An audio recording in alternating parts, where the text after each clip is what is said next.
I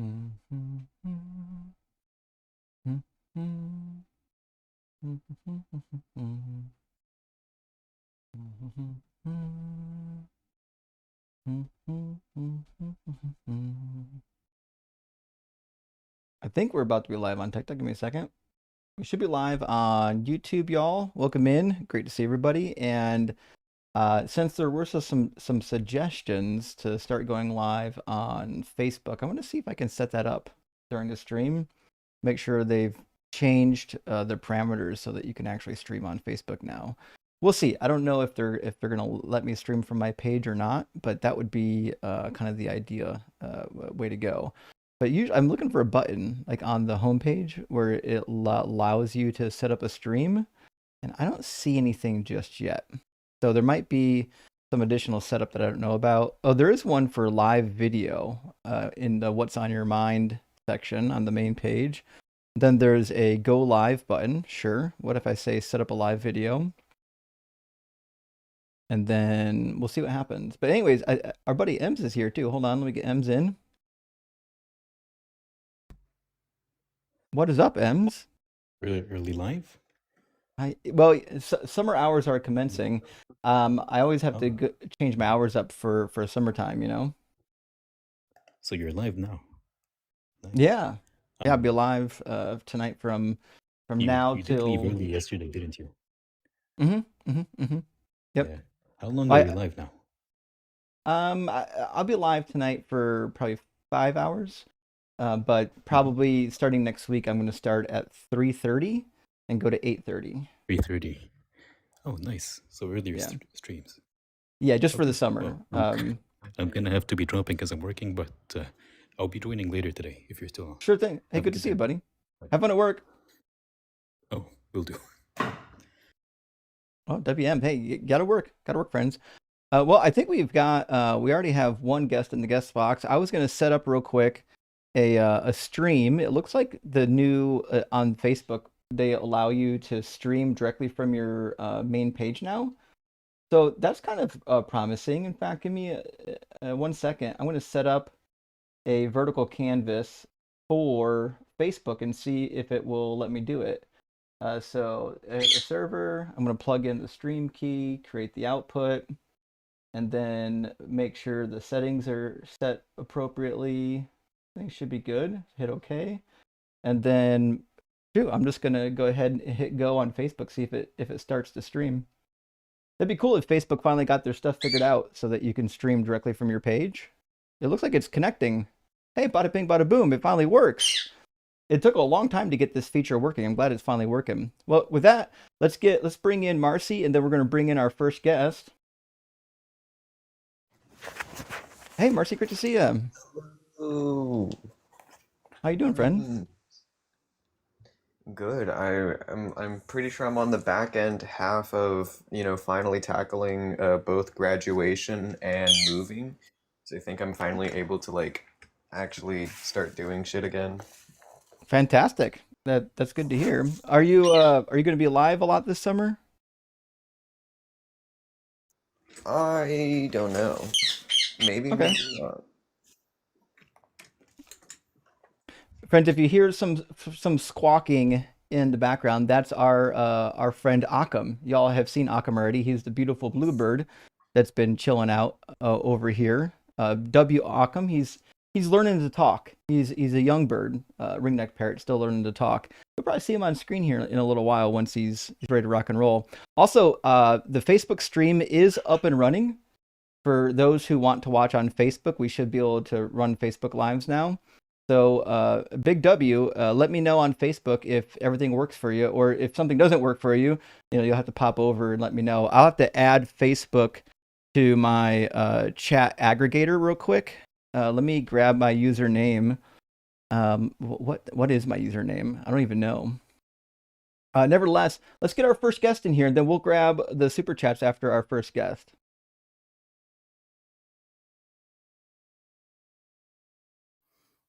Welcome in, MD. Are you at least 18? Yes, yeah, I am. Hi. So I'm trying to sort my camera out, actually. I don't know. Hi. Hey, how you doing? Yeah, I'm good. A massive fan. I'm not a theist. It was just a quick question, actually, but I know you might not be doing that. I typically don't, but no one's here yet, so go ahead. What's the question? Yeah, firstly, hi Marcy, hi Ockham, and hi Justin. So yeah, no, I'm just curious, really. So I've got a 5-year-old son, Mm-hmm. and he's had somewhat of a moral awakening lately. And he said to me something heartbreaking a little while ago. Mm-hmm. He lives with his mother most of the time, but with me. And he said to me a little while ago, he said, "Daddy, if I die, will my cuddly toys come to heaven with me?" Now that broke my heart, and I didn't quite know how to balance that. To be honest, like, what does one say there? Being a father yourself. That's a tough one. So I remember wrestling with the same question both when I was a youth and also, I would say, when I had nieces and nephews. And Mm, if they believe in a thing like heaven, I certainly wouldn't be against it. I think kids with the right information will eventually come to logical conclusions. But when they're young, mm. all of the programming is that there's heaven. Like it's nothing but fields of daisies, when you die, right? So with And that, nativities and so forth. right, yeah, yeah. So I would kind of treat pets the same way I would treat Santa Claus. If it makes them feel good to think that their pet will be with them, I think that's perfectly okay. There is a biblical case for it. If you go to Isaiah 65 and say like Second Peter chapter 3, there's passages that talk about the hereafter, and the way that people conceive of it in their minds is not the way the Bible talks about it. In the Bible, Mm, the the hereafter is a renewed heaven and a renewed earth, and people live on the earth with the animals. That's Isaiah 11 and Micah chapter 4. So in the Bible, there's not this celestial kingdom far away where you have to have a soul to get to. In fact, in the mm. Bible, it's just a renewed heaven, renewed earth, just like the Garden of Eden again. So there's going to be animals, there's going to be water, there's going to be eating, there's going to be drinking, there'll be all the stuff. Yeah. Yeah. Awesome. Yeah, no, it was just sort of a quick thing, really. But yeah, anyway, thank you very much. You're amazing. You've got loads of fans here in England. We love you very much. Well, thanks for Gay for watching. Justin, Gay for Justin, Rock Hard for Doug, and sure for For Ems. M's. Absolutely. Thank All right. you. Please take care, man. Take care. Bye. Bye. Cheers. There was actually a televangelist that caught some heat for writing a book about this. I want to say it was in the late 90s now. If I make sure I get this correct, I thought it was John Hagee from Texas. I think he wrote a book, something along the lines of "Will Fido follow you to heaven?" I think was about what it was called. Give me one second. I got to log into my Facebook aggregator to make this work. To get the comments aggregated with my other stuff. But anyways, that book should be the book that I think it was breaking kids' hearts way back in the 90s about their pets. Let me see if that's the right name. It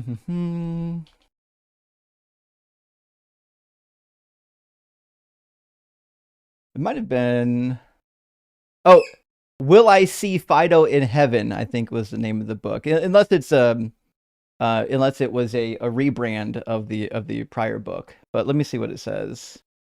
This one was by Mary Budmeyer Porter, so different person, but it was 1995. Perhaps I got the wrong author, but the right book. That happens. But yeah, Will I See Fido in Heaven? Scripturally revealing God's eternal plan for His lesser creatures.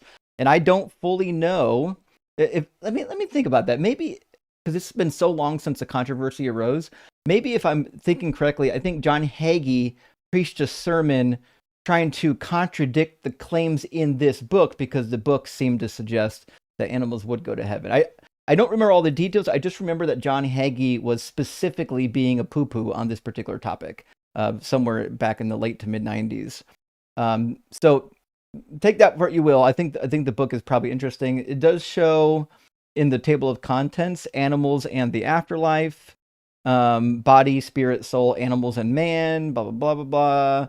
So I'd have to take a look at the book again to see what it says. But my suggestion is from the Bible that yeah, it seems to be that the Bible is perfectly okay with the idea that there's going to be animals in heaven, or else like what would we do with the Bible passages that talk about, the wolf lying down with the lamb, and the bear, or the cow and the lion eating straw together, or the ox and the lion eating straw together. There's a bunch of passages that talk about this eschatological period as though there's going to be animals. It just seems likely that there's going to be animals. Like I don't know what else to do with those passages. You know what I mean? But anyways, we're waiting for some guests to load up. We'll grab some super chats while we're waiting for a guest to load up. If you're watching on Facebook, Twitch, or YouTube, there's a link on the screen that you can use to join the conversation. It's tiny.cc/DZ Live. There should be a clickable version of that link in the comments or in the description of the video. And then if you're watching on TikTok, you just hit the guest request button like anybody else would, and we'll get you into the conversation. And speaking of which, I think we got a guest right here. Let's grab Le Forte. How you doing, Forte? Hello. Yeah, Hey, how how you are doing? you? Doing well. How are you? Good. Yeah, I'm doing great. Yeah. So, which God are you talking about? I'm curious. Yours specifically. Okay. So So what about it? which Sorry? God do you believe in? Oh, I believe in the God of the Bible. Okay, fair enough. So you're a Christian, I assume, right? Yeah. Okay. So then the claim would be that the Christian God is imaginary. Let's kind of see how the Okay. title is working for us. Okay. So when you say imaginary, you mean like it was just something conjured up, like it's not actually like a thing in reality?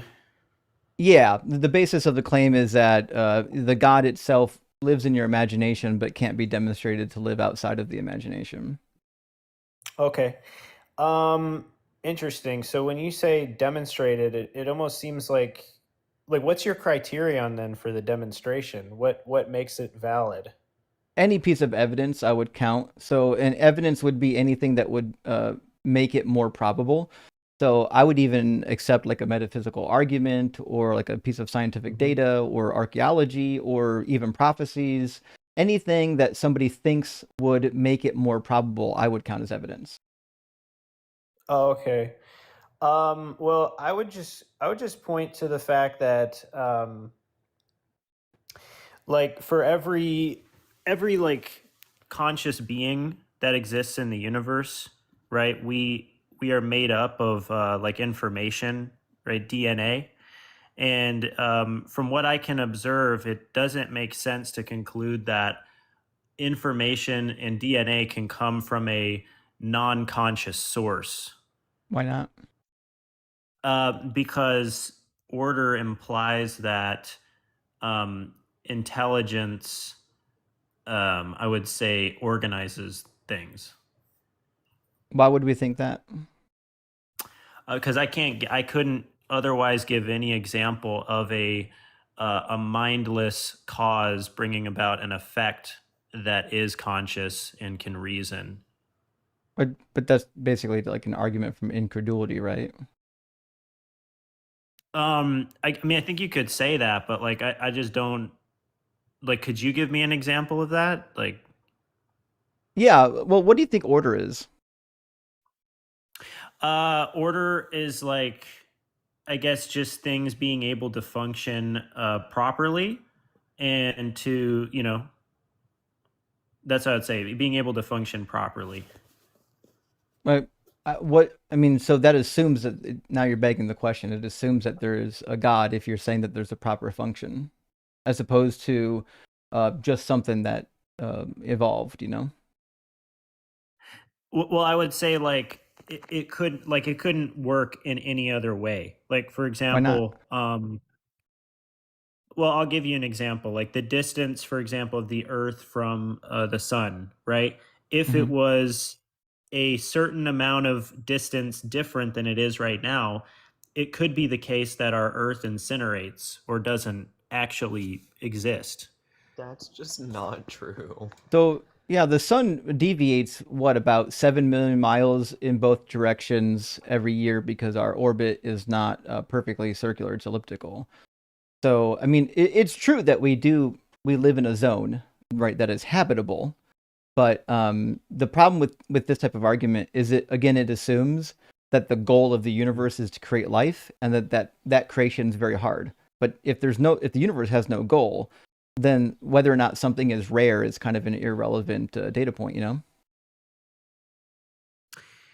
Okay, well, I agree with you that it can move, but isn't it true that like if the Earth was, brought forward, not, I'm not saying it's certain, moving like counterclockwise. I'm not saying like that. I'm not disputing that. I'm saying like if it was brought forward or like towards the sun, if it got any closer, it wouldn't be able to survive, right?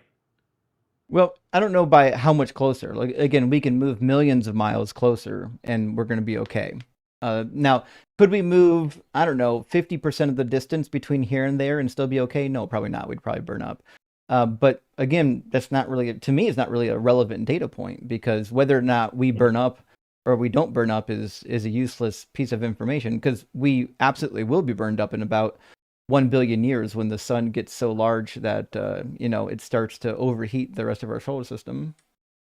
Well, here's what I would say. The fact that it's that way and not another way is very, I don't know, it just seems like if it's random, like if the cause is completely random and by chance, then I mean like the odds of it landing in that way and consistently remaining that way for X period of time doesn't seem to work under a completely naturalistic framework. What doesn't work? I would say the consistency of it remaining that way and being Why? set that way if the cause is entirely random and mindless. Well, what do you mean by consistent? I mean, the universe has probably been here for an infinite amount of time. The planet Earth has been here for a couple billion years, and 14 so billion? I see there's 14 billion from the Big Bang, right? And then it's what 4.5, 4.7 since the formation of the Earth, if Yeah, I remember something like correctly. that. So the reality is, like, our habitation, this time in the universe, is like a blip in comparison to the actual overall age of the universe. Yeah, but did you say a second ago the universe was infinite? I would say, yeah, in the past and the future, unless you have evidence that it didn't exist before. I disagree with that. I don't think it logically makes sense to say that, because Why if not? the past is completely infinite, like I have no way of knowing how I'd get to the present moment. Well, I do. You would go one moment at a time, like anyone else. But you said that past was completely infinite. That means it has no Mhm. beginning. So You got how it, do yeah. how in the world do we know that we're at the present moment now? How did we get here? Because we're here right now. So But hold on, but that's begging. how many Yeah, go ahead. numbers are there? Well, some people argue it's infinite because there's like an infinity sign. Well, yeah, I mean, you could count literally forever, right? I mean, I guess, but All right, that's still, yeah. can you go from 1 to 2, Yeah, you could go from 1 to 2, sure. even though there's an infinite amount of numbers? I don't know if I could say that though. I don't know if there really is an infinite amount of numbers. I think some people disagree with that. How? We made them up. Obviously, there's an infinite number of them.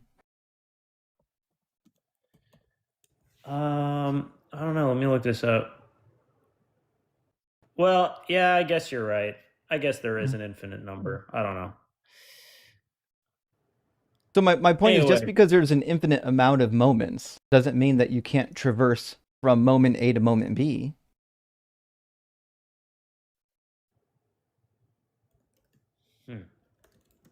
And so I know the objection that you're giving. It's part of like what goes into the Hilbert's hotel analogy. And the reason why it doesn't work is because it's basically committing a category error. You're saying, look, if we start at the beginning of infinity, we'll never get to now. Well, there is no beginning of infinity. It's just you've formed something wrong. You can't say from the beginning of infinity because there's no beginning. Every time you have a starting point, it's going to be on a finite point on that timeline, because all moments are finite. So saying from the beginning is a useless thing. It's like saying at the beginning of this circle that I have on the page, the beginning of the circle, but you can still get from point A to point B on that circle. well, couldn't we we can make like a distinction between like an abstract mathematical object like you're talking about right now, and then like an actual concrete thing, right?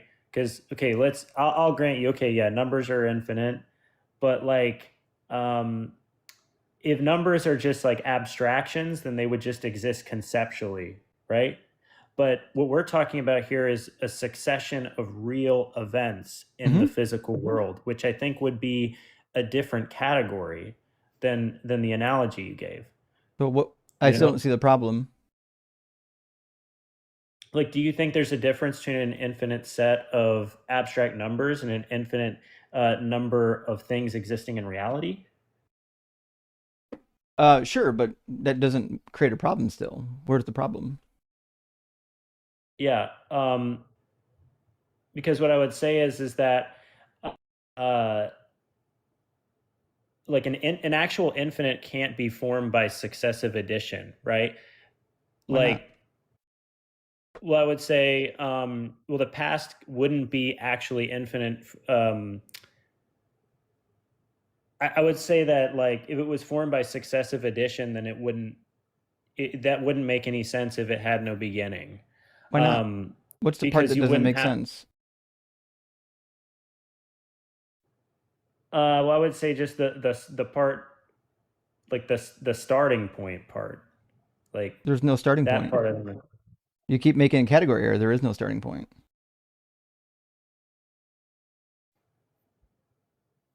I don't know why. Every time you say starting point, you're making a category error. Every point is just a finite point on the timeline. There's no starting point at the beginning of infinity because infinity doesn't have a beginning, Hmm. right? If I said, listen, I need you to start at the starting point of this circle and go around it 5 times, you and I both know there's no starting point on this circle, right? So what that means is I've asked you to do something that's a category error. I've asked you to put a starting point on something with no starting point.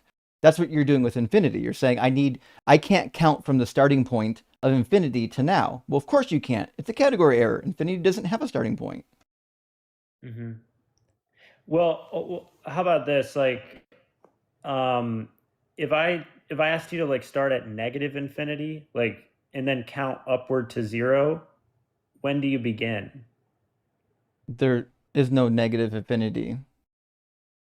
I mean, you can count infinitely negative, Yeah. but what do you mean by a negative infinite? Um, I well, what mean, I'm saying is in yeah, math you like can because you're have saying. like a infinite as a set. Like you use infinity as a set, but like maybe I didn't understand the question. Say it again. Yeah, so I was saying like um if so because if numbers are like potentially infinite, right? You can always count higher, then that means you could go the opposite direction. So if I Sure. told you to start at like negative infinity and then count upward to zero, when do you begin? You wouldn't count from the start of negative infinity. You made the same category error. You keep asking to do something from the beginning of infinity, and there's no such thing as the beginning of infinity.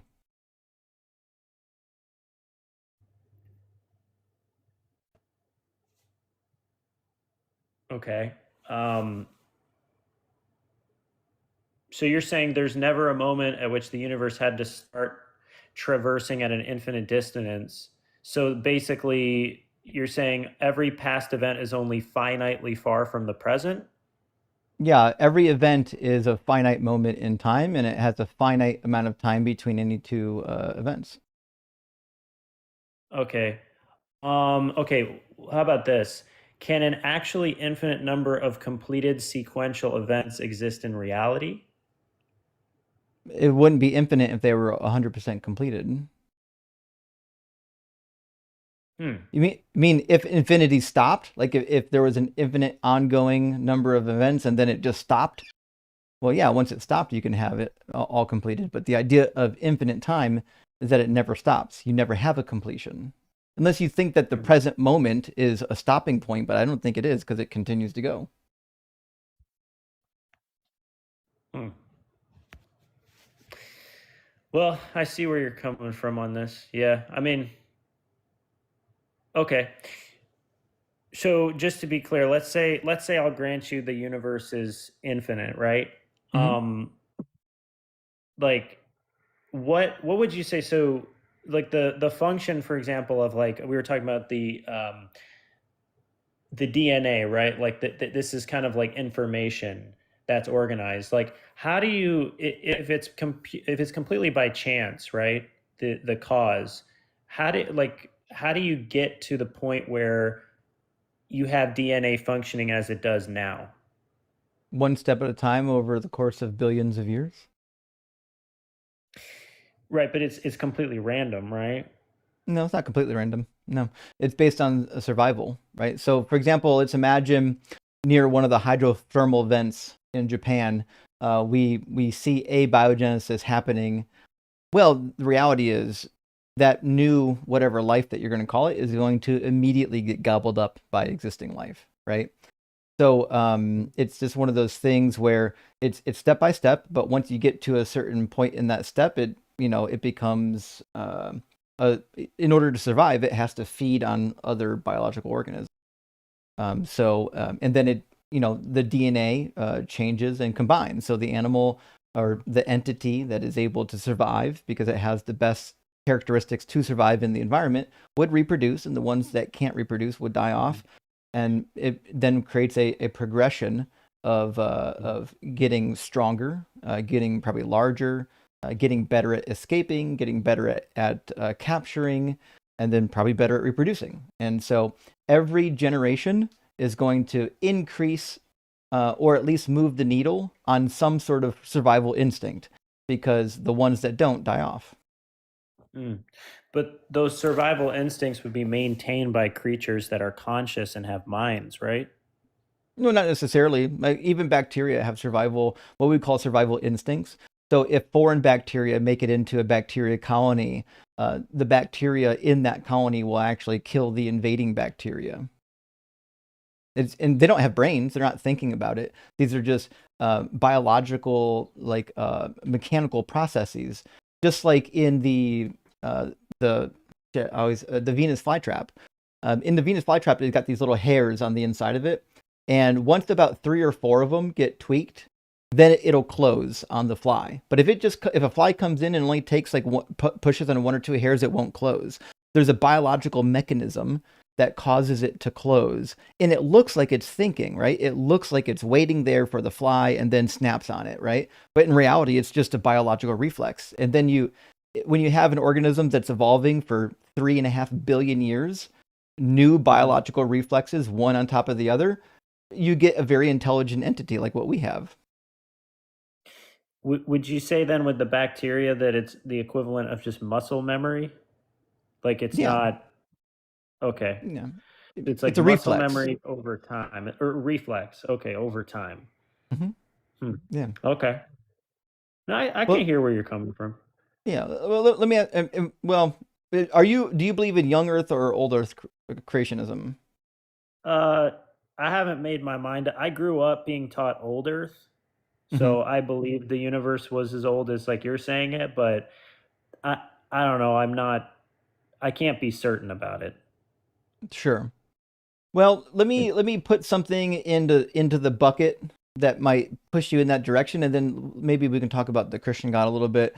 So I think Okay. to me, to date, maybe the strongest piece of I'm sorry, my monitor just went out again. I got one monitor. Actually, I got two monitors here that are just really acting up for some reason lately. I'm gonna have to look into that, but it's back up now. So in the biological maybe evolutionary proofs we might call it, like things that in favor of evolution, I think we've got a lot of really good ones, but I think my favorite one is probably going to be it used to be ERVs, and I think ERVs are really cool. They're endogenous retroviruses. However, there's another thing called pseudogenes, and pseudogenes are really interesting. It's kind of like what we have animals, and then they have genes that they're like coding for a particular protein or like maybe a particular vitamin, and then they become broken.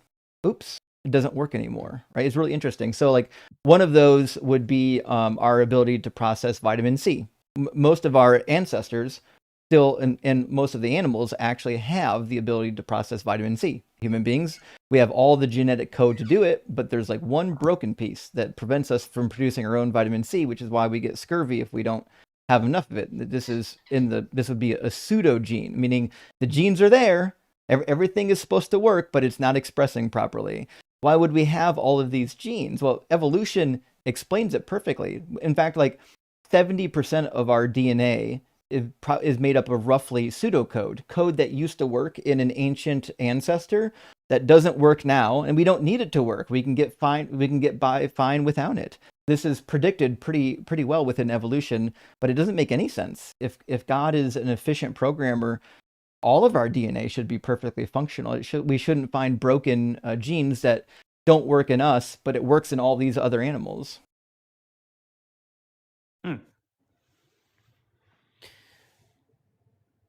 Yeah, that's pretty interesting. I mean, I'll be honest with you. Like, I've always been interested in evolution, because I grew up being taught it in school. Um, but I don't know. I guess, like, I feel like everything is kind of a story. Like, even if you do have evidence, like, we can't be 100% certain about it because we weren't there when it was happening. We can have good reasons to believe in macroevolution, right? But that doesn't mean that we can know because we weren't there. Well, I mean, I agree we weren't there, but we have information, we have data from the past, right? I don't know what happened Mhm. at the signing of the Declaration of Independence, but I know it was signed and I know who signed it. Yeah, yeah, You know what I you mean? could say that. Hmm. And we would say the same thing about the God you believe in. You're like, well, I've not seen Jesus, I've not seen God, but based on the evidence, maybe the Bible, I believe in the thing anyways, right? Sure. Sure. Yeah, so evolution's the same. We have millions of data points that point into evolution that are really only explained by evolution. So, for example, here's another really cool thing. And I don't know if these are categorized as pseudogenes because they're like still functioning. But in the animals that we know used to be on land, they're land mammals, and then they progressed to living in the water, like dolphins and whales. They don't have gills; they breathe air out the top of their blowholes and whatnot. It's interesting because on Earth we have olfactory receptors, and the way olfactory receptors is, they're like the shape and size of them. They can only bind to like one chemical. Let's say we've got an olfactory receptor here that can only bind to, say, like a sulfur molecule, right? It's detecting sulfur. So land-born animals only have typically airborne olfactory receptors because we're on the land. We only need to smell airborne stuff. Yeah. What's interesting is the animals that used to be on land that have been in water now for millions of years, um, their fish relatives have nothing but water olfactory receptors, meaning they can smell stuff in the water. But the ones that transitioned back into the water, like 30 to 40% of their olfactory receptors are still designed to only bind to airborne chemicals rather than waterborne chemicals. This doesn't make sense in a creation framework, but it makes perfect sense in the evolutionary framework. In fact, we predicted it in the evolutionary framework, and then we went out and found it. Hmm. Yeah, I think it starts with this. So, like, I've never taken a literal reading of Genesis Mm-hmm. ever since I like grew up believing it. So I think you're right. If you were to take like the idea that Genesis is a scientific textbook, which I don't think it is. I don't think that's the genre the literature is being written in. But if you were to take it that way, then I'd agree with you. This wouldn't support creationism. But if you look at Genesis as, something beyond that, then I think you could harmonize the two things like you're talking about. Well, I think the problem is, for example, if you believe in a universe that's got an infinite past, that biological organisms progressively evolved, Mhm. like at that point, you kind of have an explanation for everything that we see around us. I don't know why I would mix a god into that. I don't know what I gain by adding a god to the recipe when my recipe already kind of explains what I need. What's the benefit of adding a god into it? Um, well, and you guys may not like this argument, but but I believe that without God, it may be difficult for us to even be able to make truth claims at all. So Meaning, like, I don't think we'd why? be able to be capable of even having knowledge. Why? Because I don't think we'd be able to like justify whether we're actually experiencing those things or not. And I know people don't like that argument, but I think it's true.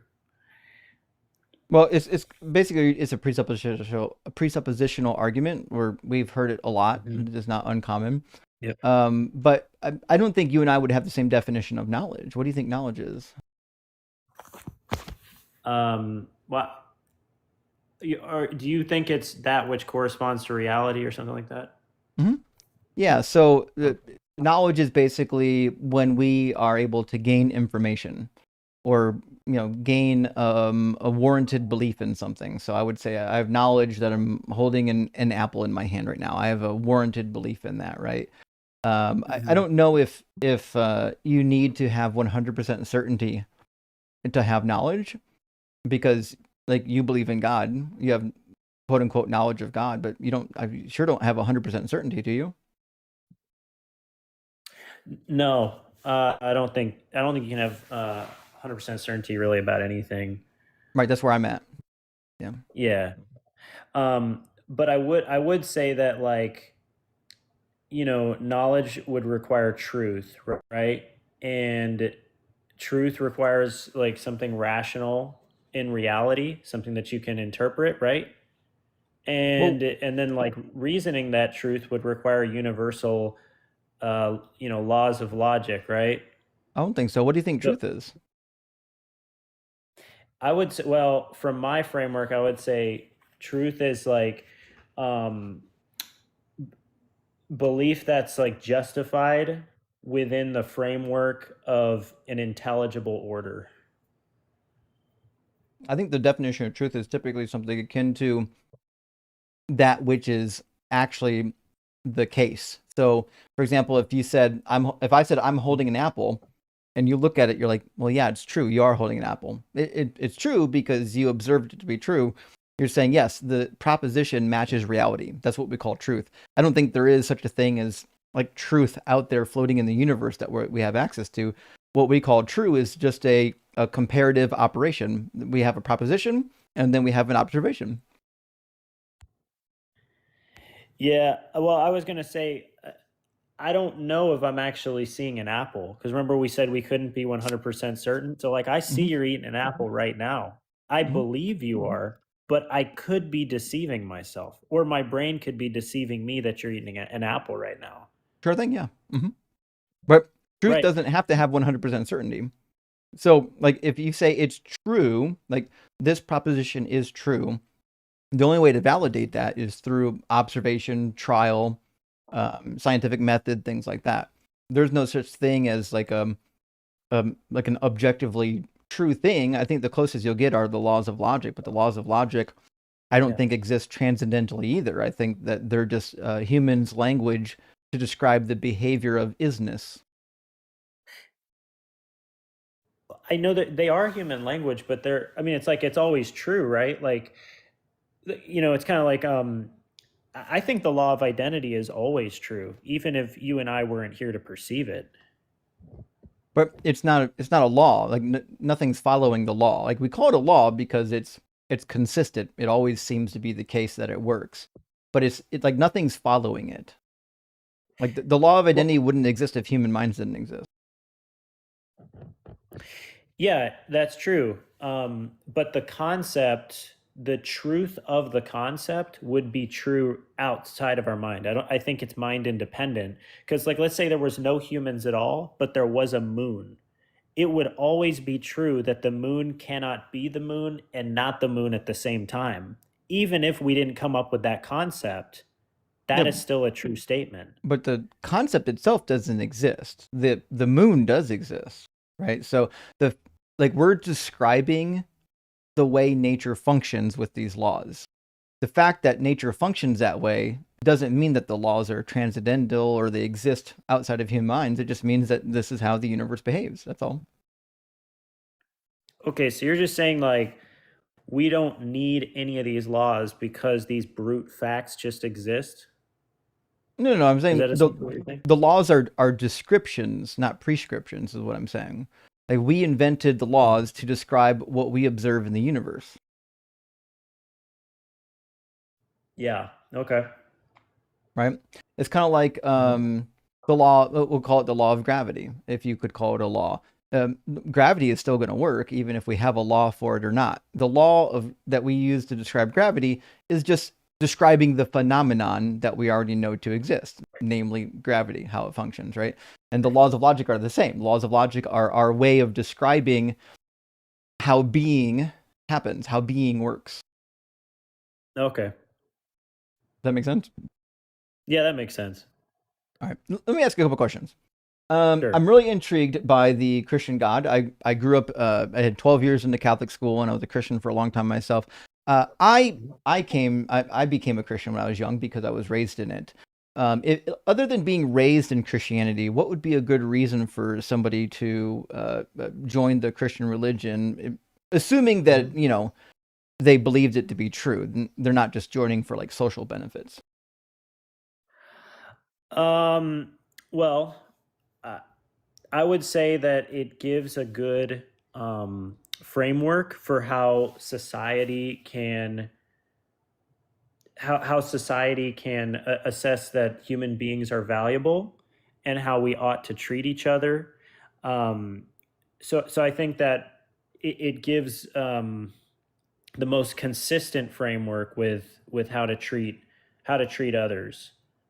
You know, Well, let me ask you a couple questions. Are you assuming that, like, when God tells you the way to behave in the Bible, those are good ways to behave? well, I would just kind of appeal to like Moses. So what he receives on Mount Sinai, right? And then what Jesus fulfills when when he tells us that the summation of the law and the prophets is to love God and love your neighbor, and to serve the poor and to put others before yourself, Have forgive you other people. have you read much of the law given to Moses? Could it also says that you can sell your daughters as concubines? So I'm referring to the moral prescription. So like the summation of the law, like the law and the prophets, it stands on loving God and loving your neighbor. Not so I'm not speaking in reference to like things that happen during a war or I'm um, not either. yeah. It's in Exodus 21. It's just a statement. In fact, it's one of the earliest statements in the legal codes of the Bible as part of the covenant code. It just says that you can sell your daughter as a well, they refer to her as a slave, but the reality is she's a concubine because she's been purchased uh, to serve as somebody's baby maker. So that's what a concubine is. So like this to me seems like pretty crazy behavior that you can just sell your daughter as a slave, and then whoever buys her can like determine what's going to happen with her body. Yeah, I don't know that passage. I can So read I, it. I wouldn't want to. Yeah, I'm not familiar with the passage. Don't worry, I got the passage up here. Give me 1 second. I'll Okay. grab it for you. It's not a Yeah, terribly long passage. yeah, and if you really want the context, the rest of the chapter isn't much better at all in any way. Yeah, it is a tough chapter, but it says in Exodus 21:7, when a man sells his daughter as a slave, she shall not go out as the male slaves do. If she does not please her master, who designated her for himself, then he shall let her be redeemed. He shall have no right to sell her to a foreign people, since he has dealt unfairly with her. So this is a man who's buying a young girl to be a slave wife.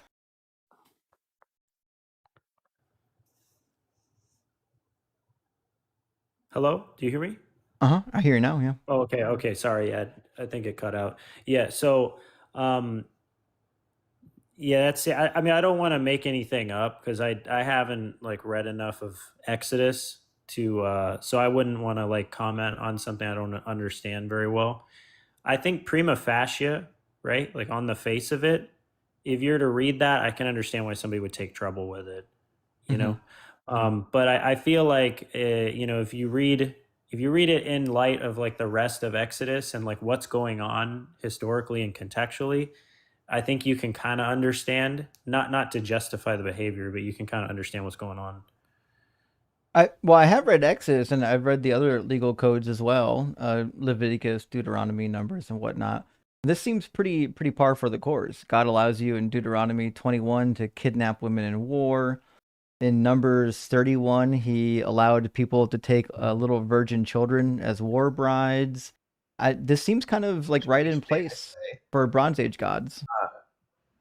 In Deuteronomy 20, he specifically describes a situation, a story that is almost parallel with what happens in Numbers 31, completely approving of it, saying that you are to annihilate everybody except the little girls, and you are to save them for yourselves as like treasure of war. Okay. Yeah, no, that's rough.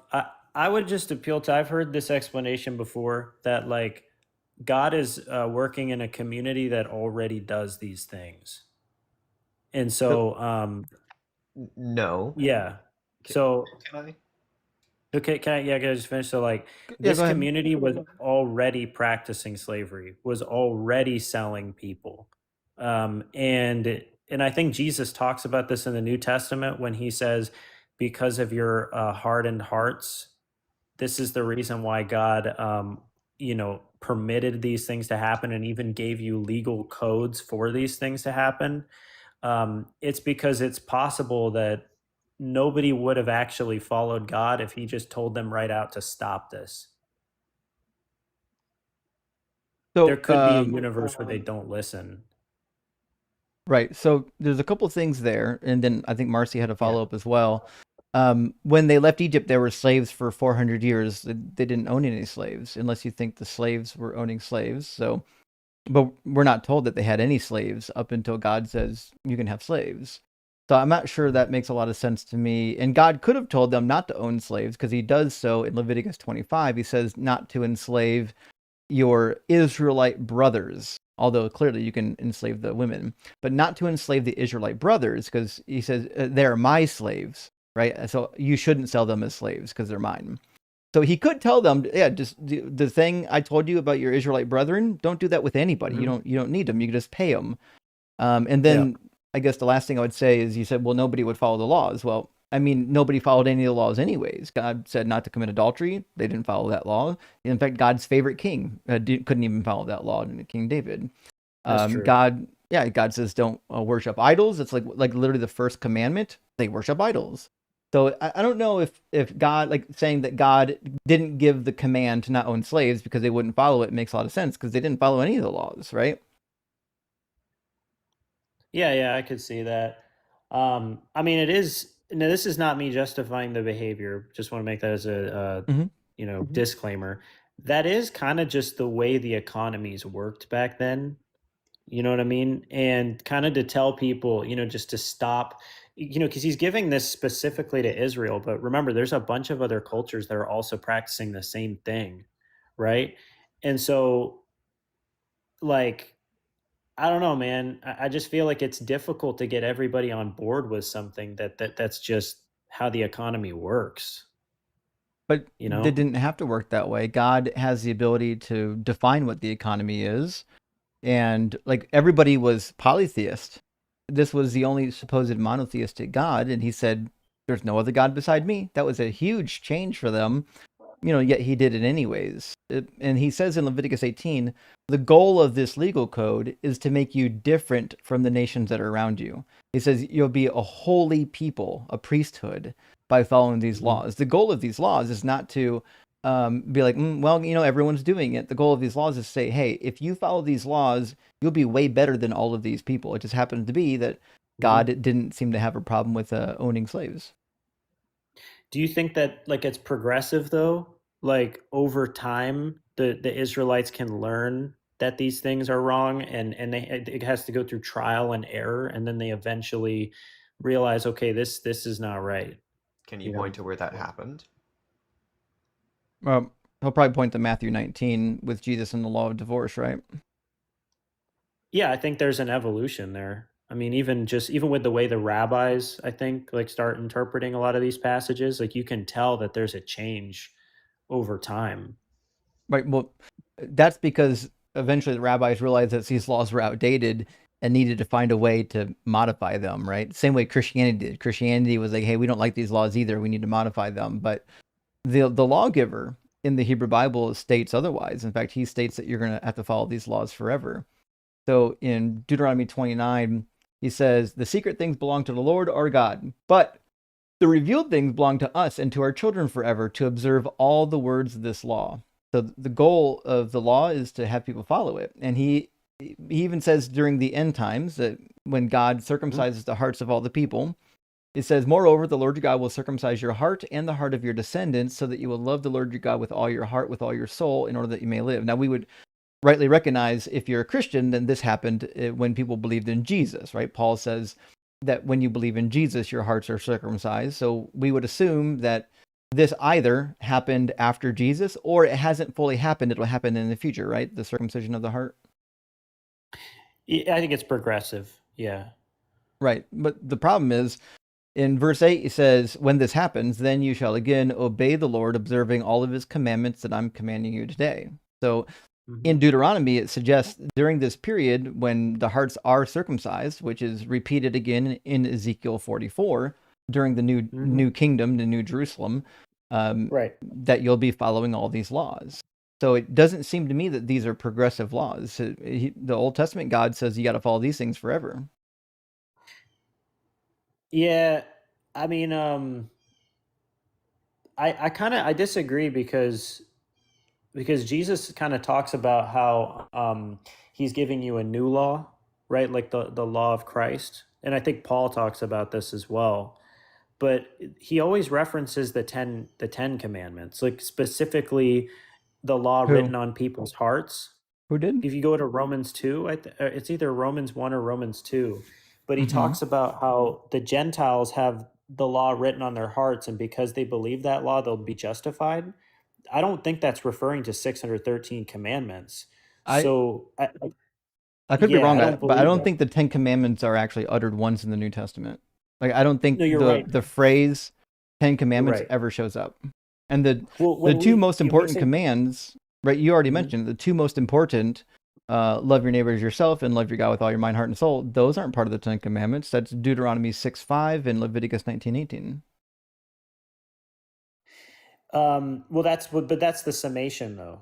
You're right. It's not contained within the Decalogue, but Jesus calls that the summation. He applies that to the Decalogue. But you're right, it doesn't say the 10 commandments, but the reason we call it 10 is because Paul and Jesus both list those 10, right? Where? Out of 613. Paul talks about it, I think, in Romans 13. And then Jesus talks about it in, oh God, what is it? Is it Matthew? Well, Paul says you Going don't off of follow memory. any of the law. Paul says you're in Ephesians chapter 2, 14 and 15 that all the law has been abolished, all of it. Oh, no, he's not. He's referring to the law of Moses, which is specific to the what do you call it? Aquinas made a distinction between the ceremonial and what's the other thing? But There's moral, Jesus never did. ceremonial, and judicial laws. But that's I not in believe the Jesus did. that's not in the Bible. I believe Jesus did make that distinction Can because you show me he's where? consistently, he's consistently referencing. Well, hold on, let me show you. So, if you read, we'll start with Paul. Okay, Paul always makes a distinction between the law of Moses and then the law of Christ. Can you show me You where? read it contextually. Because Yeah, I'll give you an example. the law of Christ is not referring to the 10 Commandments. I believe it is. I mean, I don't know why would you say it isn't? Because that's the law of Moses. The law of Christ is something completely different. In fact, James even would bring it up. The But law of liberty. yeah, exactly. That's freedom Yeah. from sin. That's the law of Christ. Okay, so if we go to Romans 13, I think it's Romans 13. Yeah, here it is. See, love fulfills the law. If you go to verse 8, he says, "Let no debt remain outstanding except the continuing debt to love one another, for whoever loves others has fulfilled the law. The commandments, you shall not commit adultery, you shall not murder, you shall not steal, you shall not covet." and whatever other command there may be are summed up in this one command: love your Yeah, neighbor as yourself. you nailed it. That's the fulfillment of the law. Whatever other commandment. He lists, he starts with the 10 and then he includes all of them. Right, but you have to read the rest of what Paul says in his letter to I have. understand what those things are. No, I've read it. Paul says you're free from all the consequences of the law. In fact, he says don't even get circumcised. Says if you take the marks of circumcision, Christ is of no use to you. Yeah. Yeah, see, that's a distinction right there.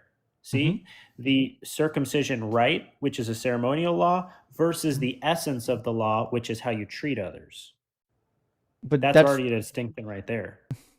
right. But that's what I'm trying to tell you. Is Paul doesn't believe that you need to strictly adhere to the law. Jesus and his Father do.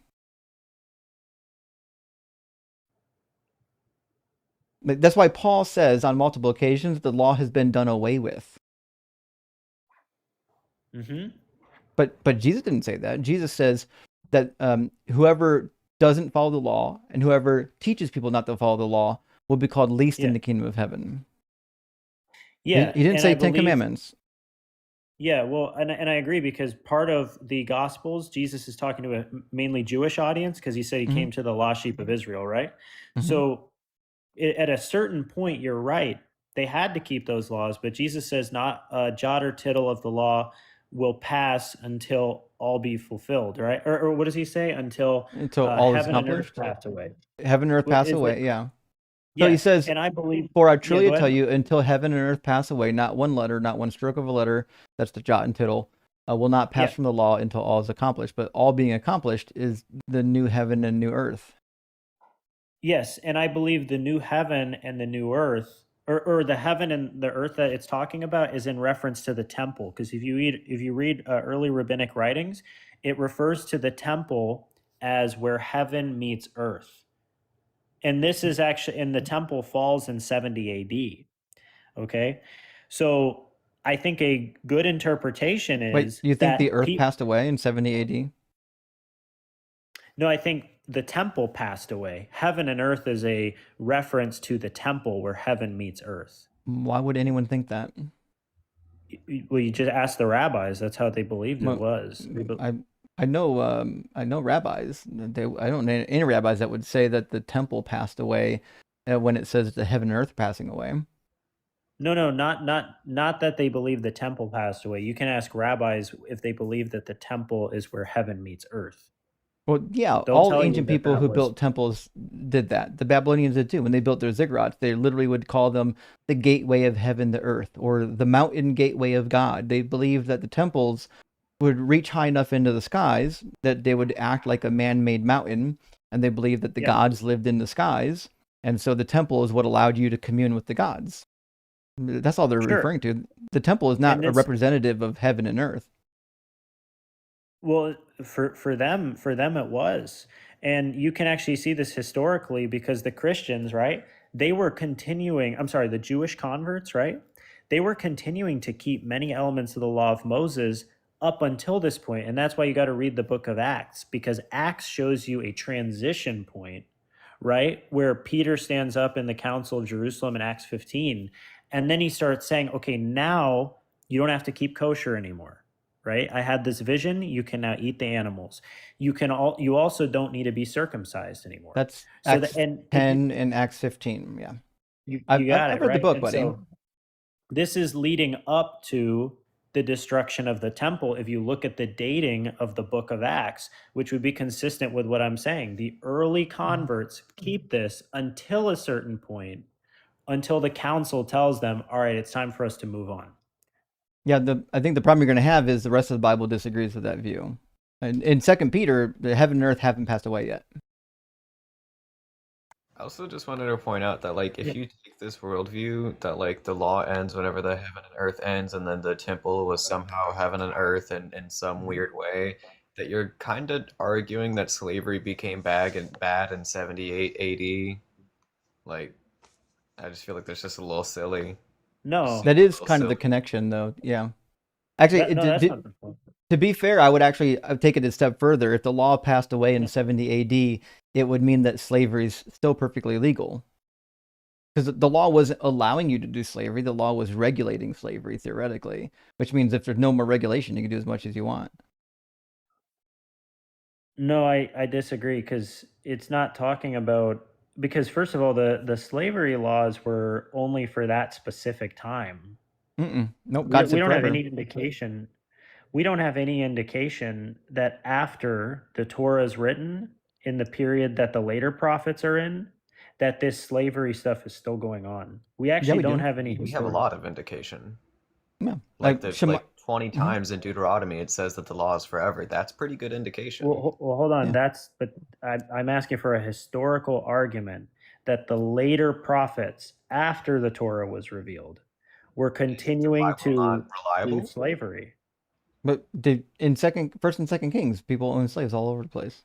In fact, Shammai is killed for going to after Solomon takes the throne. Shammai is killed for going and retrieving his runaway slaves because Okay, he and wasn't so supposed to leave his territory. He made a right, deal saying, "I would let you live because you were friends with my father, but if you leave your territory, I'll kill you." And then his slaves run away, and he's like, "Well, fuck, I got to go get him." So he leaves his territory, and boop, he gets capped. He's done. So we know they had slaves, and they were going to get their slaves, so on and so forth. And they had eunuchs. The eunuchs were slaves that worked in the harem. yeah, but I'm talking about like the later writings of the prophets. I understand Second Kings is a What about historical them? writing. You're right, Isaiah but Isaiah talks about people coming back eventually to be slaves to the Jews. Yeah, Isaiah So 60. like specifically to the Israelites. So like Yep. yeah, even Isaiah himself was saying that the Jews own slaves or will be owning slaves at some point in the future. So yeah, we do. Yeah. We still do.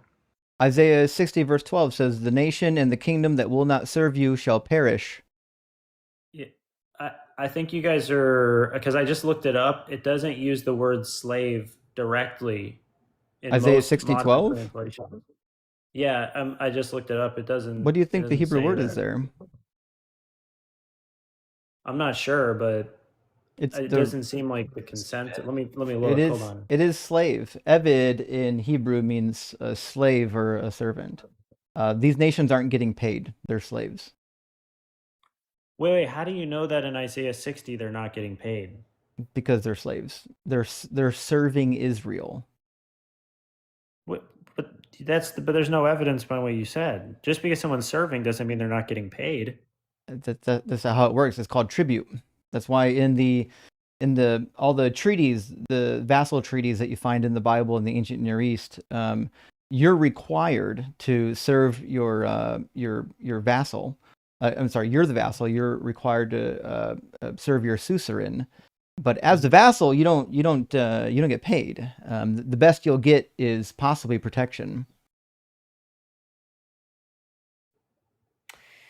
Okay, the best to get is protection. I just feel like this is kind of an argument from silence, though. I No, mean, it's an argument from data. Like I've read that all of Deuteronomy is a suzerain vassal treaty. It's like exact layout of the Esarhaddon treaty with Tyre. and you're saying that there is you have 100% certainty that these people were not paid. Why would they be paid? How are you going to pay a whole nation? In fact, all the nations. How is Israel paying all of the nations? Because it says Well, all of the nations that left over that don't serve Israel will be wiped out, which means all the nations that don't get wiped out are serving Israel. Are they getting paid?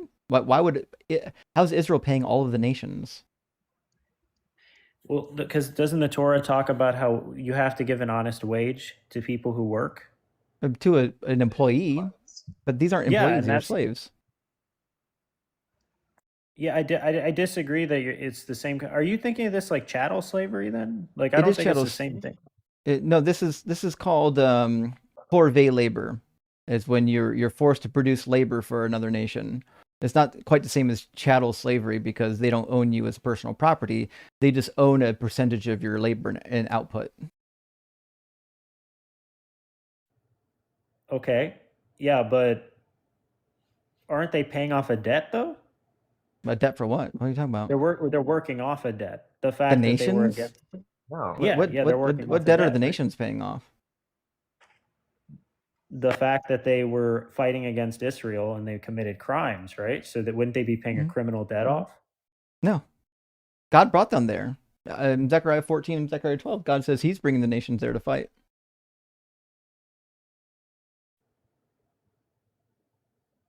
Okay. Yeah, I hear what you're saying. I mean, I don't know. Mhm. I guess you're saying they're not being paid, so Mhm. they're just I mean, are Yeah. they gonna how are they gonna Uh, be treated? Like, the word for a paid worker is a shakir.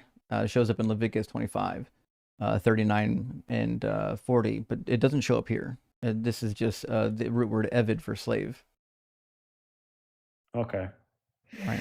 Well, I hear what you're saying. Yeah, I don't want to speak from ignorance too much. I mean, that's why I'm questioning you. I'm trying not to Mhm. make any assertions here. I'm just That's trying fair. to get information from you. Yeah, but no, man, I appreciate the conversation. I don't want to bore anybody. This has been going on a while, but yeah, man, thanks for having me up. I'll do some more research on some of the things you brought up.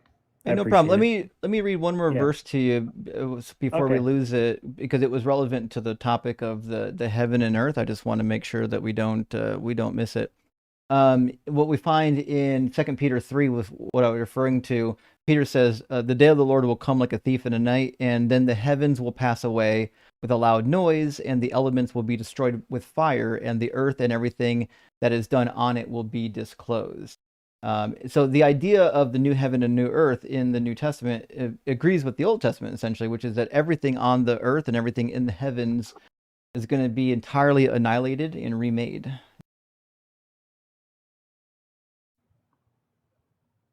Oh yeah, yeah, yeah. I agree.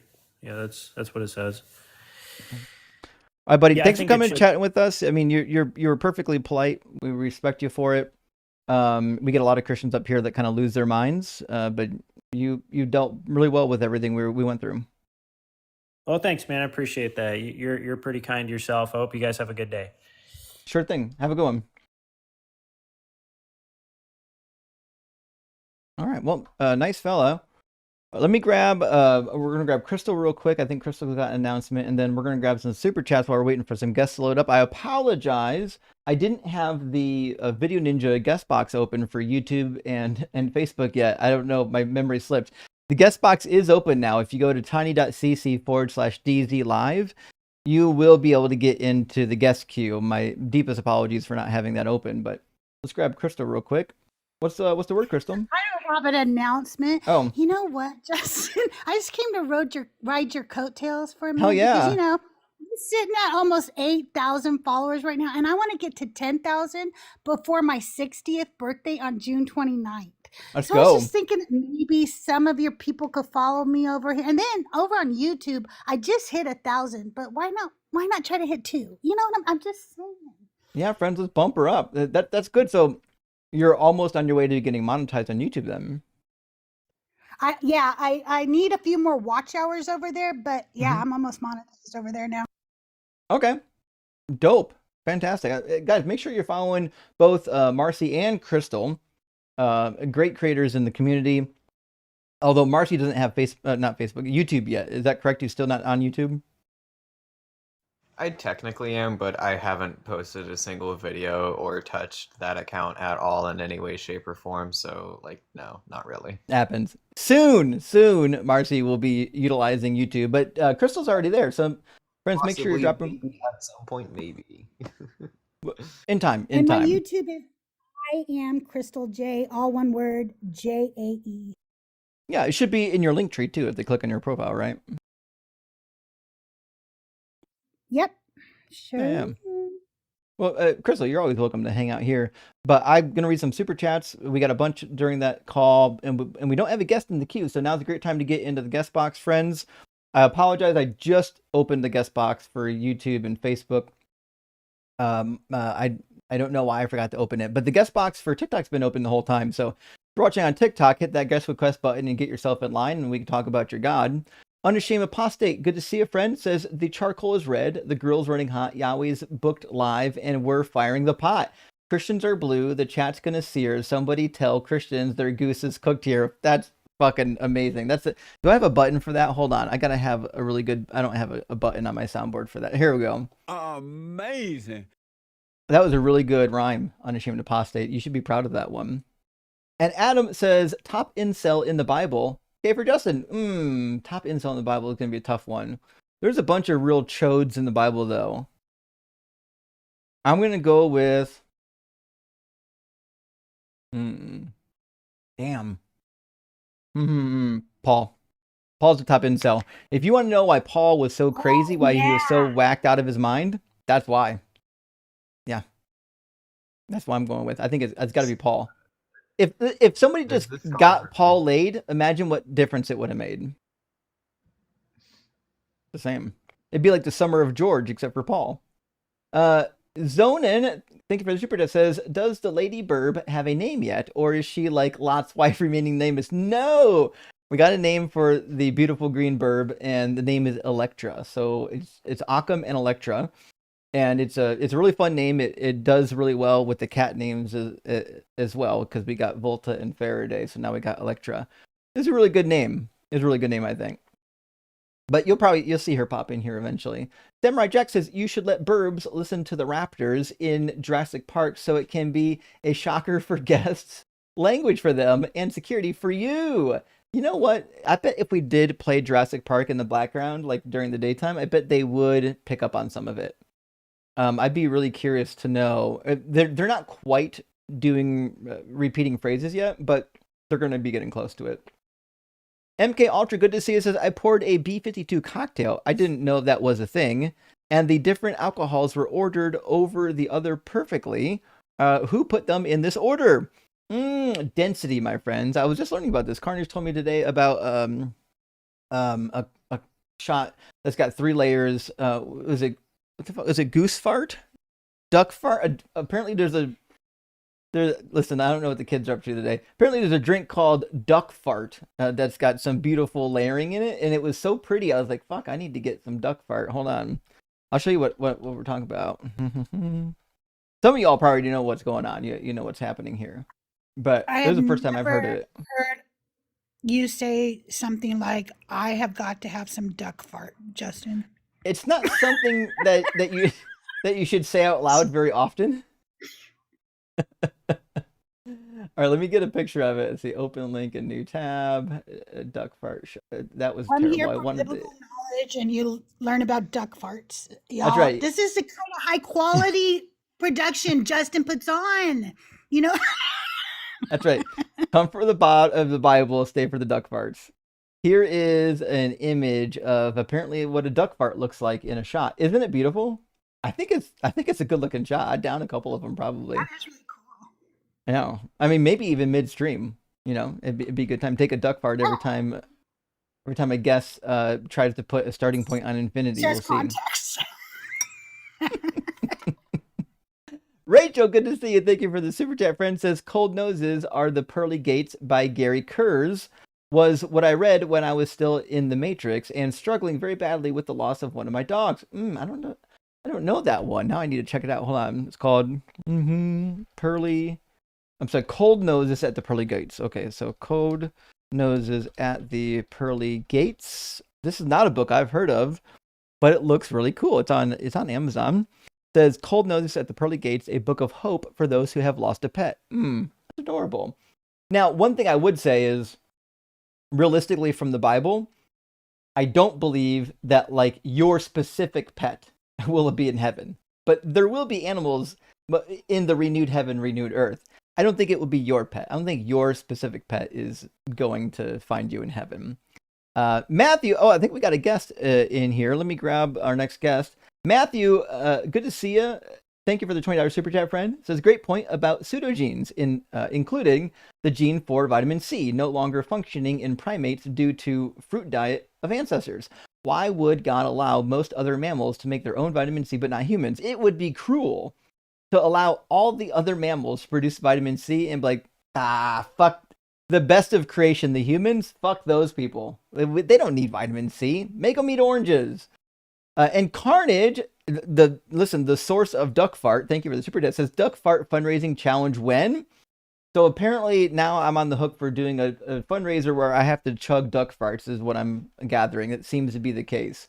And I think we're going to be having a fundraiser soon for one of our friends over I don't want to give out too much information. I have to connect with them still yet, but I think we've got a friend in our community that really needs some help. So probably be doing some duck fart fundraising soon, I guess.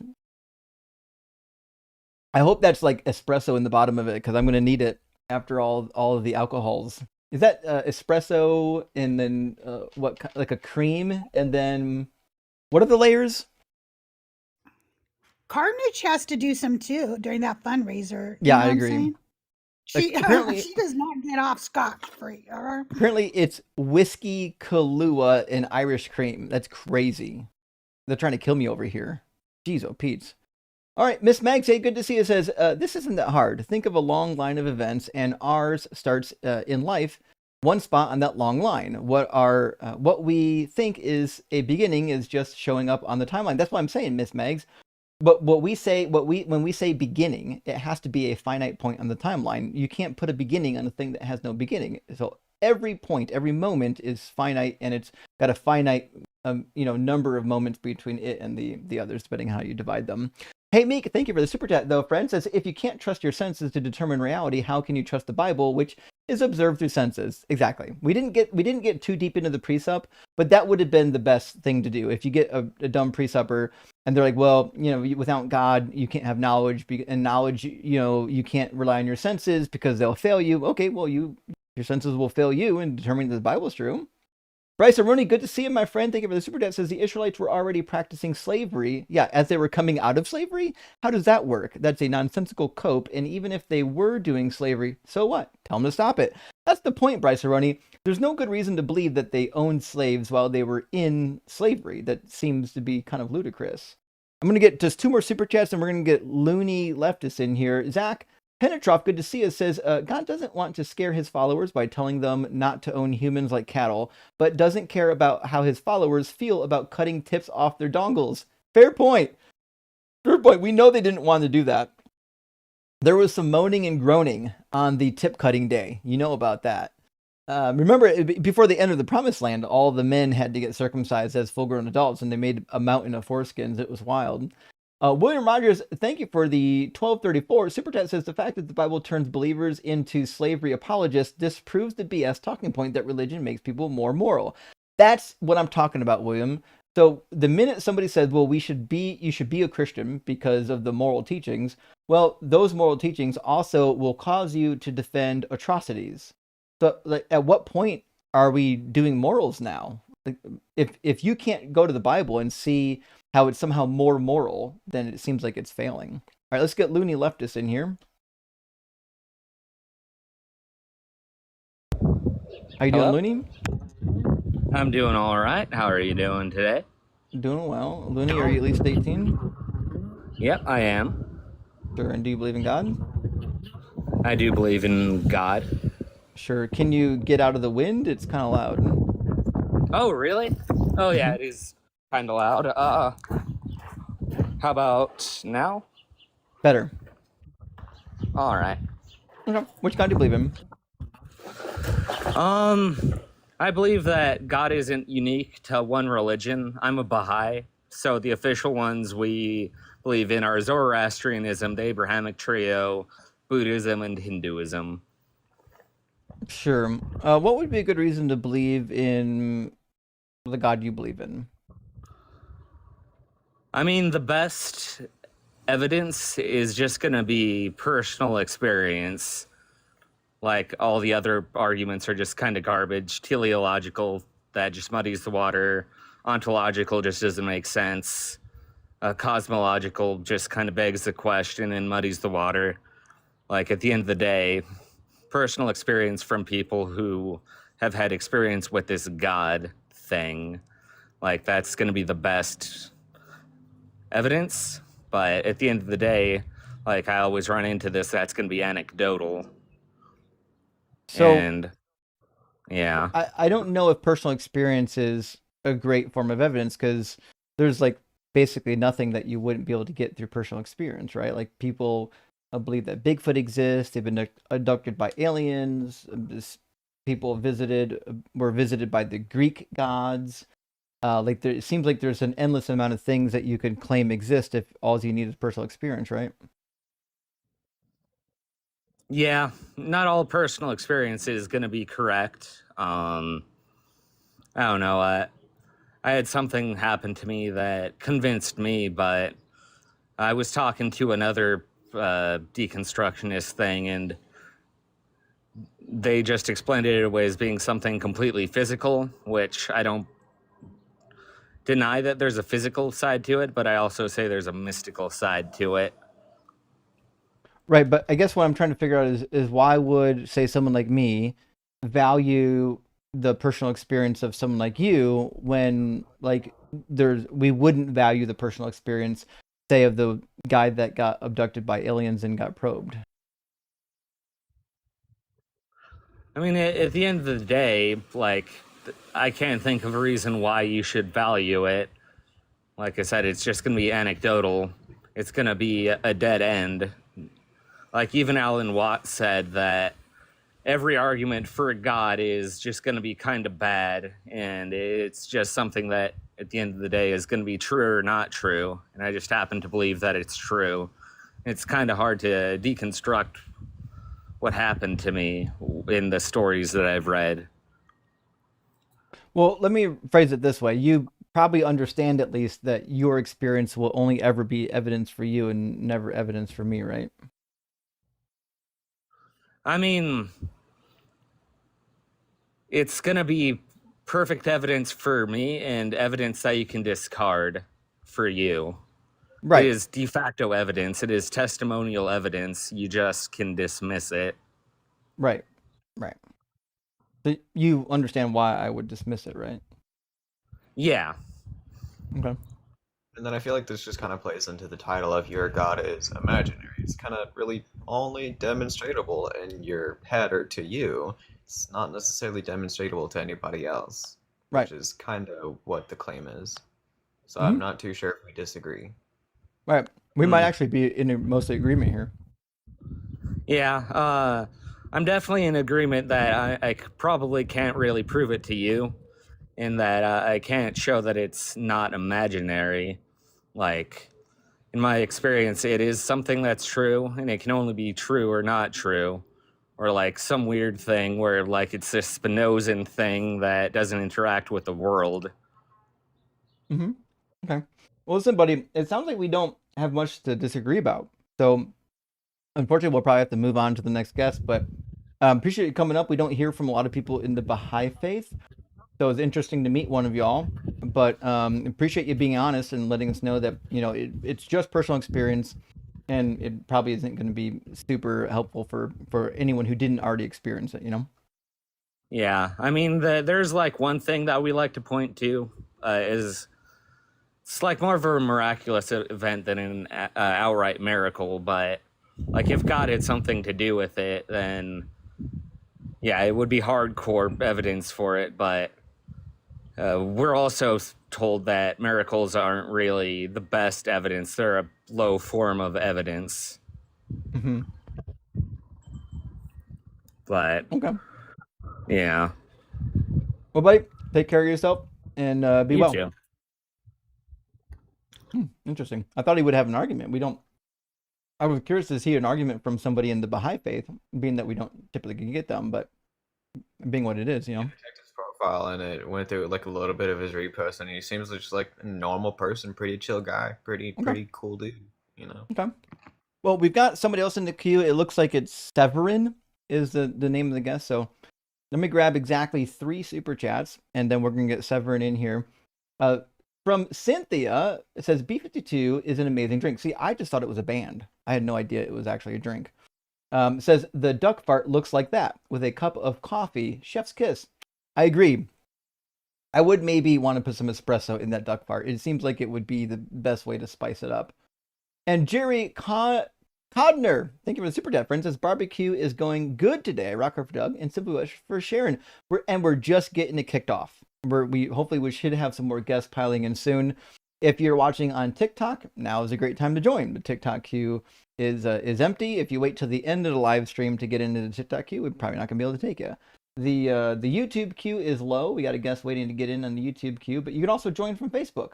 If you go to the description of the video on Facebook, or Twitch, actually, I don't know if it's in the description on Twitch, you'll see a link, but the link's also on the screen. It's tiny.cc/DZ live, and we can bring you in as a guest. X Million, good to see you, my friend. Thank you for the super chat. Says 2 lives in a row. Doug has surely turned his favorable countenance upon me. Super rock hard for Doug, super wet for Sharon, super gay for Justin, and Justin's fucking rock horizontal, rock hard. Well, thank you, X Million. I appreciate that. And so I didn't stream Monday, so I'd stream Tuesday instead. And so today's Wednesday. I always stream Wednesday. I am not going to be streaming on Friday because I'm going to be with my son, but I will be streaming tomorrow. So we'll get a number of streams in this week, just not at the usual times. Also, Cynthia777, it says Jesus is king, and then of nothing. That's hilarious, by the way. That was a good joke. And Severin is waiting to get in, so let's get Severin, and we'll have some conversation loaded up here. How you doing, Severin? Hello. Yeah, how you doing? I'm sorry. Can you hear me good? It's a little quiet, but I think I can hear you. Okay, good. Sure. Severin, are you at least 18, and do you believe in God? Yes, and I'm like a hostage believer, if I can make that distinction. Can you say that one more time for me? I'd say I'm a mesotheist, if that's the right term, or like I'm a believer, but um excuse me, it's like believer but kind of deconstructing at the same time. Okay, so you're like a deconstructing Christian? Yes. Sure, okay. Let me write that down. All right, we see that quite a bit. Let me ask you a couple questions then. What are the reasons that you're still kind of in the religion? What's the sticky point? Because in my religion, they indoctrinated us with the prophecies in Revelation. I don't know where you would like to start with that. Well, I guess it's up to you. Maybe pick out some of the prophecies that you think are the most convincing, and then we can go through them and determine whether or not they actually are convincing. Okay. Now for this one. So the most convincing one would be the sixth seal. Mm-hmm. They were telling us that if you've ever heard of the Revelation 16. Ellen G. White, and the earthquake, the great earthquake, the dark day, and the falling of the stars kind of verse. The sixth seal. Okay, so that's not chapter 16. Was it chapter 7 or 8? Let me double check.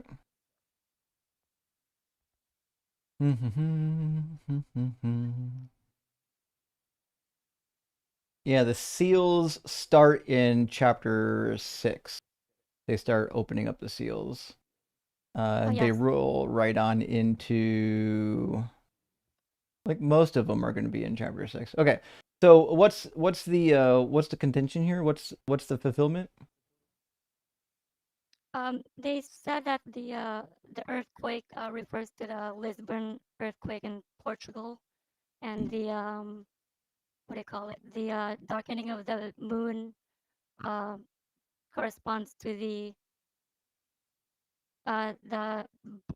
Black Friday, I believe, the dark day in it was one of the states in the USA. It's like New Hampshire, I believe. Are you familiar with that? No, but maybe you can fill in the gaps. We have like earthquakes and natural phenomenon a lot. I guess I don't really know why we would attach these specific events to those in Revelation. Because their claim was the chronological order of how it happened. So basically, the Lisbon earthquake first happened, and then the next one would be the 1780 dark day, if I can remember that one. And the last one would be the Leonid shooting stars, the meteor stars. Right, but those are always happening. We have shooting stars like dozens times. We have meteor showers dozens of times a year. I agree. It's just they said the combination of it didn't happen at any other time. So Justin, I'm sorry. Is there a problem with? Do you hear like the robotic sound in the voice? Yeah, it sounds like a Okay. voice Is changer. yeah. oh yes, because I'm sorry I have to do that because I don't really feel safe in my religion. I'm sorry. It's okay. It happens. Yeah. But But we've actually, seen it before. Don't worry. thank you. Mm-hmm. Yeah, yeah. I might turn your volume up just a little bit so everyone can hear you clearly, though. So the problem I have with like these type of prophecy fulfillments is one, they're kind of vague. Like we could apply these to all kinds of number of natural disaster sequences. I think just randomly picking out sequences would be kind of silly. And the women that you're referring to also predicted that Jesus was going to come back in 1844, and then didn't come back, and then they had to push the date, and then push the date and push the date. Seems like Ellen White is this kind of a charlatan, a scam artist. Yes, I believe so too. But for our religion, they were saying that no one really knows when the judgment day comes, but we're pretty sure about the signs. So that's pretty much their hook as to why we shouldn't leave the religion. Well, I think the signs are an interesting topic because Jesus talks about the signs that are precluding the end times and when those are going to happen.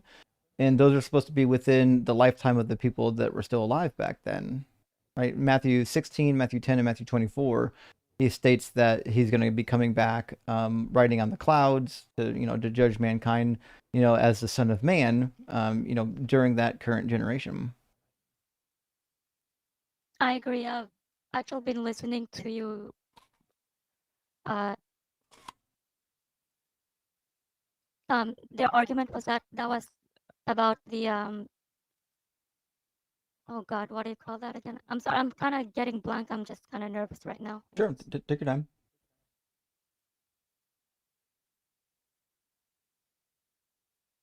Oh, so they said that it's actually the transfiguration when he said that he was coming with this, in his glory and all that. Mm-hmm. Well, the problem with transfiguration is it doesn't match Jesus's words, right? So that's just in the next chapter, Matthew 17. It's only 6 days later. It would be it's kind of a silly reference to say that this is going to be fulfilled in 6 days. Like, for example, the way he says it is, there are some standing here who will not taste death before they see the Son of Man coming in the kingdom. Well, listen, we know what that means. That's the Son of Man in Daniel chapter 7 and in Enoch coming on the clouds of heaven to judge. It's not a guy walking up a hill and glowing. It's not the same thing. And the transfiguration is only 6 days later. What good is this reference if he knows the events are going to happen 6 days later and all of these people are still going to be alive? So that verse doesn't have any reference to, because they keep reiterating that it's just a preview of what's about to come. So there's really nothing there to prove that, right? To prove what? Like that they're arguing that it's just a preview.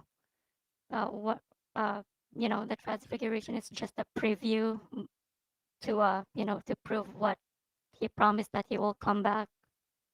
Yeah, so when I was in Catholic school, that's what they told me. They said the transfiguration is like a glimpse of the future glory and second coming. But to me, that's kind of preposterous because this doesn't say anything about that, right? It says there are some standing here who will not taste death before they see the Son of Man coming in his kingdom, which is when he comes to judge everybody. That's why he says the Son of Man is to come with his angels in the glory of his Father, and then he will repay everybody for what has been done. So this is the judgment.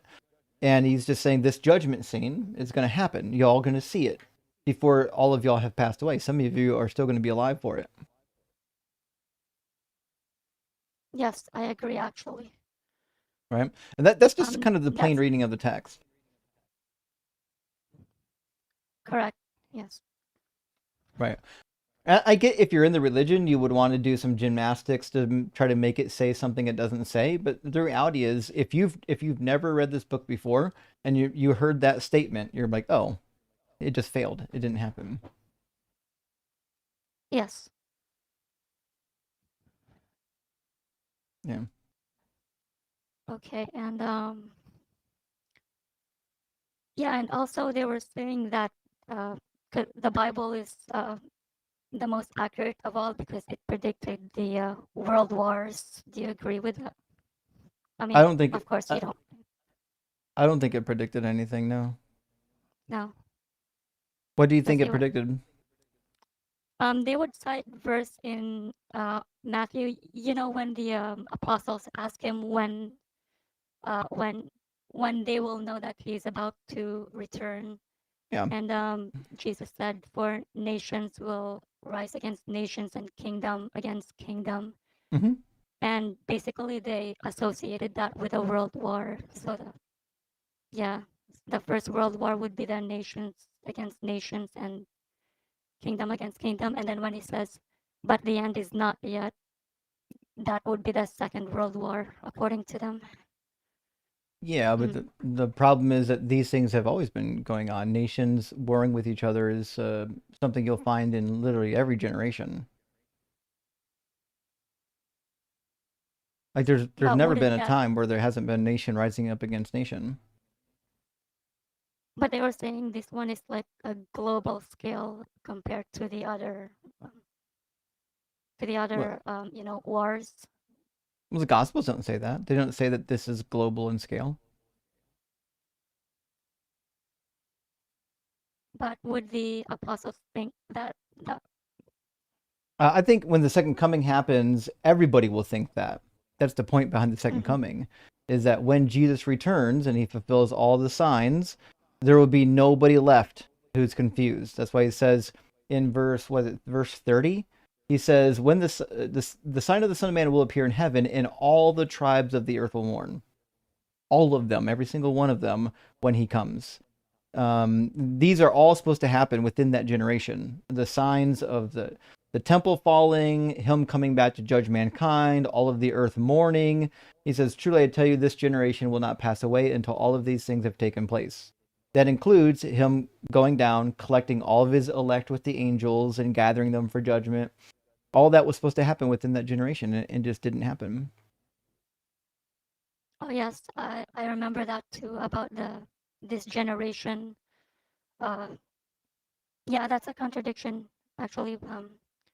Right. But I don't know why this religion would also say that a generation can comprise of human generation, including our generation, which I mean, it's honestly absurd to be honest. But Yeah, it's silly. The statement yeah, in Matthew makes no sense if it's a future generation. Right? So I'll explain it to you.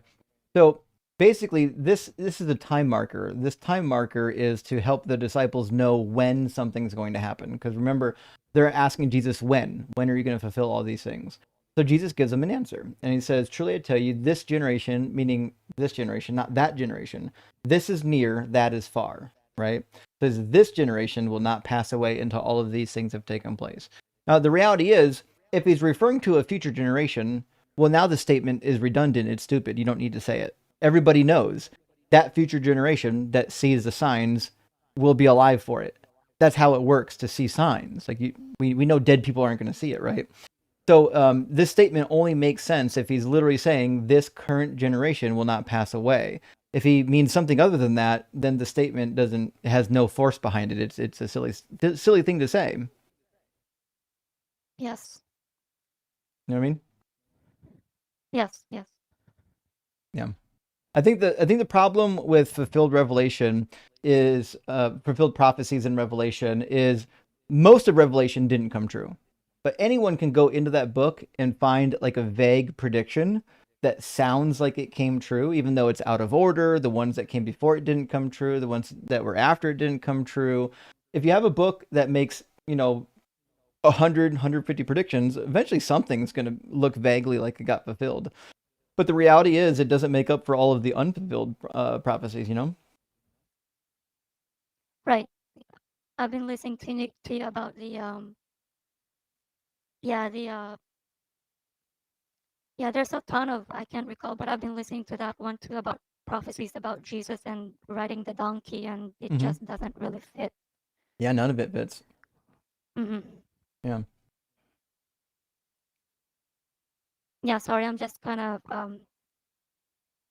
confronting my cognitive dissonance in here.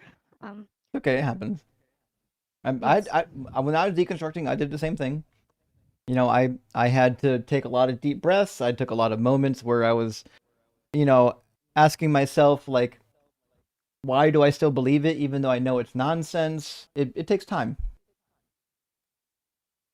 Right. Yeah. Yeah. I mean, Yep. if I No, have you. to be honest with myself, it's just I'd rather not have this God exist, because it's just, I mean, the thing is, even our religion would keep saying that we have to invite other people because everybody else just gonna go to hell, and this, you know. Right. It's a pretty vile religion, actually. Right. The fact that Yes. God loves you, but He'll burn you alive for all of eternity is sickening, actually. Yes. Yeah, like I've got a child. There's nothing my child could ever do where I would want him lit on fire for all of eternity. Nothing. Exactly. He could literally stab me 100 times in effort to get rid of me, and I still wouldn't want him lit on fire for all of eternity. So Right. Yeah. yeah. And would you like to hear another? I mean, this sounds ridiculous, but I mean, this is pretty much, I'm kind of just forwarding what they've indoctrinated in me, but they were Mm-hmm. saying that yeah. Yeah, go for it. So the term ends of the earth, what is the consensus, the meaning about Okay, that? so the ends of the earth, typically in the ancient Near East and in the Bible, is referring to the furthest extent that you can go. It's not really referring to corners. The Hebrew word kanaf typically just means the furthest extent. For example, sometimes it just refers to the end of a bird's wing. It just means that the furthest distance you can go on something. So when it talks about the ends of the earth, their conception of the earth is that it was a disc, the flat disc with a dome over top of it. So if you walk in any direction, you'll find an end to the earth somewhere. Yes. Okay. Mm-hmm. Yeah, because this church says that ends of the earth can also refer to a time frame, like, meaning it's like at the very doors. You know that phrase, at the very doors. They were Mm-hmm. kind of corresponding it to ends of the year to Mm-hmm. make it a point that our prophet emerged during that time period. I know it sounds comical, but yeah. Right. Yeah. Well, I mean, Ellen G. White, it is, to be fair, I would classify as a cult leader. The amount Yes. of people that put her like second to Jesus is, to me, she's very akin to like Joseph Smith almost. Ellen Yes, G. and White seems like a bad go ahead. person. Sorry. Yeah, and that's how our prophet uh basically copied the format. It's, Mm-hmm. I don't know if you've heard about our church before, but um Yeah, I know yeah. about the SDA. No, it's not the SDA actually. Oh, is it? It's sorry, go ahead. Did she break off from the SDA? Hold on. Wait, let me double check. Mm-mm-mm. I thought we're talking about Ellen White, right? I thought she Yes, started but the SDA. correct. But I'm not actually from that religion, but our Oh, so-called prophet kind of copied from her, I believe. oh, you Because mean when you say the prophet, you're not referring to Ellen. You're referring to somebody else. no, if I don't know if you've heard of Iglesia Ni Cristo. It's based in the Philippines, and we have a prophet there that emerged from, Oh, World War One. That's basically when the religion got registered in that country, and uh, they actually used the verse that's referring to Cyrus. You know yep. that verse? Yeah, Isaiah Yeah. 45 and 44. Yes, that he was claiming that he's the bird of prey that was prophesied, you know. That's some crazy stuff. It is. What's It his is. name? I just Iglesia ni Cristo. So Oh, I the thought that was middle the name of word the is church. yes, that's the name of the church. Okay, what's the name of the leader? Felix Manalo. Ah, yeah, I see it now. Yeah, okay. I'll have to check into it. I don't know much about the this individual.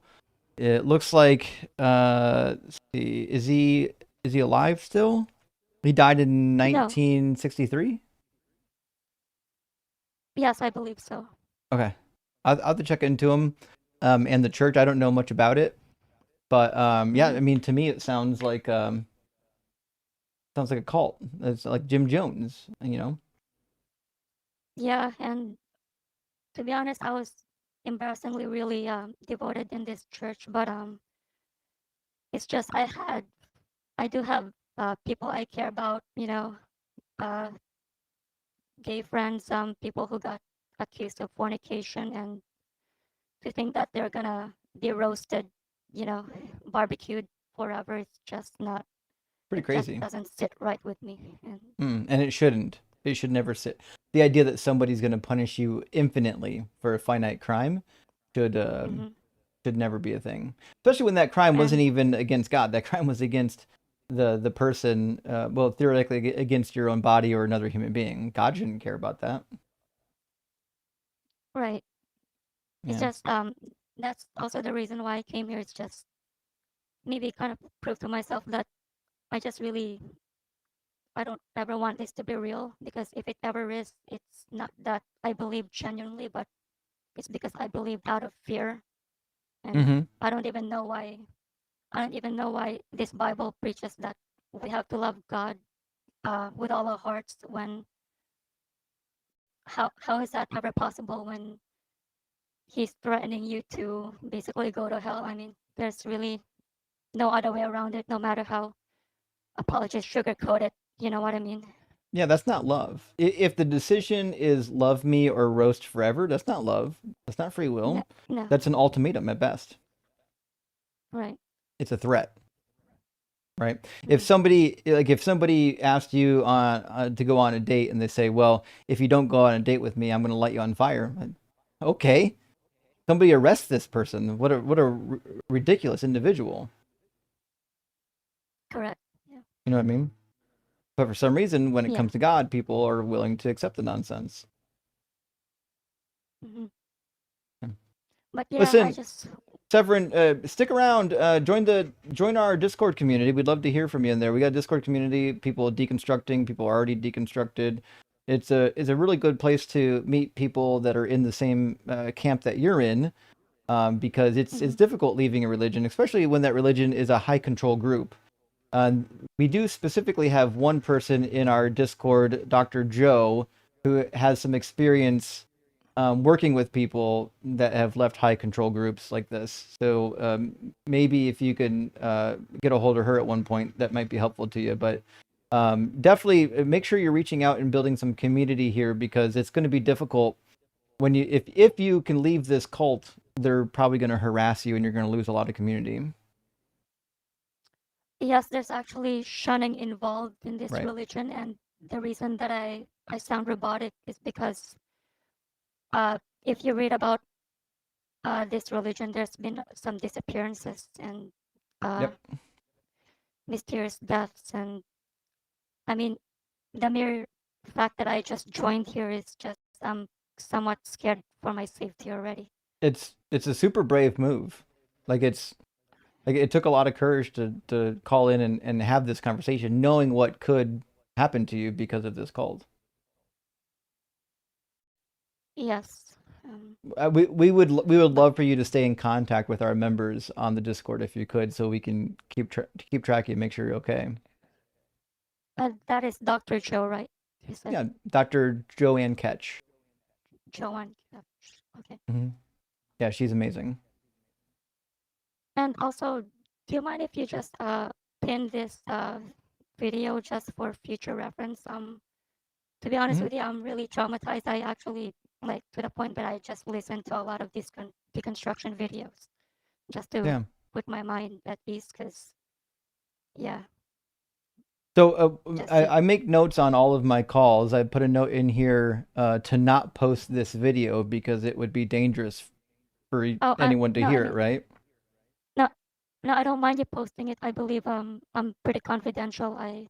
Okay. I meant like if you, I don't mind you pinning it. Like you Okay. can pin the videos. Maybe I would like to get back to it and listen to Okay. it a couple of times. Sure.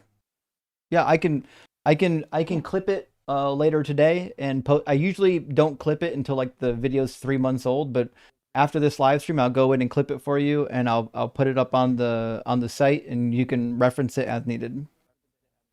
thank you. And yeah, I have no problem with you posting the video. I just honestly, I wish all these cults would just go away. It's just I, I feel like I feel like a hostage, to be honest.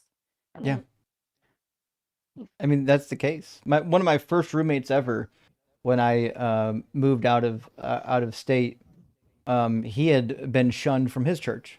It was very traumatic. It was very difficult for him. He lost all of his friends and family almost. yes, and that's what I'm kind of preparing myself to. I'm actually trying to move out at the moment. You Right. know. Mhm. Yeah. You're gonna need some new friends, even if they're virtual, even if they're over the internet. We're more than happy to help if there's a way for us to help. Thank you. I'll All come right. back again Mhm. when I get my nerves in check. It's just I'm a little bit, yeah. Sorry about the slowness. It's okay. I mean It's religion, okay. pretty much kind of makes you slow anyway. But You're doing the best you can. sorry. Yeah. You're doing great, by the way. Thank you, Justin. And Sure thing. so just one final question. This is so do you is I'm sort of becoming an atheist anyway. But so do you believe that there is no God, or would you rather say you don't believe that there is no God? Or is I that the don't same have a thing? belief in God, and it might be close to the same thing. So for me, when I left Christianity, I still believed in a God for a while because I was like, well, I shouldn't throw the baby out with the bathwater. But the more I kept thinking about the logistics of the afterlife and science and the universe, the more I became convinced that an afterlife doesn't make any sense, and neither does a God. Neither one of them seem to have any scientific support. I would imagine if we did find support for an afterlife, it would be something more akin to like what the Buddhists believe. I don't think it would be like a religious afterlife with a particular deity. So maybe in the future, I could be convinced to be a Buddhist, but I don't know if I could ever be convinced to believe in an actual God. Yeah. Okay. Right? But What yeah, kind of and a God would create this planet with all this unnecessary suffering, like volcanoes swallowing up entire cities? 40% of fertilized eggs will never make it to birth.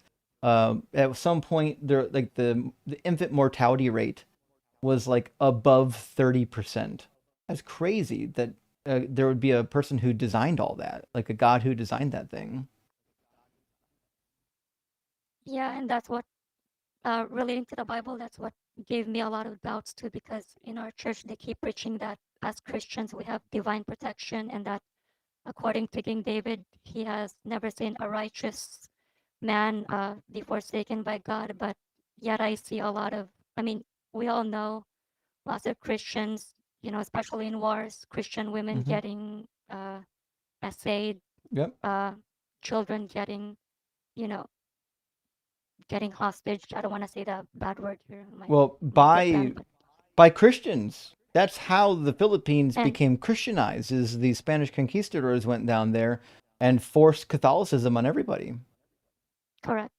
Yeah, Yeah. it's So scary. basically, it's just what's giving me cognitive dissonance was the prophecies. I hope you can read into that, and Hmm. hopefully you can debunk it in one of your videos. It's just basically the prophecies that they say it fits in this church, and Hmm. it's ridiculous. I'll put out a video Yeah. soon on the Mark of the Beast. But And oh God, that one too. I'll explain that based on the mark of the beast, the book, like basically the entire book of Revelation is false. You can, Yeah, that one too. They were saying that. I'm sorry. Go ahead. I say because if the mark of the beast was somebody in the first century, then the rest of the book is nonsense. It doesn't mean anything for us. Okay, if I can just relay what they indoctrinated in me, they said that the uh, Babylon, the one, the woman in purple and scarlet, the color denotes that to be the Catholic Church, and Right. the mark of the beast as the Pope's in the Pope's tiara. You've heard of that, right? Yeah, my own father used to believe that. Yeah. Okay, yeah, that's basically what they keep reiterating in our doctrines. And, Yeah, it's a yeah. popular belief, but it's I don't think it works if you understand the history very well. And this is the problem with the book of Revelation is when you don't have good historical training, like you don't know what was happening in the first century, you don't know what the first century literature was. It's easy to look at Revelation and think it's for a later time period, but if you know what's going on in the first century, it's actually not. It's pretty clearly about what was happening right at that time period, and probably the kings to the east that was causing problems were the Parthians. The Parthians were pretty well known for moving westward to make war against the people on the other side of the river, and so it there's no good. Anyways, I'll when I make a video on it, you'll see it. But yeah, the Revelation, the Book of Revelation, almost unanimously scholars agree is for the first century, and to be fair, just didn't come true. Yeah. But okay, I'm gonna go now. But thank you again, Justin, and I hope you're safe because yeah, be careful because just I've I've had a lot of other Filipino atheists that I've been watching in the Philippines before, but unfortunately they all disappeared because of the death threats, and it's just crazy. Yeah, I get them from time to Yeah. time myself. I'm just gonna keep doing it. I don't care. And yeah, especially now that the political climate with all the Bible thumpers, dominating the whole landscape, it's pretty scary, quite honestly. That's why we need these live streams to get people out of these toxic religions. Yeah, and thank you again for what you do, and thank you for your time. Absolutely. Thanks for coming up. It was great to hear from you. I hope we hear from you again, okay? Yes, thank you. All right, cheers, friend. Fuck, that took some guts. Whew. Imagine being in a cult and having to worry that they were going to track you down and make you disappear. Jesus Christ. Guys, that's why we have to keep doing these streams. Like, we have to keep waking people up. These religions are insane. People think that, like, oh, we're doing a disservice to humanity because religion's like a net good. It's beneficial for society. No, the fuck it's not. It's been nothing but causing harm for most of history. Carl, thank you for the $10 super chat. Friend says, praise Doug. He is everywhere. He is the ground. You got it. He is the sand on the shores, capturing our footprints so that he always remembers us. He's the soil from which all life sprang. Doug is Lord. Rock hard for Doug. Fireman calendar. Listen, Carl, we're getting it. We're doing the fireman calendar. We're going to make it happen. But we are going to need a list. I assume we're going to have Dalton, maybe Joel, Mezzo, Cyber. We'll have to go. We'll have to go through and make a list, though. Roger, thank you for the super chat. Friend says, hello, Justin. This is the guy from Rio de Janeiro. Hey, was your previous name Reggio? Anyways, good to see you. It says, I've just changed my YouTube name to help you out. You're the best. Well, Roger, you're the best. And listen, I didn't have a problem with your real name. I sometimes when I see new names, it takes me a minute to figure out how to pronounce it, but we're going to be okay, friend. Appreciate you being here. And helping Mega deconstruct, good to see you tonight as well. It says the caller shows the sad state of education in the USA. The prior caller. Live yesterday and early today, you are making me question where I am in my week. Rock hard for Doug and Simply White for sharing. Sorry, friends. It's a weird week because I didn't get to stream on Monday. So I streamed on Tuesday. I always stream on Wednesday, and I can't stream on Friday, so I'm streaming on Thursday. So it's just one of those weird weeks where I'm streaming Tuesday, Wednesday, Thursday. It is. And then I'd be on Unapologetic Sunday morning. It's a weird week. I apologize. And Space Lord, good to see you. It says, fun fact about infinity. The first symbol, infinity, is alpha. I didn't know that. The first letter in the Hebrew alphabet. And infinity is the number line, not a number. I agree. Yeah. Infinity is not a number. It's not a point. It is the set itself.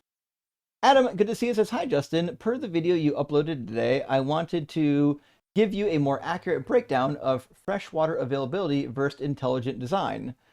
There's only 2.5 freshwater, 1.2 of that is available as surface H2O, 30% is locked in groundwater, 68.7% is locked in glaciers and ice caps. Super smart. Fuck. So that means they're even less. I think I usually say like 97% of the water is poisonous to drink. But you're saying there's even less? Because a lot of that fresh water is locked up in other resources? I didn't know that. And that sure does change the argument quite a bit, doesn't it? Thanks for the information, Adam. I appreciate that. And Space Lord with a follow-up, thank you, says Noah's flood, just the water pressure under Mount Everest, depth of water 89 megapascals. I haven't seen MPA in a while. Megapascals, or 12,000 psi, is equal to an adult elephant on each square centimeter, and that is the case. I mean, yeah. I mean, the sheer, if you look at the depths of the ocean and how much water pressure is down there, I mean, that pressure would have been on the face of the earth. I mean, it's a crazy thing to think. Daniel De La Noche, good to see you, says the laws of logic seem to kind of be descriptions of how to be analytically correct about a given statement or claim. Daniel, that's kind of my statement. It's basically a law of thinking. It's a way that we think and describe the universe. It's not a law that the universe itself follows, right? And Hank says, thou shalt not eat a ham sandwich or do a weekend shift, but okay, fine. You can buy humans and make them work as a treat. Isn't that wild? That God was like, listen, fucking the pork and the shrimp, don't touch it. Get the fuck away from pork and shrimp. Yeah, they're eating it over there. I don't give a damn if they're eating it over there. You don't touch it. And it's funny, they did do it. We have archaeological evidence that some of the ancient Israelites were eating pork. But slaves, on the other hand, fuck it, you can own some slaves. Own a bunch of them. El Cactus says, would you debate Big John Steele on YouTube? He's a Philbro that I need to see humbled by you.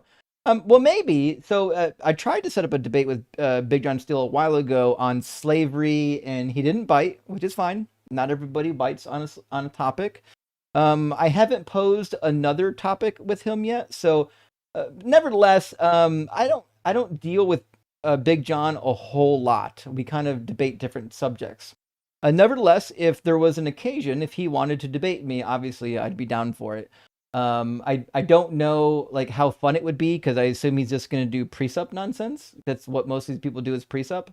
Nevertheless, I mean, it would be fun at least. I'd rather see Big John Steele do a live debate with Ian. Ian has debated him on TikTok, but never formally. And Sourdough says vitamin C. God loves scurvy. You know what? That's it. Sourdough, that's a really fun topic. We should create a topic where it's literally God loves scurvy. That would be such a fun topic. Okay, let's get our next guest in here, Alex. We had a guest on the TikTok queue. They dropped. I have no idea why. But the TikTok queue is open. We got a couple of people on the YouTube queue, so we'll grab people from the YouTube queue first. Next in line appears to be Alex. Alex, are you at least 18?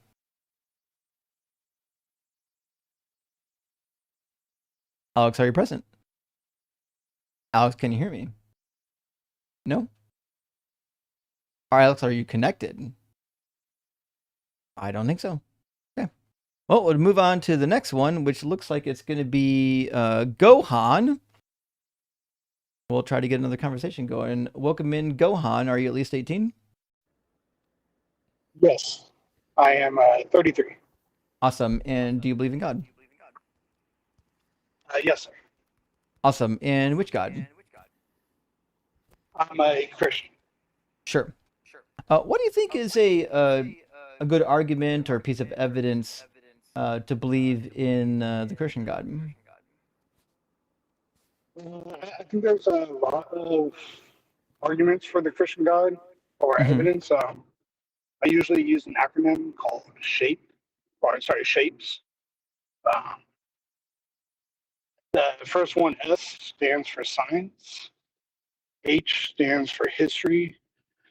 A stands for, this one's kind of a cheat code, but it's arguments for morality, and the laws of reason. And the PE is personal experience. And you can put an S if there's more than one. Okay, so P and E are combined then for shape, and that's personal. Well, which one do you think is the strongest out of all these acronyms? Either the S or the A, and then followed by H, and then followed by PE. Well, you're welcome to pick your favorite. Whichever one you want to start with, we can dive right into it. So I know you kind of go more with the history argument. I kind of that's why I try to call in for today. But throughout your last call and a couple of the super chats, I think I'm going to change the topic to moral and natural evil. Okay. Do you have an argument specifically? Yes, but I've also, like, for months wanted to talk with you specifically about the Shroud of Turin. Okay. But I might call back another day for that. But Okay. I've spoken to you once before on another show. I thought you were a really nice guy. You handled my questions patiently, so I appreciate that. Yeah, I thought I recognized the name Gohan. You don't see it too often, but I couldn't remember where I talked to you because you weren't on my spreadsheet of people I talked to on my show. Well, maybe you're a fan of Dragon Ball? Any chance? Mm. No. No. Okay. I'm not even a fan of having fun, so I don't watch anything. Well, if you're not a fan of having fun, you can't be a fan of Dragon Ball. So. that would check out, yeah. So yeah, if we could get into, I have about 25 minutes, if that's okay, if we could get into the arguments of moral and natural evil. Sure. So, do we agree that there's a difference between, like, moral evil and natural evil? I think you and I might think of the word evil differently, though. When I say evil, I'm just referring to something that's, like, really bad. But I think the phrase Sure. badness is subjective to the mind. Do you agree that there is absolute, not objective or subjective, but absolute morality?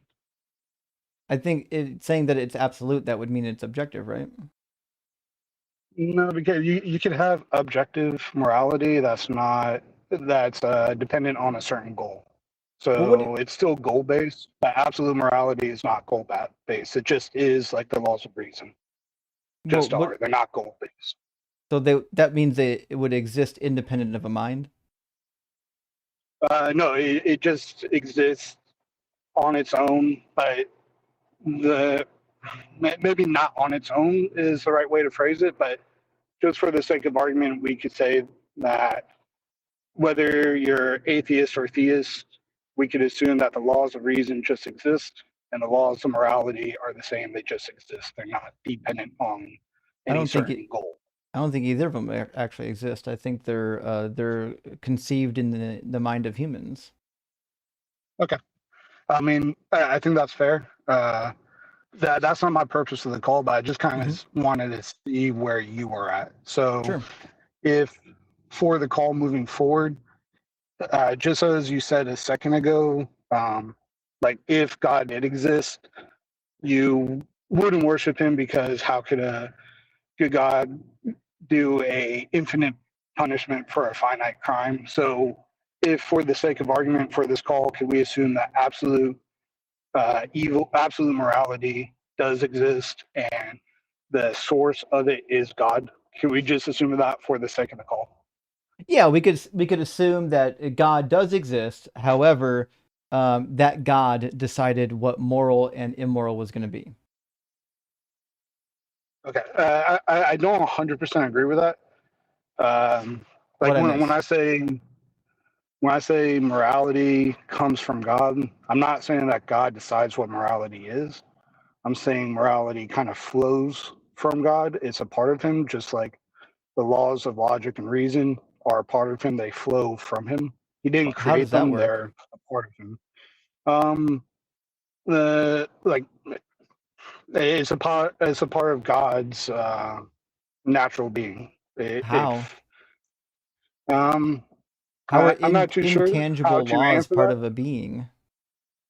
Would you say your thoughts are part of you? Yeah, but that's in my mind. That's why I said that the Right. morals come from God's Yeah. mind. Yes. Yeah, but I'm not saying they come from his mind. I say they just come from him. Like I don't even he's not know just. how does that work though. Why would anyone believe that? Well, that's a good question. Yeah, I wouldn't mind getting into that in another call. But again, this is just for the sake of argument, saying that. So, like, this is one reason why I don't agree with what you said. Is from his thoughts. I'm going to say, from my view, it just is from him. And we could get into that in another call. Going forward, this is just to say that morality, absolute morality, is from God. It's not like a subjective from him. Is it changing over time? I would say no. Okay, so God's moral codes don't change over time. You said you're a Christian? Yes, and you can kind of debate going back into the Bible. Hey, Gohan, do you have any Wi-Fi available? You're breaking up pretty bad. Oh, geez.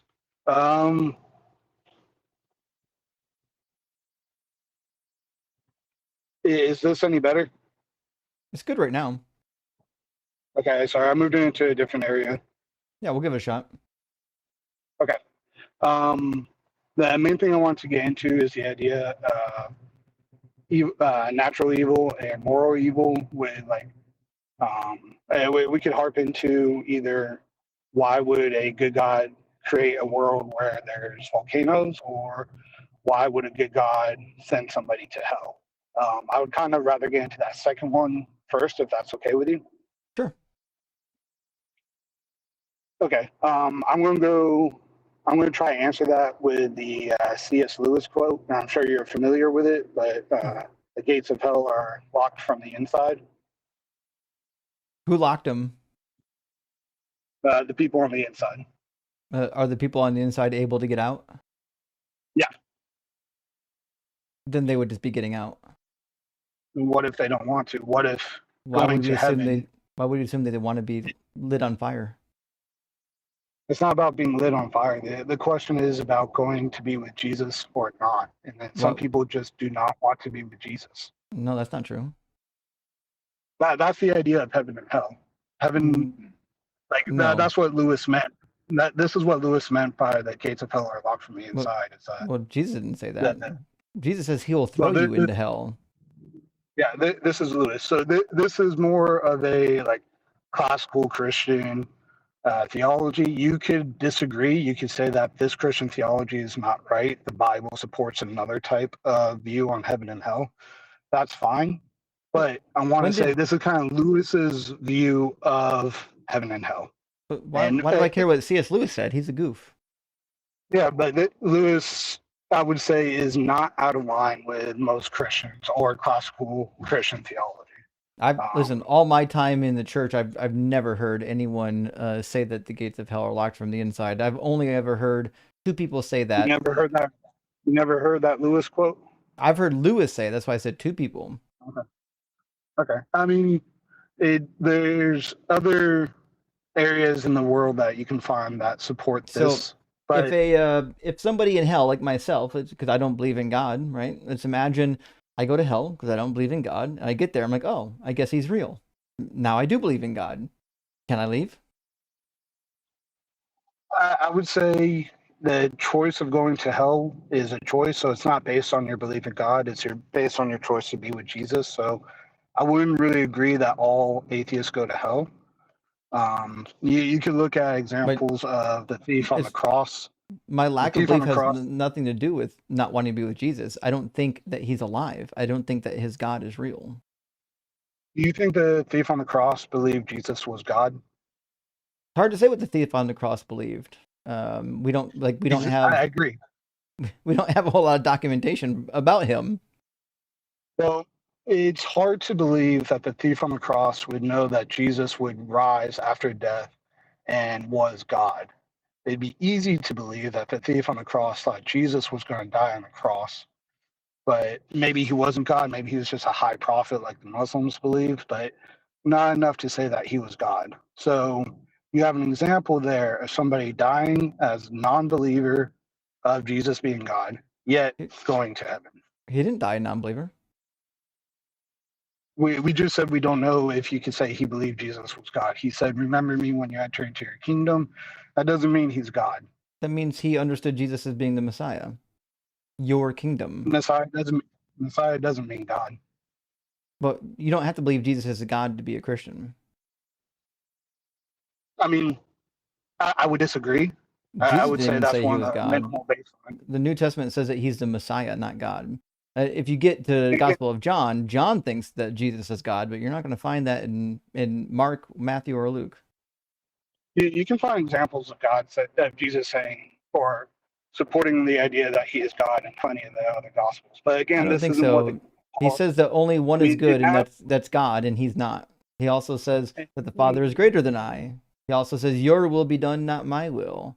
He also says, I only do what I see my Father doing in heaven. He differentiates himself from the Father at every turn. Yeah, that's the basic idea of the Trinity, is that he is different from the Father, but he is still God.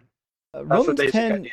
Romans 10:9-10 says you have to believe that he rose from the dead and died for your sins to be saved. It doesn't say that you have to believe that he is literally God.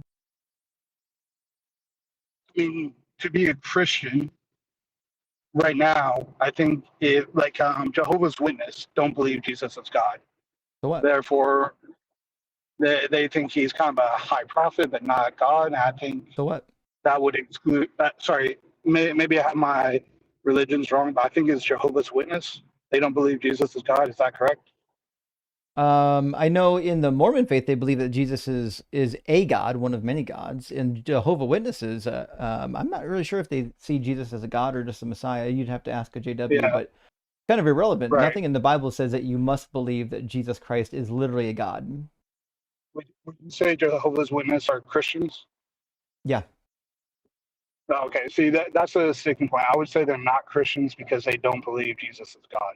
Yeah, well, show me a verse that says you have to believe Jesus is God, because the Bible says if you confess with your mouth that Jesus is Lord and believe in your heart that God raised him from the dead, not that he is God, that God raised him from the dead, it says you will be saved. It doesn't say anything about having to believe that Jesus is God. Sorry, this is about the strict definition of Christian. Yeah, that's what I'm saying. Christian is someone who believes in Christ. Sorry, you were talking about being saved in Romans 10. You weren't talking about being strictly definitionally Christian. Yeah, that's what it means to follow Christ. Following Christ is being a Christian. You can be a Christian and not be saved. That's you can be ridiculous. an atheist and be saved. Well, this is kind of like Catholic belief. So, I mean, we could say it's ridiculous. That's fine.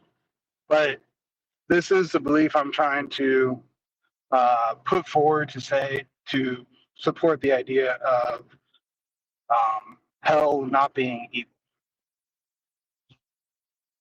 So I'm not sure if you've furthered or advanced your talking point yet.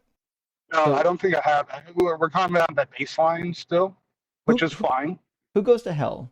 Because the Bible says that people who don't believe in Jesus are going to hell. Well, I mean, like, I can take examples of people who do believe in Jesus who still go to hell.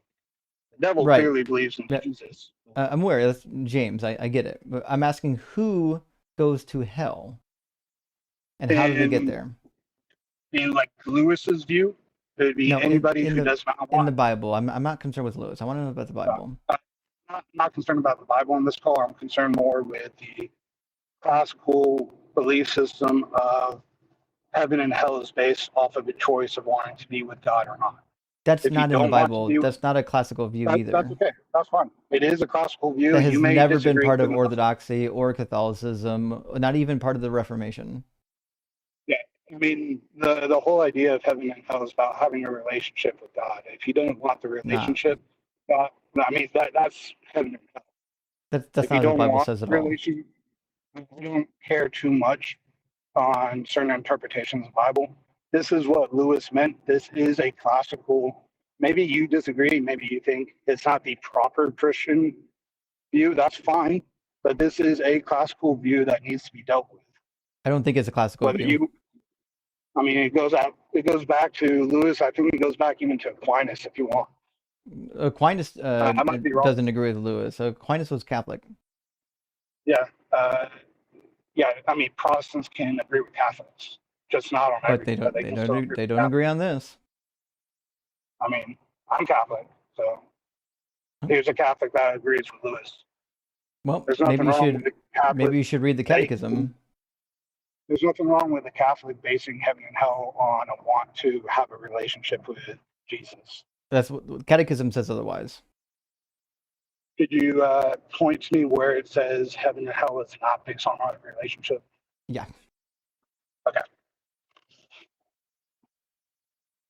All the sacraments are about trying to form a relationship, by the way. Okay. Which sacrament is not?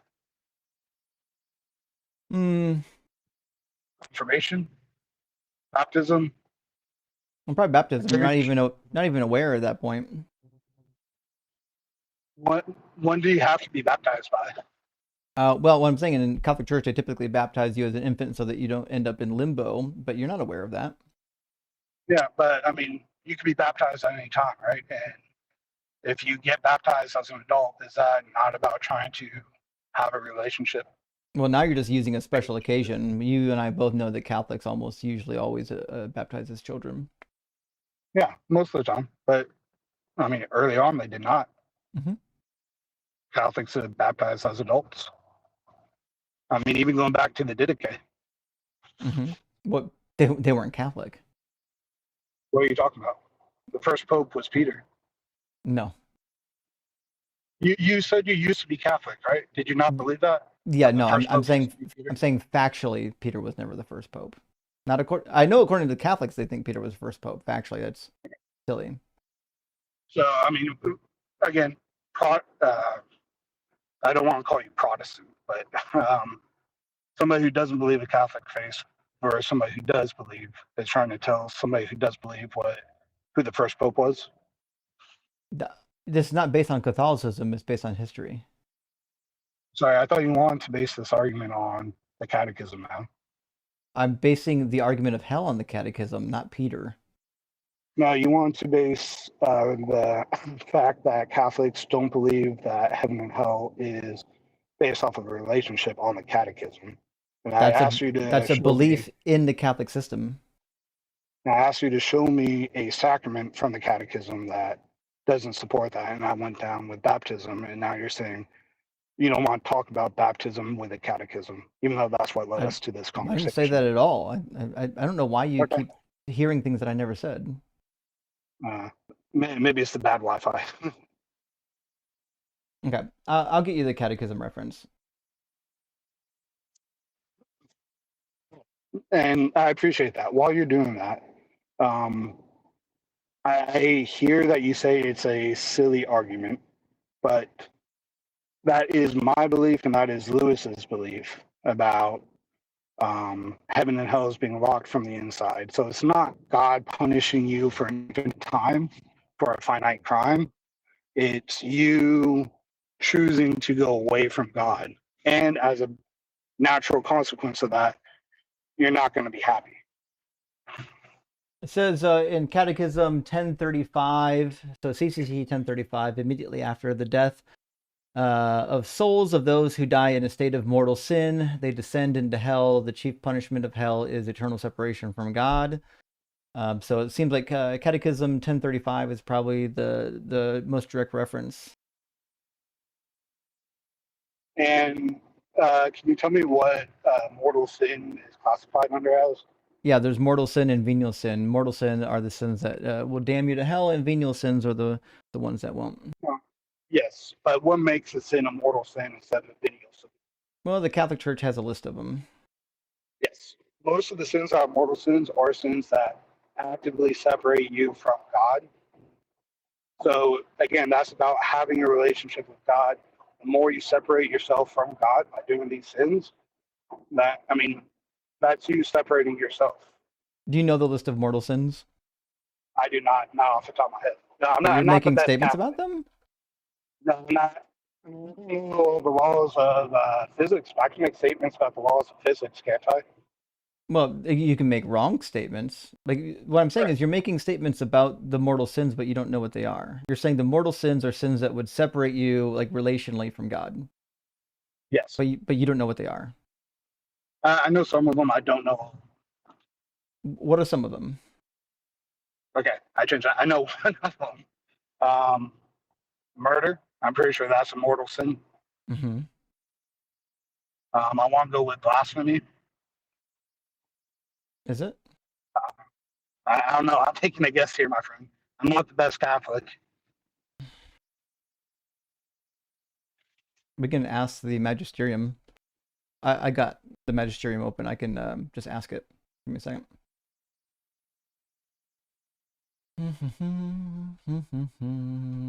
Says there's not a complete list of mortal sins, so it's not even officially documented.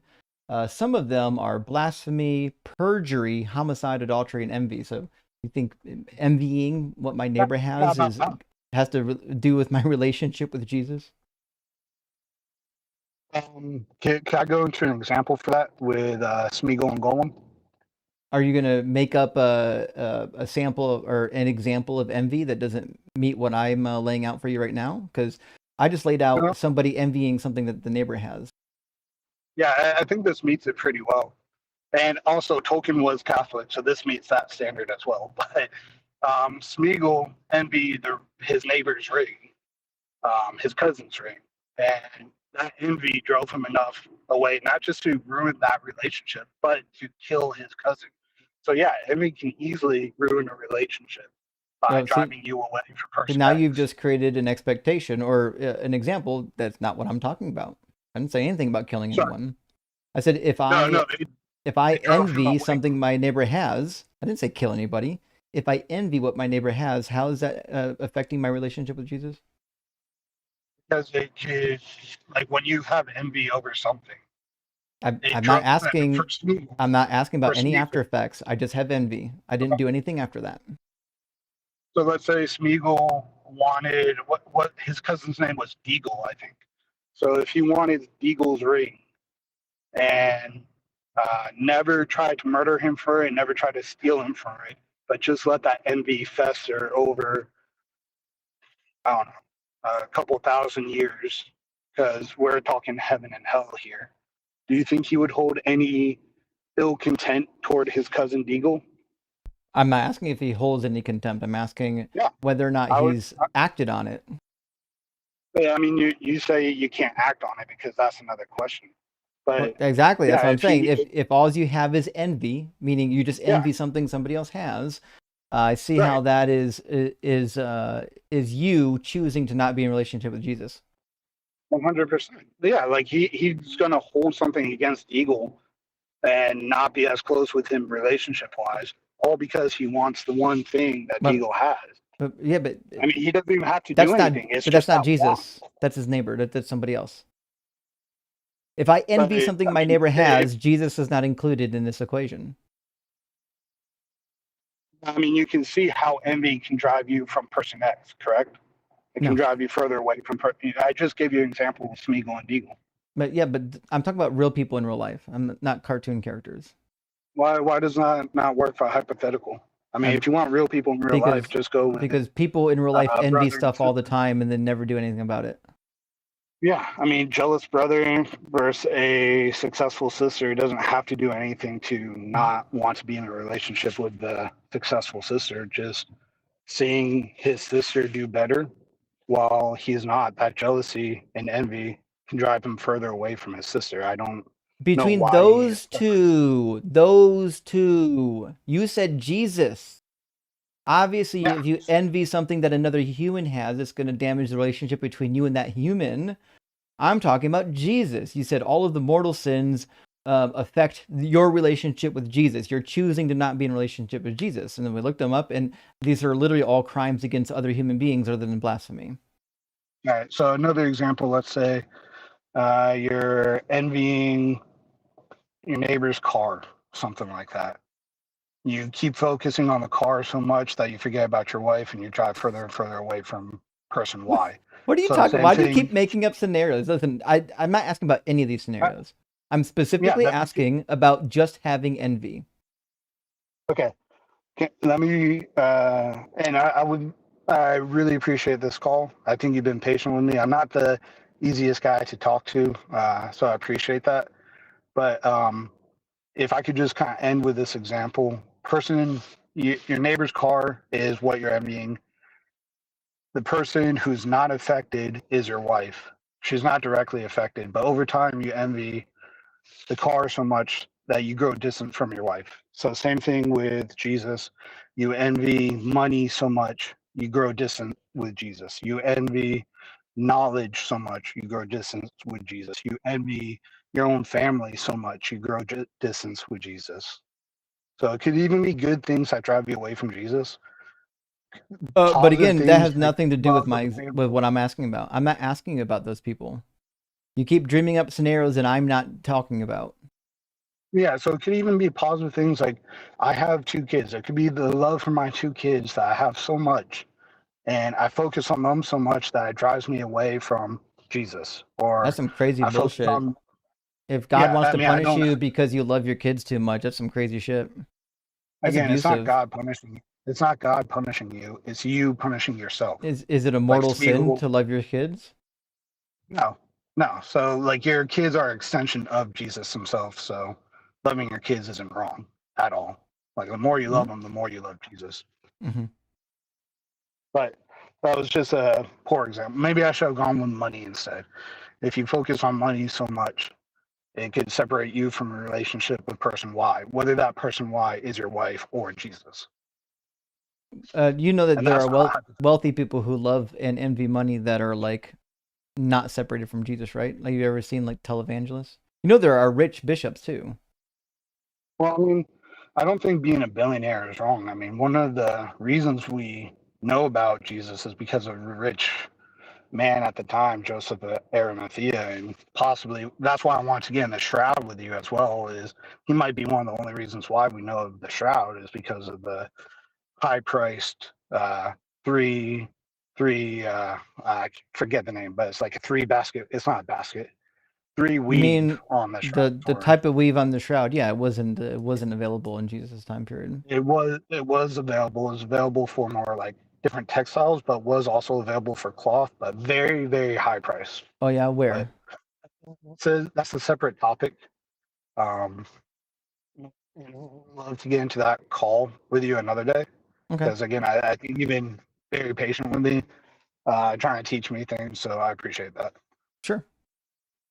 Did you But did you want to finish your analogy? Like, I think what you were asking, like maybe 10 or 15 minutes ago, was if God was real and morals came from God, and then we lost track because you ended okay, up on C.S. Lewis and the doors being locked yeah, from the inside, and none of those things are in the Bible. that's my and Lewis's, and whether you agree with me or not, other major Christians' belief is that heaven and hell is not sent. Nobody goes to hell. Oh, I'm sorry. I have to get going. Thank you so much for your time. All right, hey, cheers, buddy. Thank you. Good to hear from you. Hope you're doing well. He actually does have to get going. His battery is about to die. His battery is at like 0%. But in CCC 1035, it says the teaching of the church affirms the existence of hell and its eternity immediately after death of the souls of those who die in a state of mortal sin, descend into hell, where they suffer the punishments of hell, eternal fire. The chief punishment of hell is eternal separation from God, in whom alone man can possess the life and happiness for which he was created and for which he longs. Doesn't say anywhere about desiring to be separated from Jesus.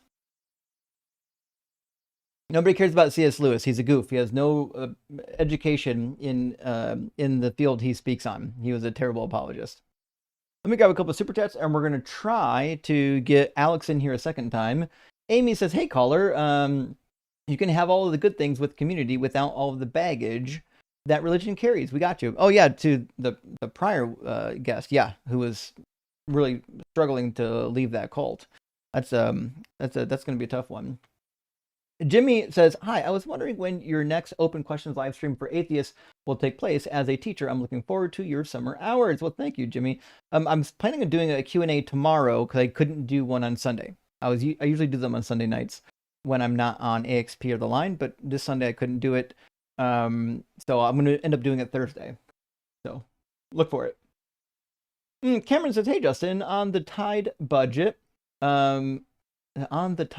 but I watch your lives and even watch the replays. Addiction just in time." Well, thank you, Cameron. I appreciate it. Watching the channel and liking and subscribing and thumb upping all the videos really does help a lot. It helps to boost the algorithm to get more eyeballs on the live stream. So I really appreciate that. And not the Bible, Jason. Great to see you again. Hope you're doing well. Thank you for the super chat. It says, "This is what I was telling you about. PH Iglesia Ni Cristo is fucking dangerous and will harm their members for getting out of line. Everyone is linked through the church, and you can lose your social network, job, and bank overnight." See, we did kind of chat on that. I didn't realize how severe it was. It's actually a really scary cult to think that they would go through these lengths to, kind of like Scientology, where they'll torment you for leaving. Like, what a crazy thing. Like, if your religion has truth, if it's on the right side of history, you don't have to threaten anybody at all. Your existence should be enough to demonstrate the validity of your religion. And Furtive Batak says, "Gohan makes me proud to be an ex-Catholic. What would Lewis do?" Is crazy, actually. Furtive, I'm with you. It's weird that some of these people can. They're like C.S. Lewisites. C.S. Lewisites would be the like Lewisites. They have no idea what's in the Bible or even in their own religion. They just found one author in their religion and said, that guy, he's got all the answers. But C.S. Lewis does not have good answers at all. All right, we're gonna try Alex for another round to see if it works. How you doing, Alex?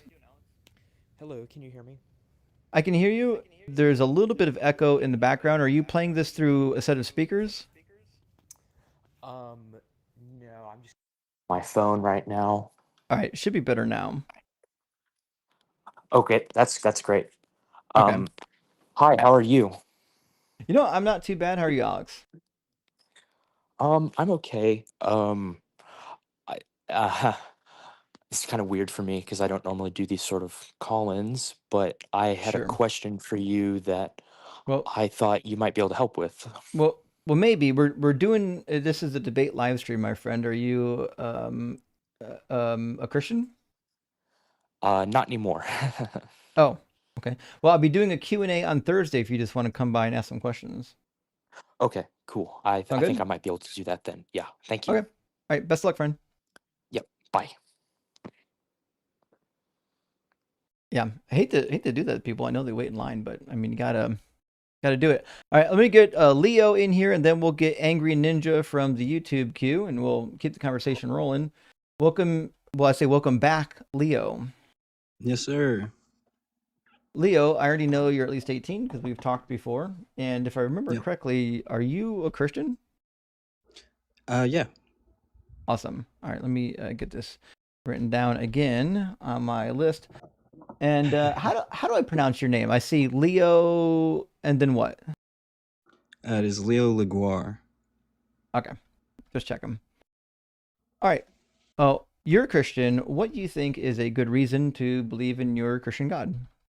I'm actually sending you an email currently, but I would like to ask you as I'm sending this, because I'm putting images that you could observe for yourself to see what things I've came up with and worked on.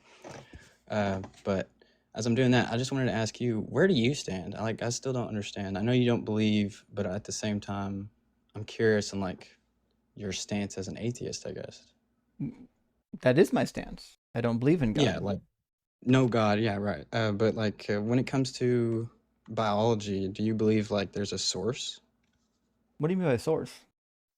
Well, an originating biological entity of some sort. Do you believe in anything like that? I mean, is it like a first protocell? It's I mean, you could kind of look at it like that, but it's even smaller than that, and that's how I think. It's way smaller than a cell by any normal standards. But Well, yeah, Like, do there's you believe? obviously like a first formation, right? Right. You've got RNA first, and then so on and so forth, and then eventually, you're able to build biological life. I don't know all the steps very well, but I mean, obviously, if you believe in evolution and abiogenesis, there's obviously a starting point where something we would say becomes alive, and by alive we mean that it can reproduce and that it takes energy from its environment. Right. And so I believe that the same system that takes life from the environment and also, makes life is this biological entity. And I don't know how you feel about that, but that kind of seems like like a a being of some sort of omnipotence. Why? Just because the fact that it knows like it's got to do what it's got to do to make sure that life does what it's supposed to or dies when it's supposed to. I don't think it does know those things. I don't think it exists. I think the evolution of life is not the goal of the universe. It's just a byproduct of the universe. Right. And like I understand where you're coming from. Okay. So just to answer, I guess, my question, so I know like for sure, you don't think there's an originating biological point Yeah, at there is. all. It's just not God. Well, okay, yeah. So do you think that people misinterpret the God in the Bible as this this exact thing that we're talking about now? No, no. The God of the Bible is a entity that like created the heavens and the earth. It's not Right. a God that like sparked off evolution. Right.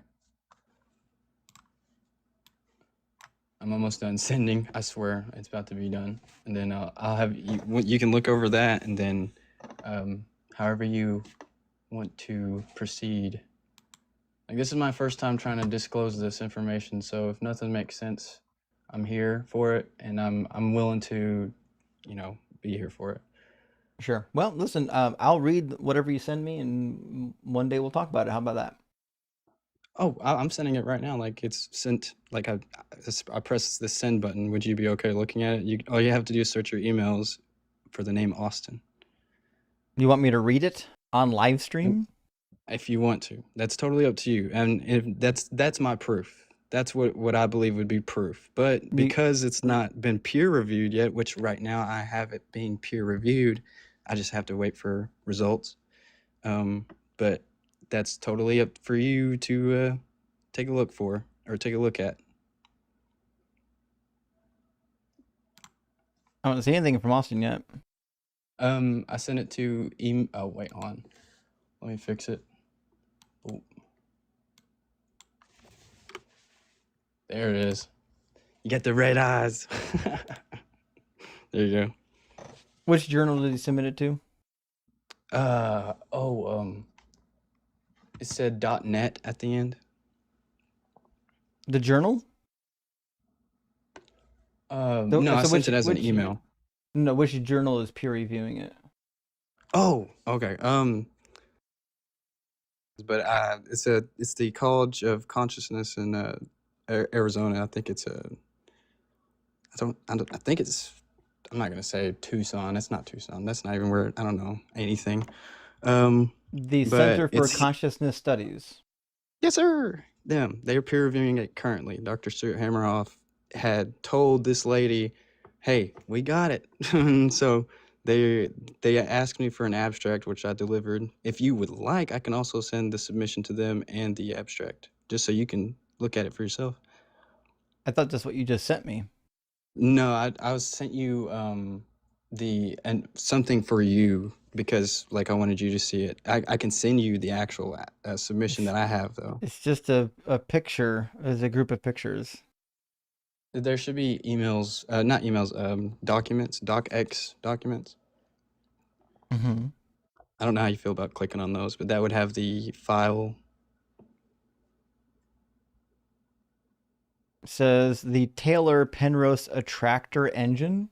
Yes, sir. And this is supposed to work how? Essentially, if you were to scan a person's brainwaves at the most focused, you would find them at a 40 hertz. It would show that. You can look that up. And this what I'd sent you, it essentially shows that 40 hertz connection, and beyond that, like I've been able to further look beyond the frequency, and that was only due to me discovering more about my formula. What does that have to do with any of your claims? What is the frequency? I have to do believe with that's it? the proof of the Holy Spirit. I believe that is the Holy Spirit. The T-Pro Why would- engine was a name for science. Why would we think that?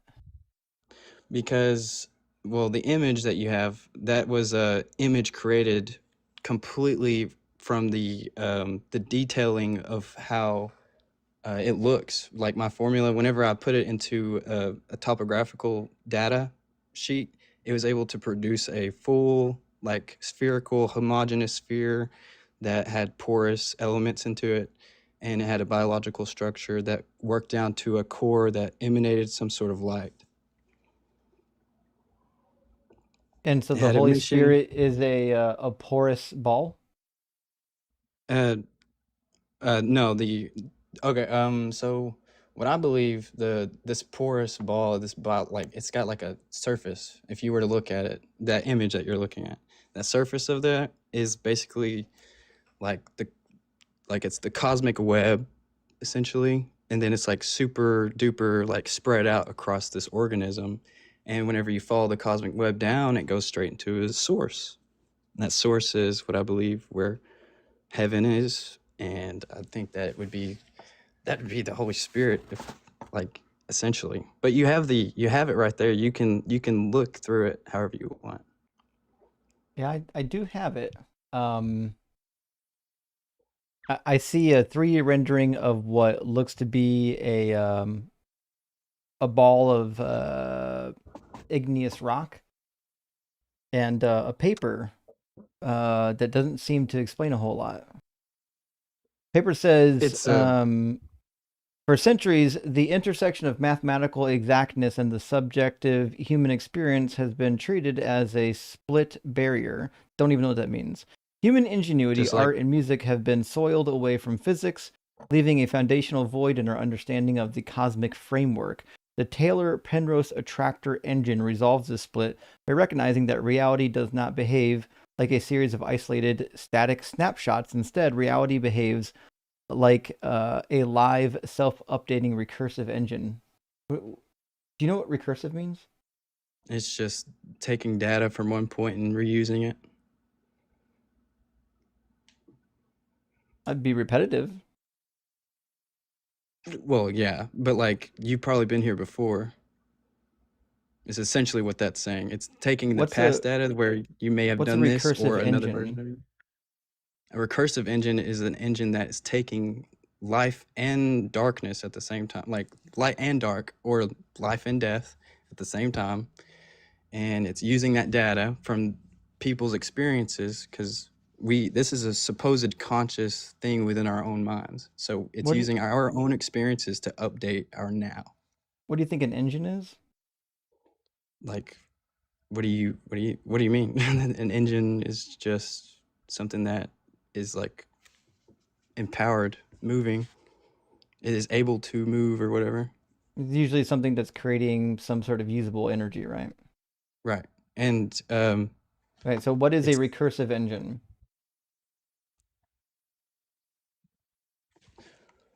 Hold up. For some reason, I'm like completely confused. Why do you ask that? Because it's in your paper. Yeah, and I'm having like a hard time understanding how you're not getting it. I'm not getting it. You can't define it. You're using words Alright. improperly, and I'm asking you to define them, and it sounds like you can't.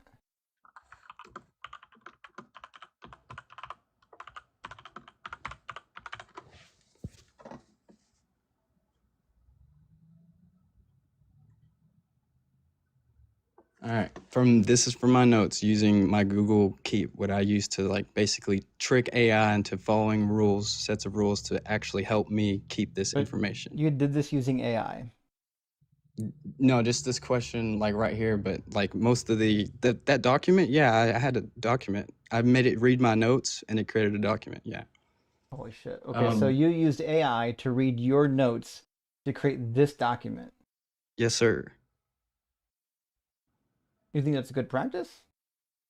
I have over what seems like, I think about, when I looked at it, it said 500 to maybe 800 minutes of full length information on my phone where I have data compiled and history used for my Google Keep. So if there's something missing there, I'll clear it up for you right now. But Well, we're trying to get straight on basic definitions in this paper. Okay, so it's cool.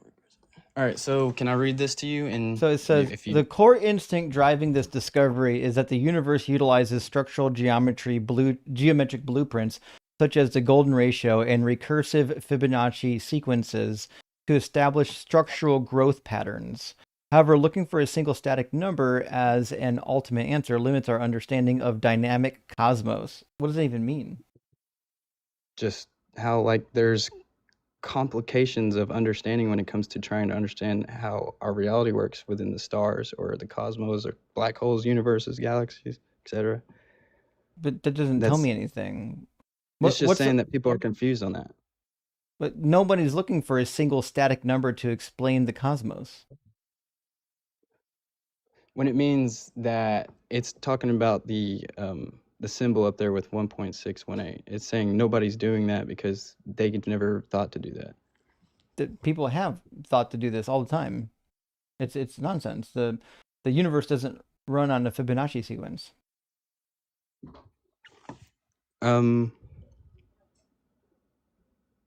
It doesn't run alone on a Fibonacci sequence. Or at all. I actually saw something. Hold on. Here it is. Someone brought that up to me, actually.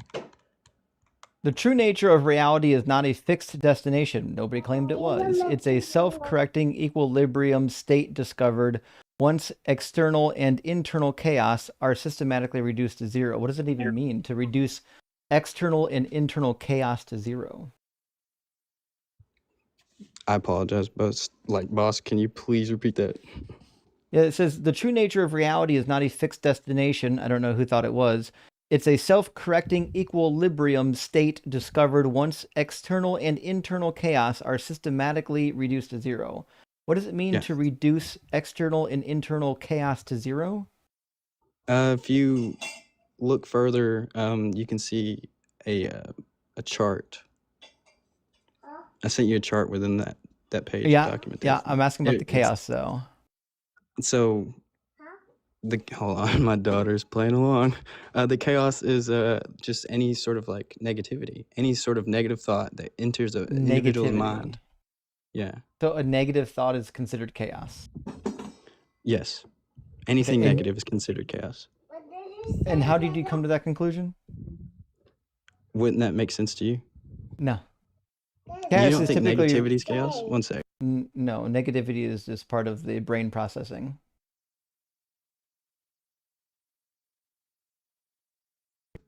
I apologize. One more time. Negativity is just part of how the brain processes fears and triggers. Yeah, 100%, because we're human. We have to do that, but at the same time, it's not needed experience. It's just something that we go through because we don't know this yet. Needed for survival. Well, yeah, if you were like, this is the error map, visualizing dark fractal drift and system instability. What is fractal drift? So fractal drift is essentially when your mind becomes unstable. What's a fractal?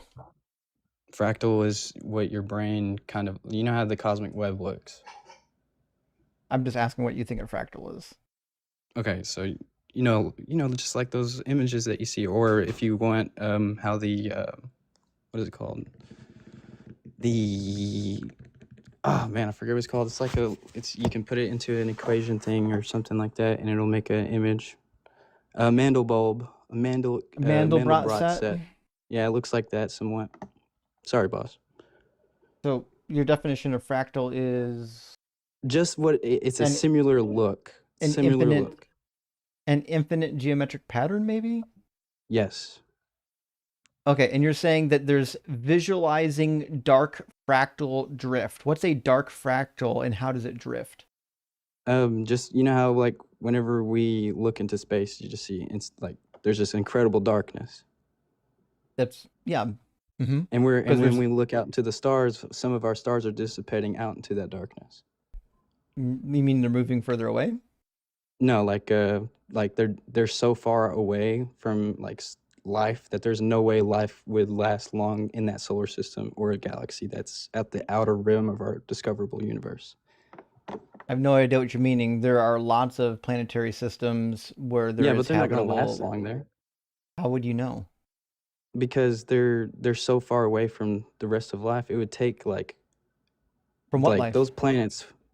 Okay, so on the outer rim of our observable universe, there's probably 1 to 2 to 10 planets that are just sitting there like super duper far away from the rest of, say, the cosmic web or any sort of like life at all. And so it would take them. Why does their proximity to other life have to do with whether or not they can survive? If they don't have the elements on that solar system, they won't be able to. If they don't find a way to progress. I mean, there's tons of planets with different elements. That's what I'm saying. You're saying like it's a possibility. You don't know what's on those planets. No, but like there's some planets that definitely won't make that outcry, and some that might for sure. Or some that would for sure, yeah. Yeah, it's 50-50. So I guess I don't understand the point. My point is your diagram says visualizing dark fractal drift, and I haven't heard any explanation of what you mean by dark fractal drift. Okay, so if you suddenly hate somebody because of their entrance in your life, like, damn, this guy, and then you also think, I really, really hate this guy. I want him to like die or get killed or something like that. That's immense darkness affecting you, a drift into your mind, making you feel like, oh, I gotta kill something. That's crazy. But what do fractals have to do with it? A fractal is how they use like, it's like a data. It's like the way they use like it's like a speedway. These fractals are used to send data. This data is used everywhere. Where can I find these fractals? We don't have the technology, but right now we can observe something with what I have discovered, and it's you can use an EEG device on a person's brain. But what are you finding with the EEG? Supposedly, if they fix the EEG device with my formula, and the formula is added to the lenses that they use to focus light down onto their subject, this individual would present the Holy Spirit or some sort of a small starlight that would light up the room. It would be so bright that have you ever seen an EEG? No, I've heard that that's the EEG doesn't use light. It uses electrical signals. Yeah, my bad. They put pads on you. They're using that form of light. They're using electricity, and they're emitting that into your body.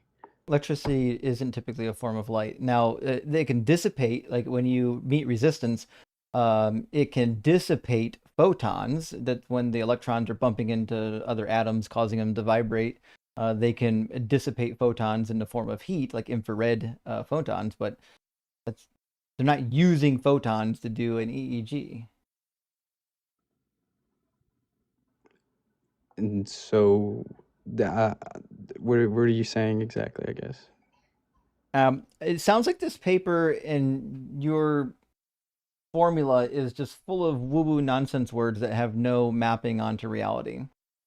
You have to, it's just because it's such a nuance. That's the only reason why. Like, I'm literally getting it peer reviewed because it doesn't exist. It shouldn't exist, is my point. I understand your point of view. What's the Riccati flow pulse? Riccati flow? Yeah. Do you know the Riccati?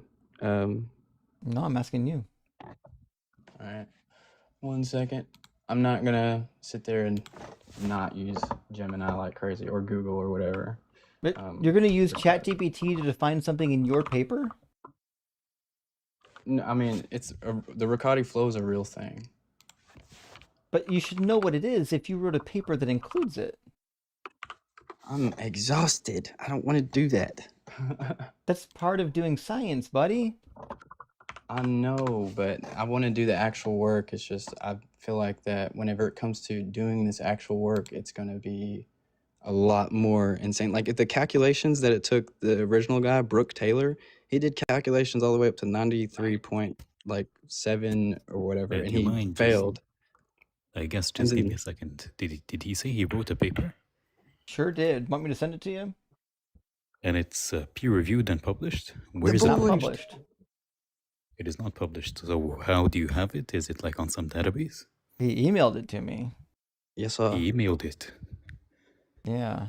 1 second. Just think, can you do me a favor quickly? Just, could you put it through a AI detection thingy? Oh, well, he already said he used AI to write it. The entire paper. Yeah. It used information from my Google Docs, So did you, which I have created. Did you reference ChatGPT as a co-author? In this reference, no, not here. Definitely, I don't know why. I was just sending it to Justin so he could overlook it. I wasn't taking it serious. What is the study about?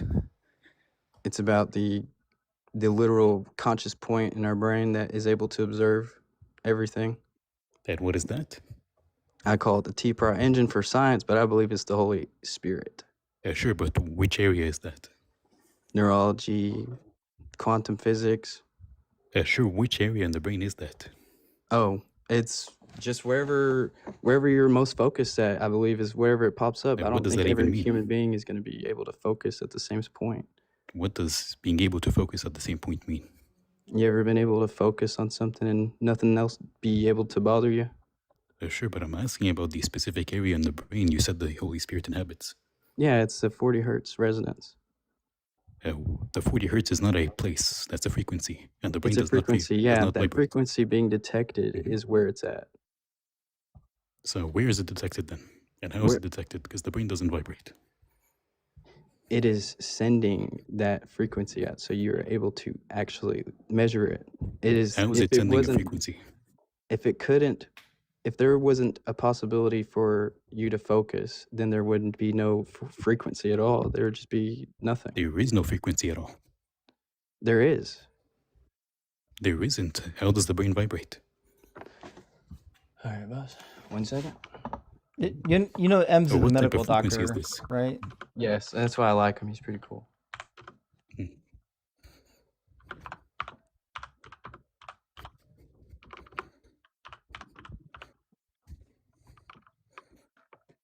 It says where the engine's background runtime code establishes the following constants? Yes, sir. How is the engine you said was the brain? How is you're saying the brain is running code on the back end? Okay, so let me ask you this. Can you imagine an orange on your table, even though there's no orange on your table? I fucking wish there was an orange Some on my people table. can, some people can't. Some people can, some people can't. Definitely cannot, and that's true, which is completely where this is like, sorry, it so those people who sucks. can don't have the Holy Spirit. How does this work? It is just by fortunate design. So Some people can be blessed. If you ask up? me, to not have to worry about this would be kind of good. Now, could you tell me how does the vibration work? Okay. How do you vibrate at 40 hertz? 1 moment. So you're saying that frequency is vibration. That is, am I wrong, Justin? Like, I haven't went to engineering school, but that's what I mean, remember. typically frequency would It be could be like referring to the frequency, oscillation or vibration, vibration. Oscillations in time. Mm-hmm. Yep. For example, we all in agree on that. electricity, frequency is referring to the oscillation of the sine wave of an alternating current. All right, so this is what I'm seeing. Now I can actually click a link, but that's totally up to you. So scientists have found that 40 hertz, a specific frequency. Okay, are you good? Go ahead. Okay. Scientists have found that 40 hertz, a specific frequency in the brain's gamma band, 30 to 100 hertz, plays a special role in synchronizing neural activity across brain regions, supporting higher order functions like attention, memory, and sensory integration. This frequency is often called the binding frequency because it helps coordinate activity between different parts of the brain during complex tasks. Just give me 1 second. Could you tell me the title of the paper? My paper? The Yeah, it's paper called that the you're reading right Taylor-Penrose Attractor Engine. And not yours, the one that you're reading right now. Oh, I just searched it. That's basically no. Like I said, I got a source. You want me to get To the be source? clear, the paper I'm looking at from Where's the MIT source? says evidence 40 hertz gamma stimulation promotes brain health, meaning if you Yeah, stimulate that would make a sense. brain using 40 hertz Brain gamma, stimulation, but that wouldn't be the brain itself having right? quote unquote 40 hertz. Right. Yeah, and that's part of the experimenting that they were doing when they Brain isn't discovered doing this. that. That has nothing to do with what you said. I'm telling you that it It is has nothing to do with what it you is- said. Okay, so what am I supposed to? What's the question that I need to answer? The question is, what is the 40 hertz in the brain?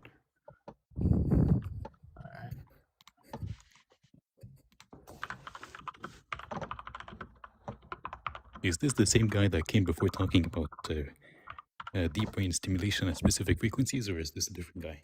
I forget, we've had so many of them. I'm just wondering if Canadians are still running on 50 hertz and Americans on 60. That's what I need to know.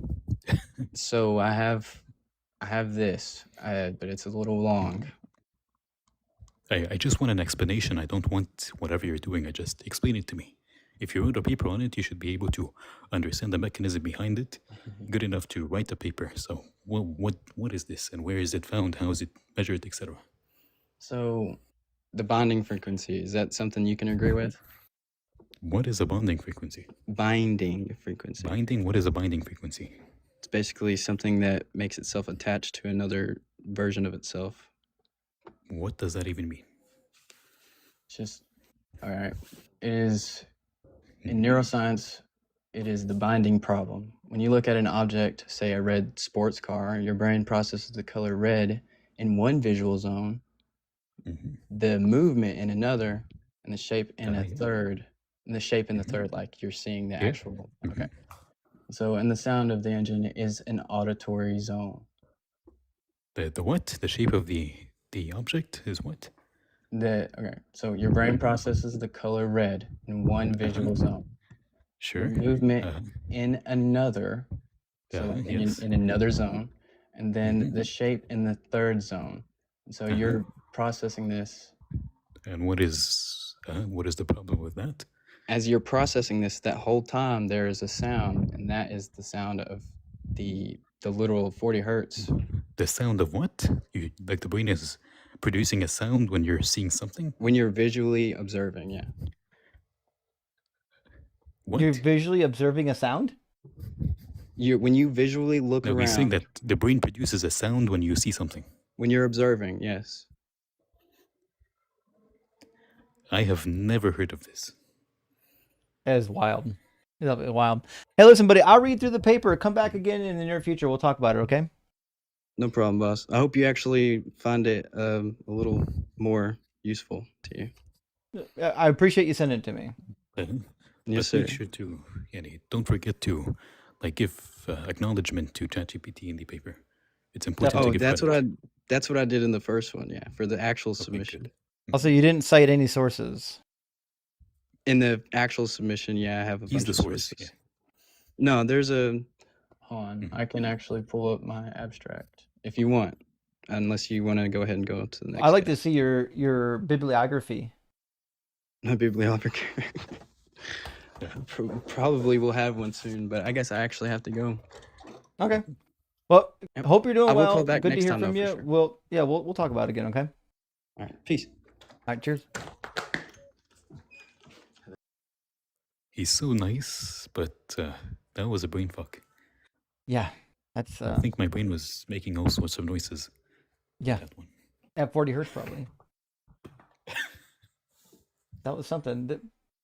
The paper is interesting to say the least.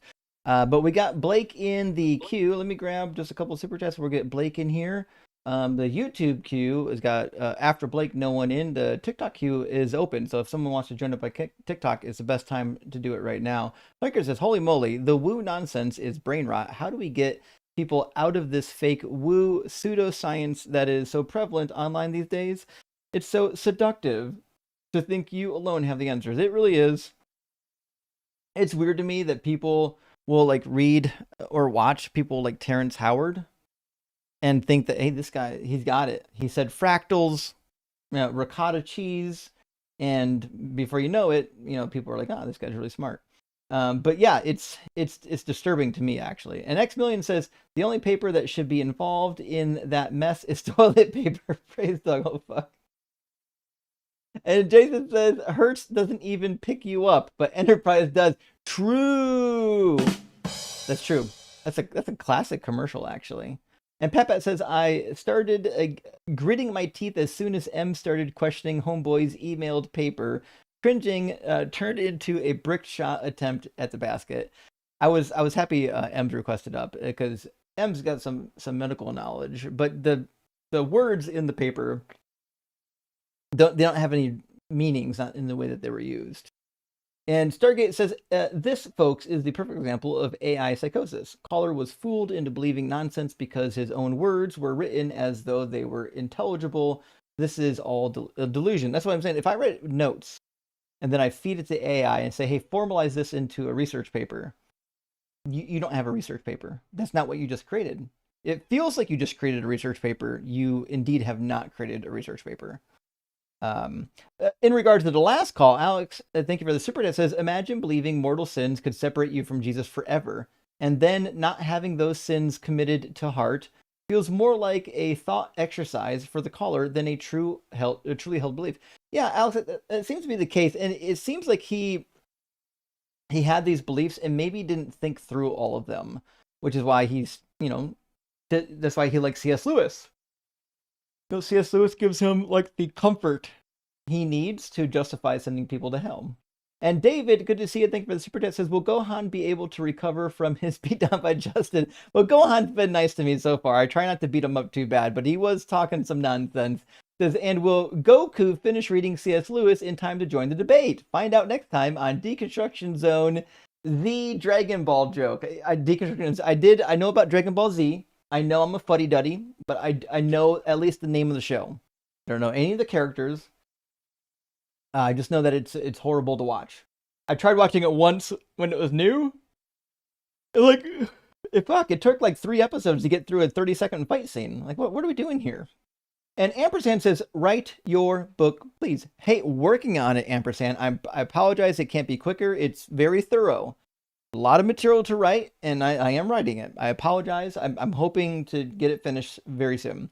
And Prana, good to see you, my friend. Thank you for the super chat. Says, sadly, I have to drop my membership for a while. It happens, don't worry. Looking at fighting a major grocery for corporate retaliation since I lost my job for fighting for a coworker who was being harassed. God bless America. That is America. And Prana, super sorry to hear it. That is the corporate structure we have. You stand up for anybody, and you're doomed. They're going to cut you. But I really appreciate being here, friend, and all the support you've given. Super concerned about your situation. Don't be concerned about my situation. I'll be fine. But hope you're going to be okay. Let us know if you need anything, and we appreciate you being here as always. Power Ranger says, this channel has truly unlocked part of my brain. I grew up reformed, so thinking felt so complicated. The big books, the theologians, the history, paper tigers, in the end, words mean words. Rock hard for Doug. Power Ranger, you nailed it. The only way to get to these religious concepts is to say things like these words don't mean what they say, but they do. Words have meanings. We know what they mean.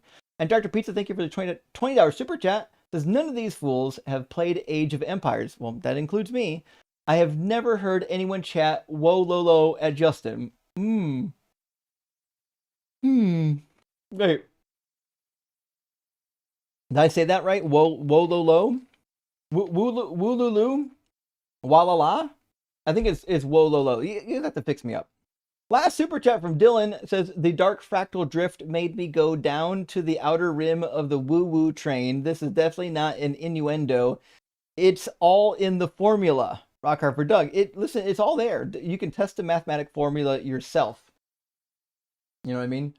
It is what it is. Actually, a Doc, I'm sorry to do one more. Doc is weighing in, says, neuro here. So Doc, plural is a neuro. Says 40 hertz gamma is neural coordination, not cosmic Wi-Fi. Ask him what region, task, artifact control, and a measurement method, or are we just putting EEG stickers on Deepak Chopra? That's what's happening. They're just putting stickers, electrodes on people and saying, hertz, frequency, woo-woo. That seems to be the case, but they are going to run code in the back end to restructure the front end to modify the fractal drift or something of that nature.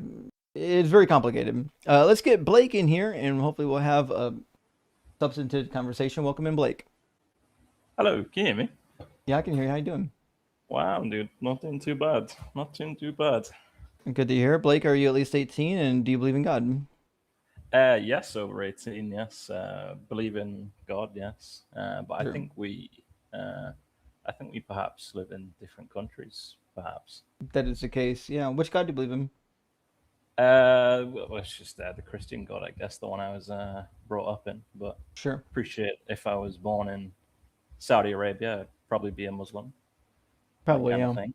Mm-hmm. So I think. So are you from America? Mm-hmm. So I guess you probably have a bit more religion there than I do in my country. I think we probably have more sort of holiness and goodness in the UK now. It's not so much religion anymore. So the question you're asking is it sort of you see the religion in the United States as a inherently bad thing? What question? Your God is imaginary. Prove me wrong. Yeah, that's not a question. Just on the screen. Yeah, not a question. So is religion in the United States? You think it's a bad thing? I think it impacts people negatively, and it's also not real. So it's my claim here is not that it hurts people, although I do believe that it does. My claim is that the God isn't real. Okay, so you think it would be better if society had less religion? I think society operates better when they believe as many true things and as few false things as possible. Yeah, of course.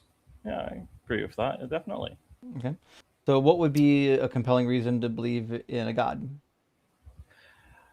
Well, I mean, I'm sort of on the stance that a belief in God isn't really that important to me as a Christian, almost, which is probably a very strange thing to hear from an American perspective, right? Mm-hmm. Because for me, being sort of holy and good is sort of the point for me. The actual belief in God for me is really not that important.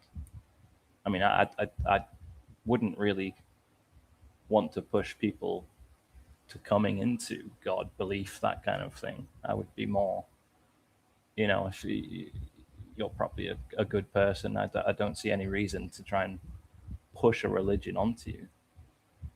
Well, I guess I'm confused here. So the point of the live stream is typically that people who do believe in God will call in, and we can discuss whether or not their God indeed does exist. Do you know the format that we're working on here? Honestly, no. I was scrolling. I saw this pop up. I thought, why not? Listen, I appreciate that you're not interested in forcing your religion on people, but it is kind of the goal of this live stream is to have some robust conversation about whether or not the God that people believe in really exists. I mean, I could never ever prove that, though. It's an impossible point, right? Yeah, that's an honest answer. Yeah, exactly. Yeah. There's nothing wrong with that. That's a fair answer. I'm just saying you might not be a good fit for this live stream, but your answer is right on the money. I mean, you can't prove it. It's faith-based, and you shouldn't force it on people. All those statements I would agree with. So do you see less of that in the United States than I would in England, do you think? Yeah. People here think it's the only truth, and you're evil if you don't believe it. Is that really the sort of predominant belief in the Yeah. United States? Yeah. Wow. Okay. I mean that is so massively different to Christians in England that Yeah. that sort of belief of you're going to hell if you don't believe in me. Mm-hmm. I mean, even if you read the Bible, that's really not a predominant theme when I read it personally. That's not the themes I get from it. But that is the state of Christianity in America. That's one of the reasons why we do the streams. It also is the state of in Islam in the Islamic countries too. So it's it might be benign where you're at, but in other places in the world, it's actually pretty toxic. Oh no, yeah. Well, I do a lot of work in Saudi Arabia, so I see a lot of it. So interesting. Do you think you would even be able to have this conversation in certain countries, or do you think it would actually be too dangerous? Like you would actually be they'd at kill me. risk. Yeah. It's yeah. I think it certainly sounds like it's strayed a bit in the United States. From what I can, I mean, if what you're saying is true, I mean, I have no reason to doubt you. Well, listen, Blake, you're a perfectly kind individual, but we do have to kind of keep on the task here. But thanks for being good faith and for being honest about your religion and for what seems to be being a good person. Oh, absolutely. Yeah, that's the point, really. I don't see anything else with that. Sure thing. All right. Hey, cheers, friend. Be safe. Of course. Have a good day. You don't meet too many religious people from the UK, at least I haven't, but is interesting. That was the same response my Catholic teacher gave me when I was in Catholic school about how do you know that this They're usually Muslim, so yeah, I mean in some religions and it's like they're perfectly happy accepting that it's like a faith, not a fact, but in Protestant religion it's very difficult to get people to admit to that. And I would imagine in Islam too, they don't want to say that kind of a thing. But we've got now Jaden. Jaden. Yeah. How you doing, Jaden? Good. I am a friendly. I've been up here before and we had a little bit of a discussion. I just wanted to ask you real quick, what lexicon or what would you suggest I use for the New for the Greek to translate certain words? So my recommendation is, unless you know the language, you shouldn't try to like critique the Bible translations. However, I'm trying to learn it. Okay. So yeah. Mm-hmm. If you're trying to learn Greek and you need a lexicon, then there's two options. You can go with a cheap, nearly free lexicon, which is the Thayer's Greek Lexicon. It's widely available. It's a little bit outdated now. If you want the best lexicon, you're going to spend about $150. When I was in school, I paid like $300 for it, but it's usually pronounced BDAG. And it's called BDAG because of the authors. It's the beginning initials of the authors. Let me grab it for you. It's going to be called Greek English Lexicon of the New Testament and Other Early Christian Literature. And the main editor is Frederick William Danker. And then the co-editor is Walter Bowers. I think it's on sale right now on Amazon. Yeah, $148 on Amazon. Cheap. All right. Yeah, that's all I had to come up and ask. Thank you. Sure thing. Hey, good luck on your learning. Yep, hopefully. Shit, this is gonna be a struggle. Yeah, Greek's rough. I didn't like it. I like Hebrew way better. When are you learning Arabic? Shit, I don't know yet. It's funny because like sometimes I hear Arabic words that sound very similar to Hebrew words, and like I know they're related, but I don't know how the grammar functions. You know what I mean? I think I've heard a lot of Hebrew. The grammar is the Arabic grammar it's horrible. It feels like doing math equations. I believe it. Yeah, indeed. Yeah.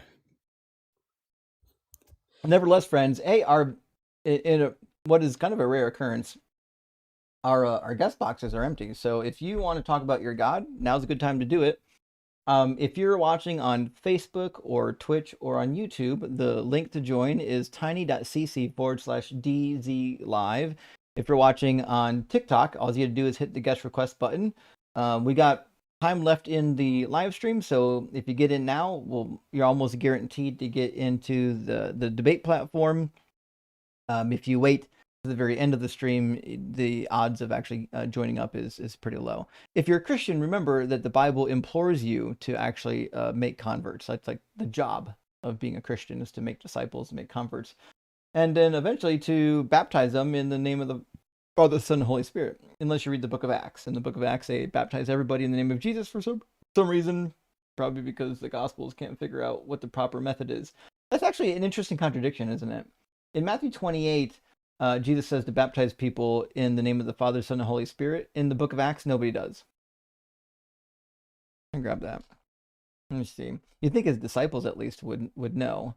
All right, so in the Great Commission, it says, "Go therefore and make disciples of all nations, baptizing them in the name of the Father, name of the Son, and the name of the Holy Spirit."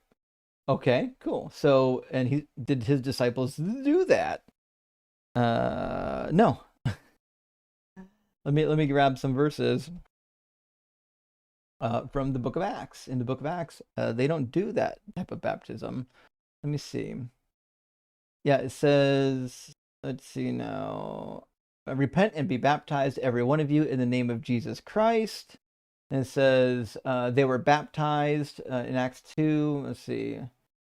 It says Acts 8:12 regarding to the eunuch that Philip talked to about the kingdom, says in the name of Jesus Christ they were baptized. And then let's see, there's another one. It should be Acts 9.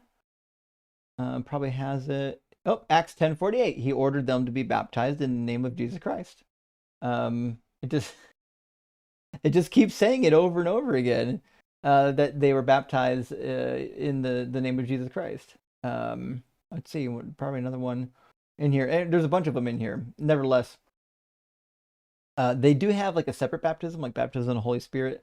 That's a bunch of nonsense. You don't have to worry about that.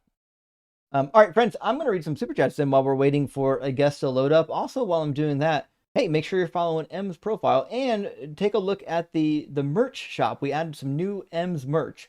We've got a Sure mug. We also have a Habibi mug. We also have a hat that says, "Are you stupid?" And I thought there was one more. There might be another item in there. But friends, go to the merch shop and grab some of the best M's merch that we got there.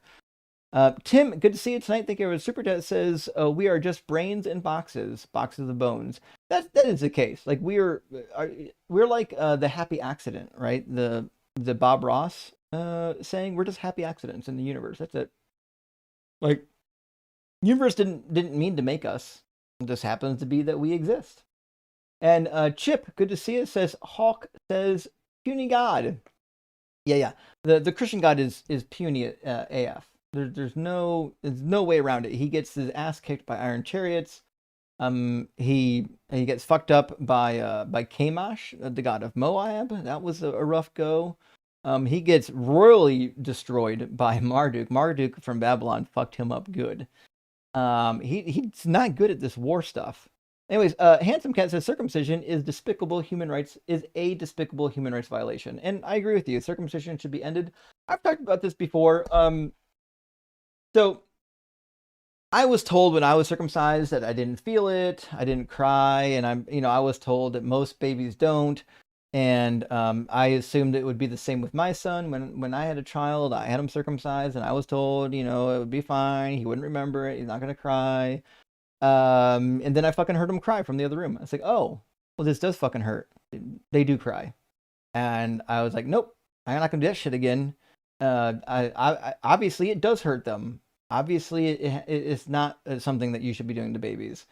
So I'm fully on board, friends, with the non-circumcision train. It's a silly practice. It just hurts individuals. There's no good reason to do it. And babies can't consent to that. Optimus Prime says, so you're telling me I got snipped for nothing? That is the case, friend. In fact, Paul even says so. Paul says, if you take the mark of circumcision, Christ is of no use to you. So like Paul's like, fucking don't get snipped. And meanwhile, in all these Christian, states that we live in America and some of them in Europe, they're like, oh, you gotta circumcise. Why? Paul says not to circumcise. Master Mersheder, thank you for super chat, says slavery pretzel at this start. Amazing. It is fun when you can start the live stream on slavery pretzels. Usually it takes a few callers to get to slavery. We got it right at the beginning of the stream. Maybe that's why people aren't calling in right now. They already saw the slavery apologetics from like, I ain't going to call in that show. I don't want to get cooked. Jesus and the Holy Spirit did not equip me for this discussion. And they won't, even though Jesus says they will. Jesus says in the Olivet Discourse, when they drag you in front of princes and governors, don't worry about what you say because the Holy Spirit will put words in your mouth. Unfortunately, the Holy Spirit hasn't been doing that here. And Paulum, thank you for the super chat, says alien brain hemorrhage is a weird looking shot too. That's the name of a drink? Holy shit, let me get that one. Can't spell it. Let's see. Oh, wow. That is a cool fucking drink. Let me show you all what's going on here. I would drink a million of these things. Justin, I'm being summoned somewhere. I'll be right back. Okay. Totally understand. Good to see you, buddy. Have fun. I'll be back. Bye-bye. Ems is an absolute beast. All right, open image in new window. There it is. That's the alien brain hemorrhage drink.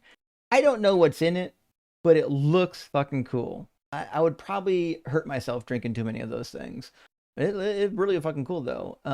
What are the ingredients? It's the peach schnapps, Irish cream, blue caraco, and then 3 or 4 drops of grenadine syrup. Sounds delicious. I could really go for some of that actually. I don't really know how to do mixed drinks. I haven't really tried a whole lot there because I'm boring as shit. But I'd get on board with that. I'd try that. Definitely. I'd fucking even try making it. Pat, thank you for your donation. Really appreciate that, friend. And El Travioso, great to see you. A beautiful kitty as always. Regarding prophecy, we have as humans a tendency to see things firsthand in our lifetimes and think the occurrence is unique to us. Yes, that's the point, right? People see these events that are reminiscent of what the Bible says and like, oh, this is a prophecy coming true. Despite that, all the rest of them failed. But the reality is they're too vague. They're not specific enough to literally be fulfilled in our lifetime. It's a whole load of nonsense. And Godwin says, any plans on offering baby paste swag? Well, we've got some. We've got baby paste magnets and stickers. And I thought we had maybe we don't have a t-shirt. I'll work on that. We're going to work on more baby paste. Okay. I'll write that down. We need baby paste and cat merch. That's what we're missing. Oh, I think the Angry Ninja came back, so we'll grab the Angry Ninja. After Coffee Mom, thank you for the super chat. And Beautiful Cat says, Justin, do you believe in divine command theory? I don't. Oh, you're repeating the conversation. Gohan, no, I believe in divine command theory, but with victim blaming. You fucking nailed it. Yeah. It's the same thing. If morals come from God, and God has a mind, and God decides who goes to hell, yeah. It's the same thing. All right, let's get Angry Ninja in here and see just how angry they are. Welcome in, Ninja. Justin, what's going on, man? How you doing? How are you? I am 18. Uh-huh. I'm older. I'm 18, actually. I'm sure. And are you a believer? I was for 40 years. Oh, so you're not anymore. Well, I still believe in God. I haven't given up that yet. I don't. I'm of the opinion, like your last caller, where I can't prove God exists. And I believe that you can't disprove he exists. So I see no point in arguing. And actually, I didn't come on here to debate with you. And that's why I kept dropping off. I've been debating on whether to pop in here and chat with you since nobody else is popping in. And I figured I'd come in here and ask my question or see if you would entertain my question. Well, go ahead and ask a question. We've got Ivan that popped in as well, and God's Sword. Unfortunately, God's Sword is a little unbearable usually. But yeah, what's the question? So I hear a lot of Christians use the argument for when God hardened Pharaoh's heart.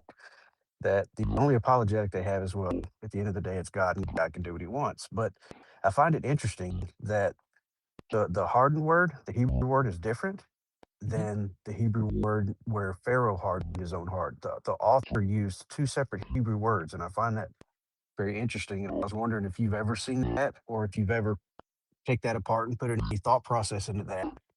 It's three different words actually, and the reason why Three there's different words. yeah. The reason why there's three different words is because the Exodus narrative was written in at least three different sources and then later combined into a single source. And the So that authors had a particular vocabulary that they like to use. interesting. So it couldn't be understood as God doing one thing and Pharaoh doing something different. Not quite. I don't No. think that's the way I would read it. You could read it as Pharaoh's heart became heavy, meaning he was convicted, because it does say that. It says that his heart became heavy. However, there is a chart. I just found it right here. You're welcome to take a picture of it if you can see the screen. And on the chart by, I forget who did Exodus in this commentary. I think it's Bruce Wells. He documents the Hebrew word that's used and who the subject is. And so in 4:21 and 7:3, Yahweh is hardening the heart, and we get the verb hazak, which means to stiffen or to strengthen.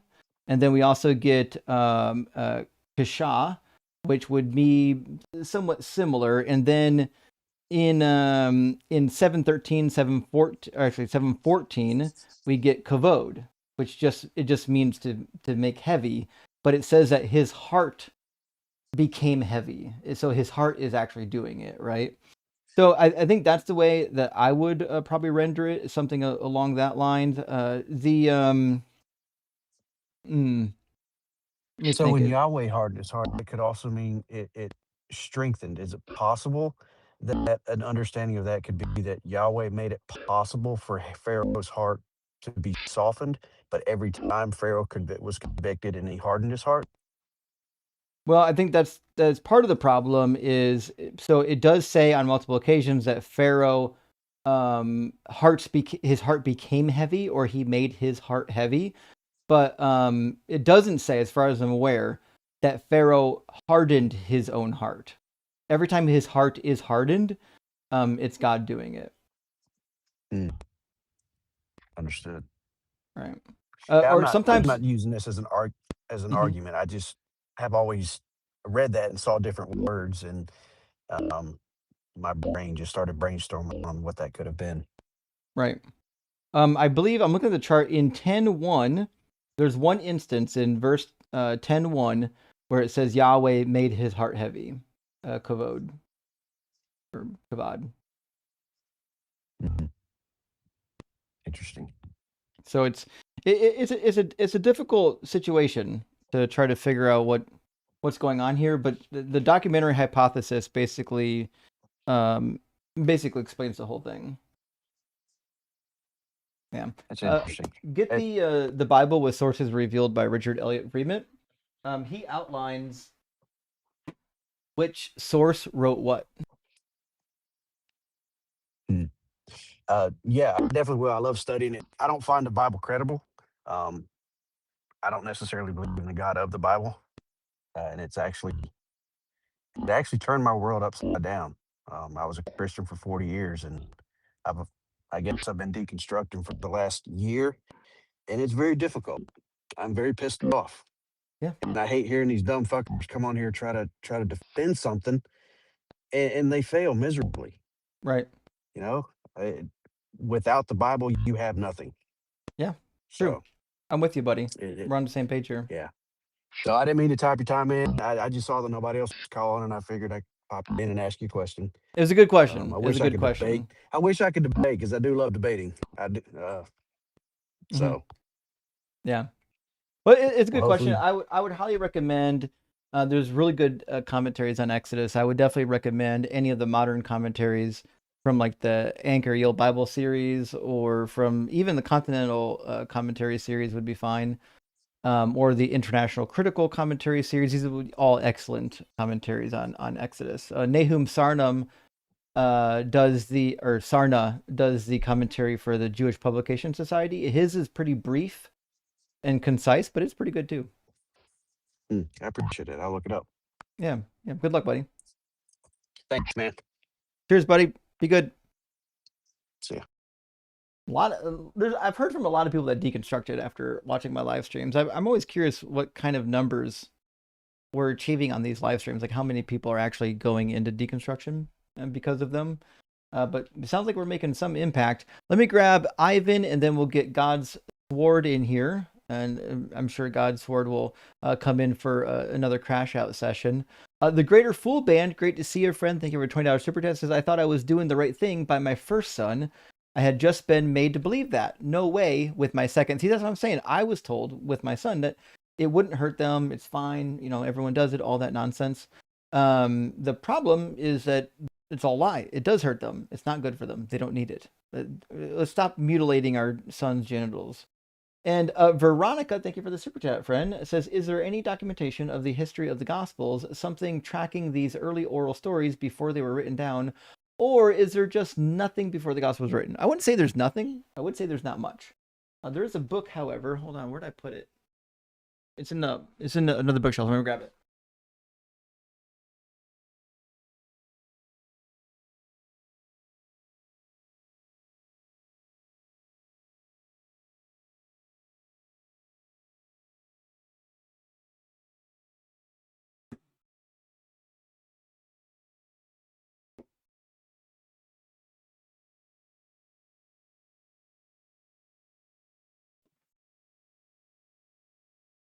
There is another one, and I apologize, it's downstairs. But here's two that would be a good start. Rethinking the dates of the New Testament, the evidence for early composition. So that would get you some goodies in there. You can also do On the Origin of Christian Scripture by David Trobish. And then a popular book, which I don't agree with everything he says, obviously, is Jesus and the Eyewitnesses, which was done by, I forget his name. He's a UK scholar. Hold on. But he doesn't go into like the formational period. The argument that he's making, Richard Bauckham, yeah. The argument that Richard Bauckham makes in the book is essentially, if you look at the structure of the Gospels, they appear to come from eyewitnesses. That's the case he's making, not so much about when they were written. But there are many books out there. The two that I recommended, I think, would be helpful. I apologize, there's another one. Can't think of the name of it. It's downstairs somewhere that talks about the subject. But there's some good stuff. You can also do a classic, like F.F. Bruce did the formation of the New Testament canon. Let me make sure I got the right guy.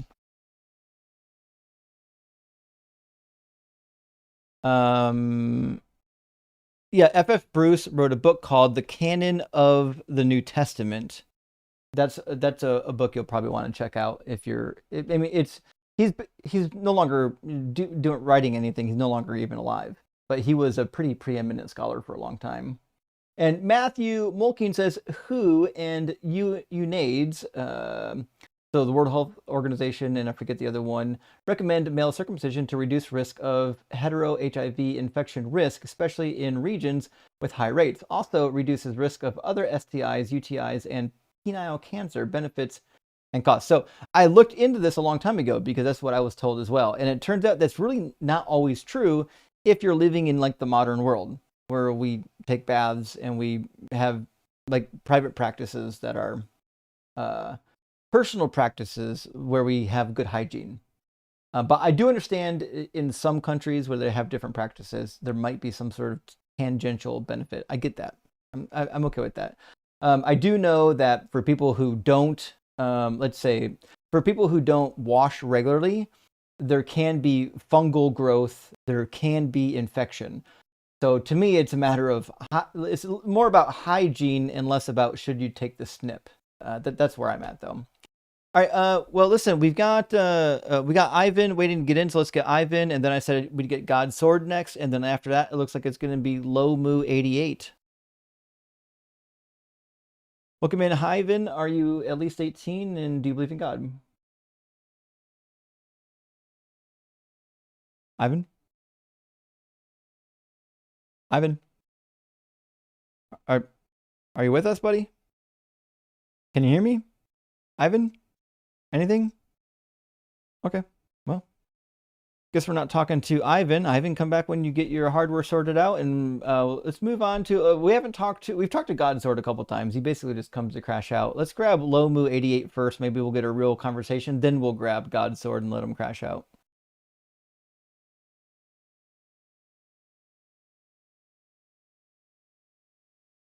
Well, maybe if they load, I got loading signs of death over here. Maybe. Maybe. Looks like they're gonna drop.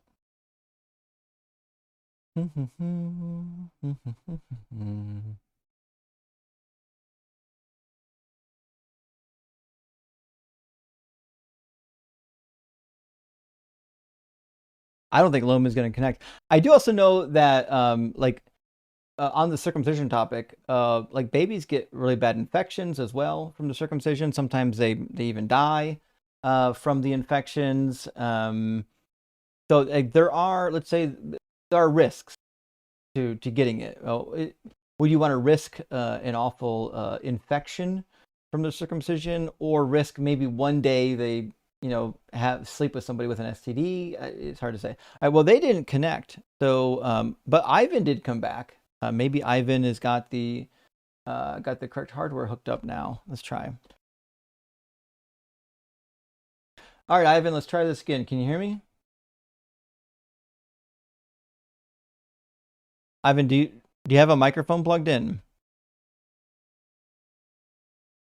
Is your microphone muted? Do you have a mute button on your microphone? It says you're wearing a headset.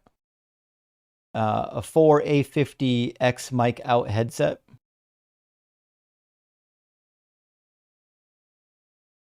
Nothing? Okay. Sorry, man. I don't have to tell you, your hardware's broken. Lomu came back. Let's see if Lomu can connect. This is wild. Nobody seem to connect tonight.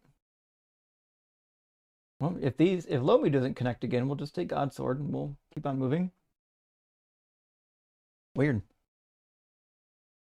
Maybe there's an internet problem somewhere, and maybe these two are from the same country. They're both having internet problems. Ivan came back. I don't know why. Ivan, maybe, like, I don't know, try different hardware. Maybe your hardware doesn't work, man. If you're using the same headset combination, I can't imagine it's going to work better this time. It doesn't seem like that's going to be the thing to do. All right, well, Lomu's not connecting. So we're going to cut Lomu. Lomu, get some Wi-Fi coming back. We're going to take God's Sword.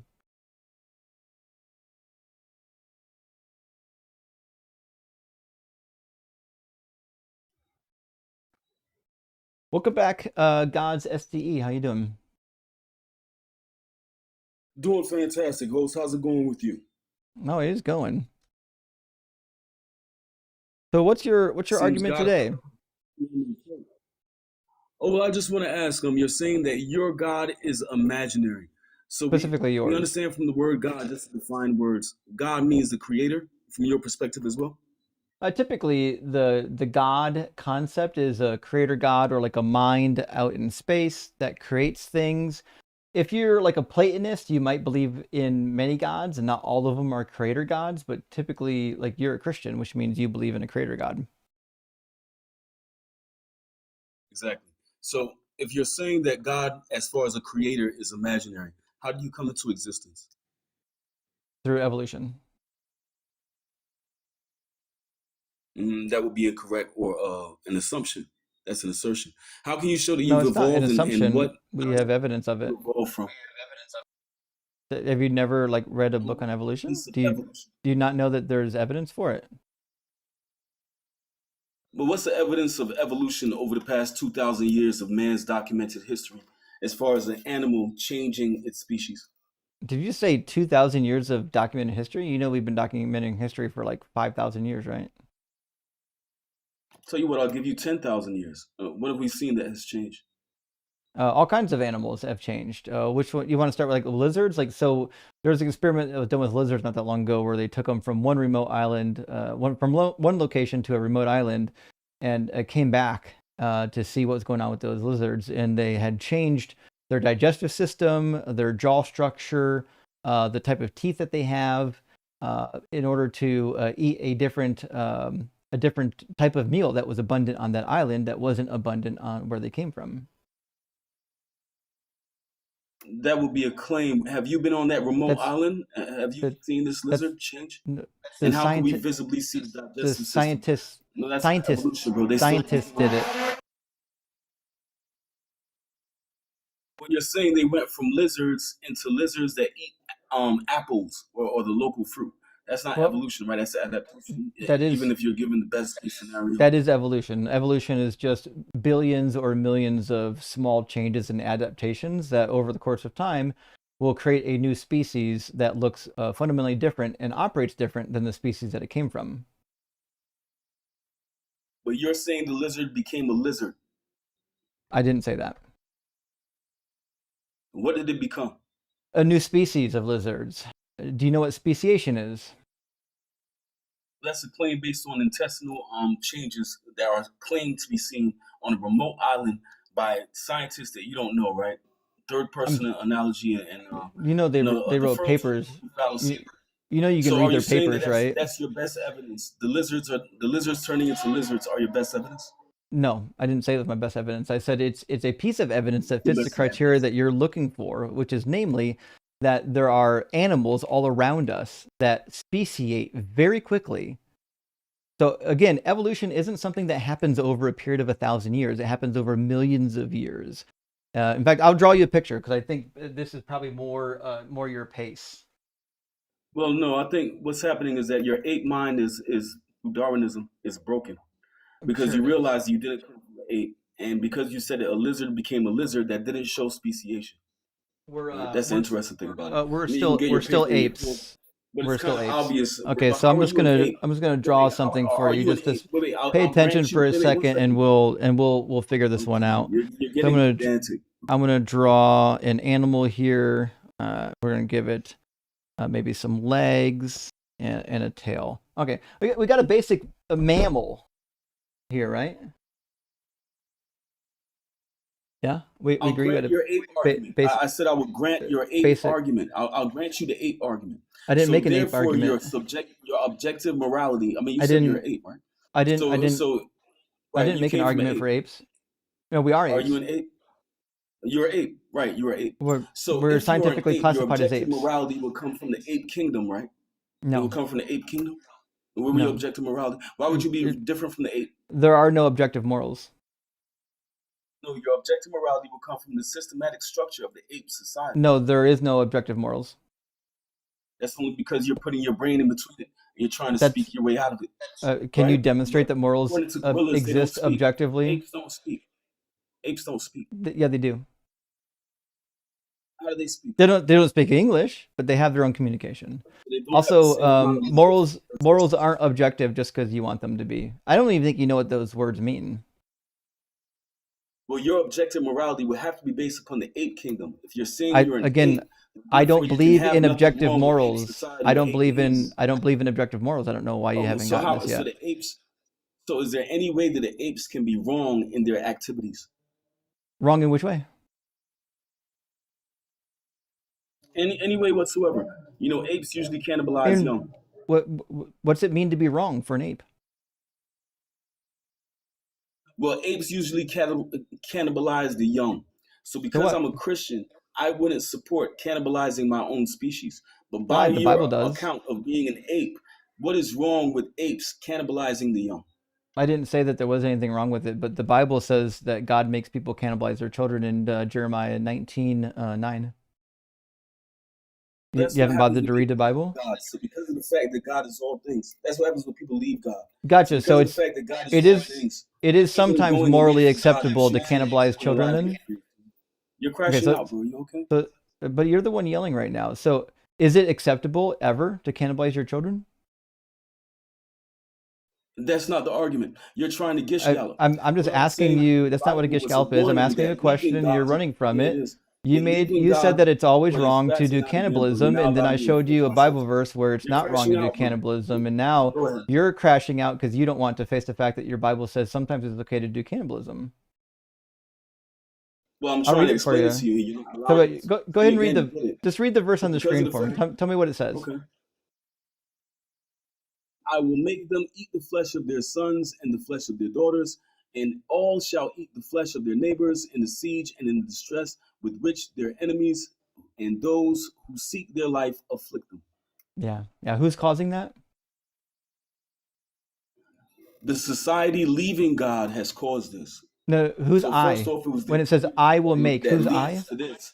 And Who's now they're speaking? being, well, that's the thing. If Who's God is speaking? all things, then God is also, when they Yeah, reject God, God will but who's also be there as speaking? well, right? Yeah, but who's speaking? I said it, bro. God's speaking. But Okay, God is warning them of what when happens. God says I will I'm make avoiding something happen, what context. does that mean? Are you saying you have to avoid context in order So when to make God your says I will make you do something, what does that mean? It means that once you leave God, no matter what, if you believe you left God, you're still with God, right? And therefore No, you're rejecting God. that's not at If you all what that reject means. life, I'm 1 second, asking you you reject to life give me an blindly. answer Hold about on. how Are you English okay, bro? words work. You reject life, Yeah, then obviously you you're get not what you okay get. because you're not answering my question. My Well, I'm question trying to is, respond to you. what is If the you reject meaning life, what do of you the get? words I will make somebody do something? What do those words mean in language? Very easy response, brother. If you reject life, what do you get? Doesn't answer my question. But does answer your question. What do you get if you Still reject waiting life? for you to answer my question. My question is, what's the function Literally in answering your English question. of the phrase I will make somebody do something? See, once you reject life, which is God, then you will be made to follow reprobate behaviors. That's So you're not going to literally answer what the it says. question? So that's I'll answering your question. I'll And you take your can't handle it. concession. I'll take your You can't concession. handle it. Well, you No, you didn't give me an answer to concede. my question. I just saw you concede. You I were didn't scared for me to even concede. respond. You're out of your mind if you think I just conceded. So you're saying you're I'm from the still ape, but you I'm still have no waiting for problem you to with ape answer. morality. I'm still waiting for Bro, your we're answer seeing you run on the now. We're question. seeing you dish it What out. does it mean in I thought you said English I when it conceded already. says I Oh, will you make? Once you reject God, which So is you're the not going to context, answer. You're never going to answer the question. I'm not asking you the about God. I'm context asking of you this about how crazy, words work. which the I'm not asking you context of about this God. chapter, Try to put you your have to grade cherry school pick now. thinking cap on.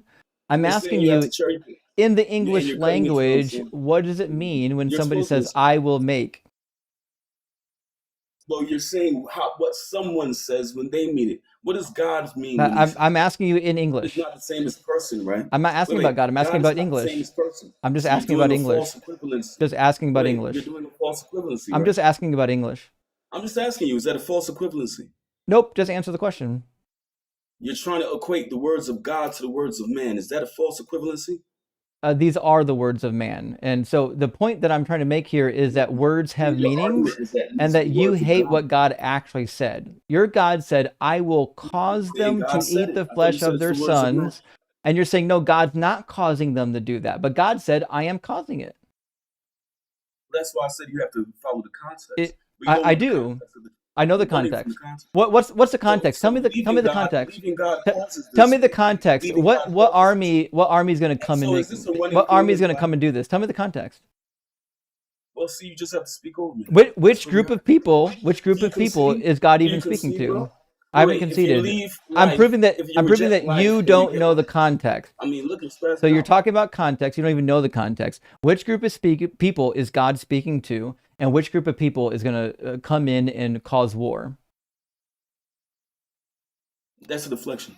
So What you I'm don't fucking speaking know the about is context, you if liar. you, well, you're not answering my question. The If you're context rejecting is life, the Judeans. context So of this is a Jeremiah is warning. bringing a message to the Judeans This is a and warning. those that are down also in Benjamin, because Benjamin attaches himself to the Judean people, and he's saying that the Babylonians are going to come and fuck them up, and God's using the Babylonians as his instrument of punishment, which is why he says, "I will cause them to eat the flesh of their sons," which is why this verb to eat, a call in Hebrew, is in the causative verbal stem.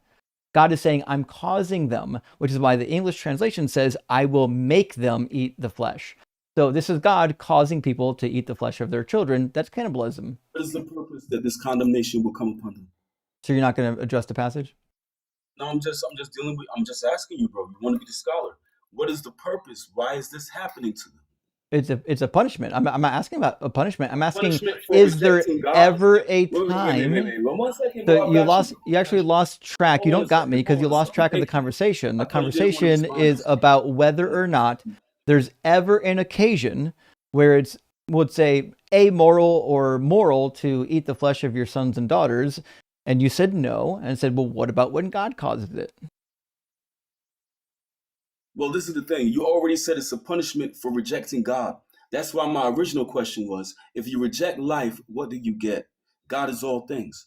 And So- once you try to do a false equivalence between the word of man to the word of God, the So argument you're not was going to answer done. the question? So let's get back to So your you're never going to amorality. answer. You're never going to answer the question. Wait, let's get back. I mean, you I'm already still cut- waiting cooked for your- an answer Let's to the get back to your question. The question is amorality now that it you ran from wrong originally. when God causes Why people are to you running? cannibalize? Is it wrong? Once you reject life, anything can happen. I'm just asking a simple question. When If you God reject says God, well, he's it's the going to man's cause choice. cannibalism, is God choice. wrong?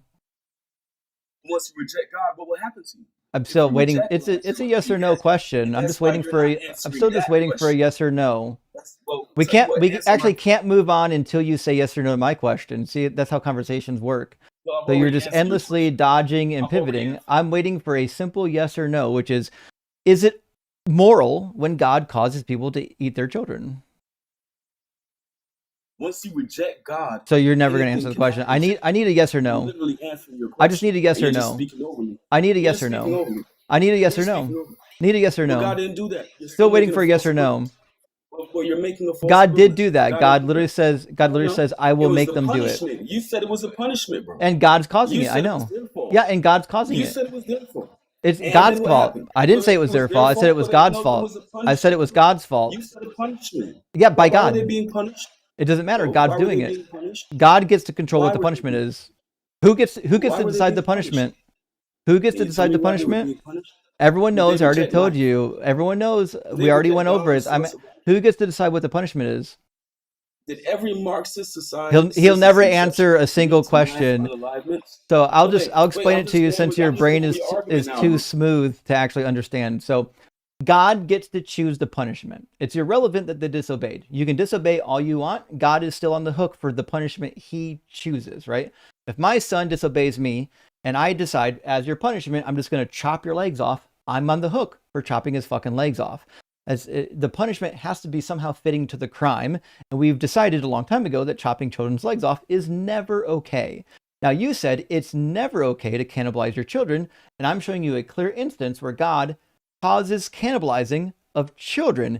And I just need to know, is this moral? When God says, I'm causing them to cannibalize their children, is God doing something that's moral? That's all I need to know. He's still yapping on me. Yes. By your morality, yes, it will be okay. By your I'm asking about yours. But what we're seeing within the text No, is that the people themselves in your choose their unalivement. So he'll because never. they reject- Now I just have to keep muting him every time. So God's sword. Here's what's going to happen. You know I'm once gonna. you said punishment, you got it. I'm just gonna mute you since you won't let me talk on my own live stream and you won't actually focus. This is a very easy question. What I need to know is a yes or no.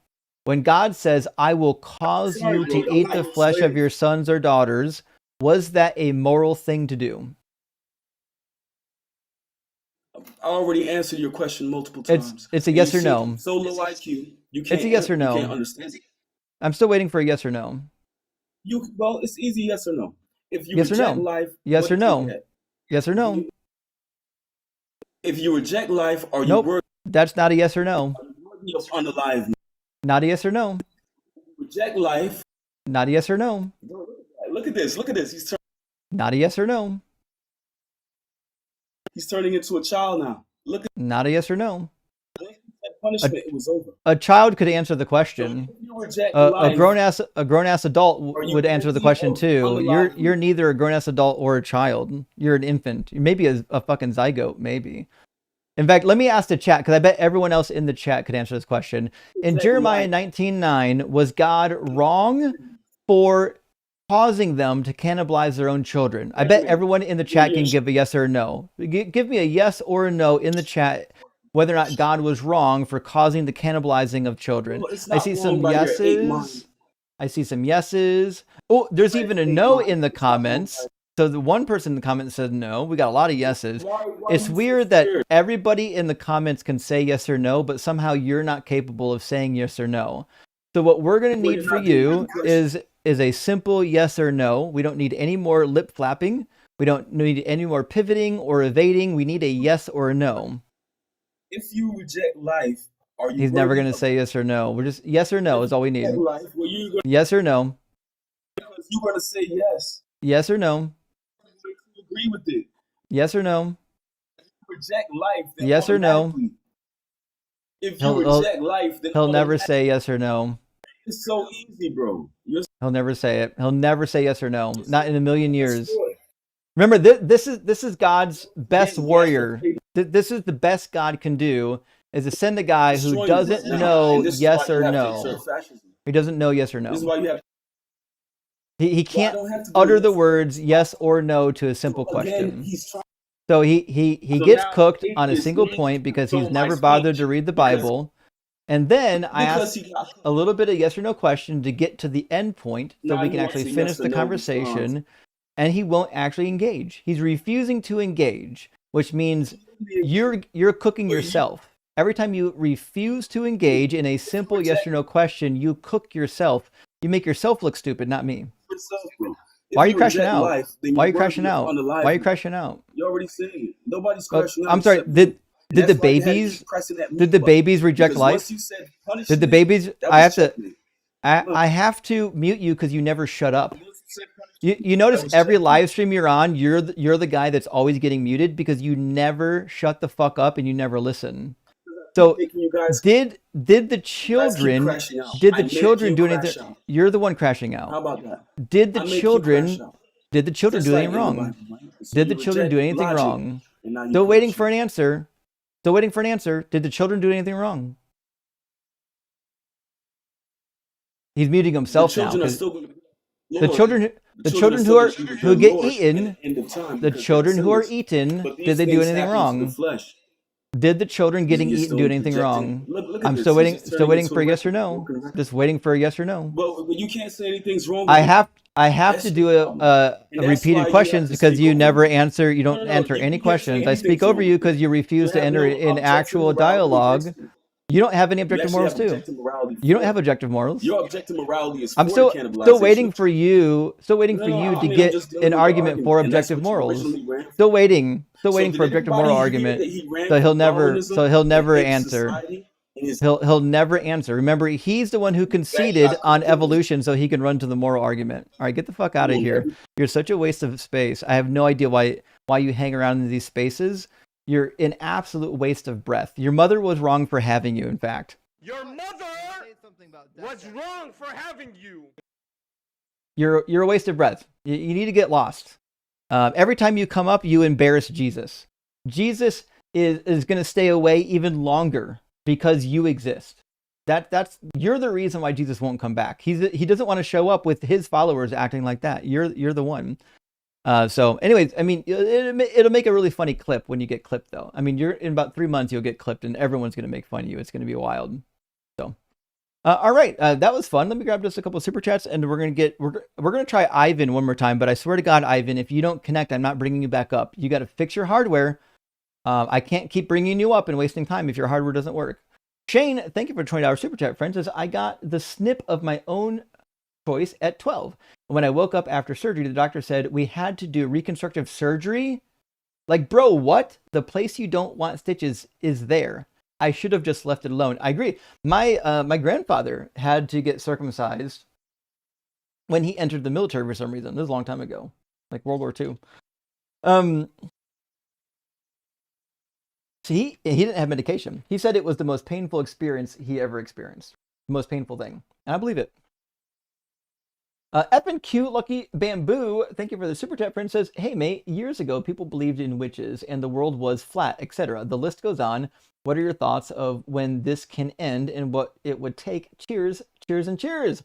Well, thank you, Lucky Lambo. And I don't know, because even today, people think the earth is flat.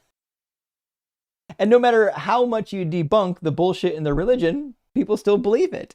It takes a really long time for society at large to change. It needs a lot of repeat examinations of beliefs. Layla Tenvass, good to see you. I remember you want to be called Vass, though. Says, God's sword is incompetent and unable to grasp simple concepts. His crash out is almost as amusing as his ignorance. Oh, yeah, and you call me Vass. Yeah, rock hard for life. It's funny because God's sword does that every time. So he comes up, he crashes out like a madman, and then he says, you're crashing out. He's out of his mind. He has nothing between the ears. And Akram, good to see you again. Thank you for the super chat. Says, what if God said, stone to unalive the male that doesn't bleed the first time he has sex because he's not a virgin? Yeah, what if God commanded in Deuteronomy 22, verses 13 through 21, that if a man's not a virgin, they get stoned? Well, that would never happen because it was written by men. And obviously, if men are writing the God, they're going to write the God to be patriarchal and hating women, right? But yeah, if that law was in there, men would hate it. Peace, Love, and Cake says, God's sword couldn't cut soft butter. He thinks he's Kerrygold, but this argument is pure parquet. I haven't heard reference to parquet or margarine in a while. But yes, you're right. That God's sword is the delusional type of person that has no idea what he's saying and will never shut up long enough to learn any better. No, good to see it. Says this may have been said before, but the Bible truly seems like a choose-your-own-adventure novel for Christian belief. Keep it up, Justin. It is. You can pick and choose whichever verse you need in order to pick and choose your religion. And that's what even the Christians did. Handsome Cat says, Eric Klopper debunks the circumcision is beneficial studies in sex and circumcision. The HIV study was done with men wearing condoms versus uncircumcised men. Oh, well, fucking A. See, I thought that was the case. Yeah, my understanding is last time I looked it up, which is about 2 to 3 years ago, was that the health benefits were overblown and not real. But I couldn't give you the study. I just remember why I had to do it, because I was doing a Bible study on Genesis with my buddy Dan, and we were asking if there actually were benefits, and it turned out after our study there weren't benefits. Eris says there are some of the Orthodox Jewish community that practice metzitza, bepa on circumcised area of the baby. Gross. Oh yeah, that's when they suckle the blood, right? That's that's the practice as far as I'm referring to. I don't know why they do that. Was it's a mullah is what they call them? I don't know why they do that. It seems like it's a fucking violation. But you're right. There are some sects that still do that. It's terrifying. And God Eating Penguin says apes do not usually cannibalize their young. An ass pull from hell. Yeah, I wasn't sure if they did or not, but it wasn't really relevant to my point, you know. They're usually herbivores. What a moron. That's true. Apes are herbivores. That's why people ask, if they're herbivores, how do they get so ripped? And because it's their digestive tract allows them to metabolize the leafy greens and whatnot in a way where it produces proteins inside of the gut. Zuzo says, I, God, will make. Words don't mean words. Indeed. Listen, every time God says, I'm doing some shit, you can guarantee, you bet your butt, the Christians say, no, he's not. God didn't do that. God's lying. All right, let's try Ivan for the last time. Ivan, is it working now? No. Okay. Ivan, I don't know what to tell you. You keep coming in with the same hardware and it hasn't worked any time. So I'm going to hang up until you come back with new hardware. I will never take you back, okay? Let's get our next guest in here, and it looks like it's going to be Eric Dean. Eric, welcome in. Are you at least 18? Yes. Awesome. And do you believe in God? Yes. Awesome. Which God? Jesus. Sure. So you're a Christian?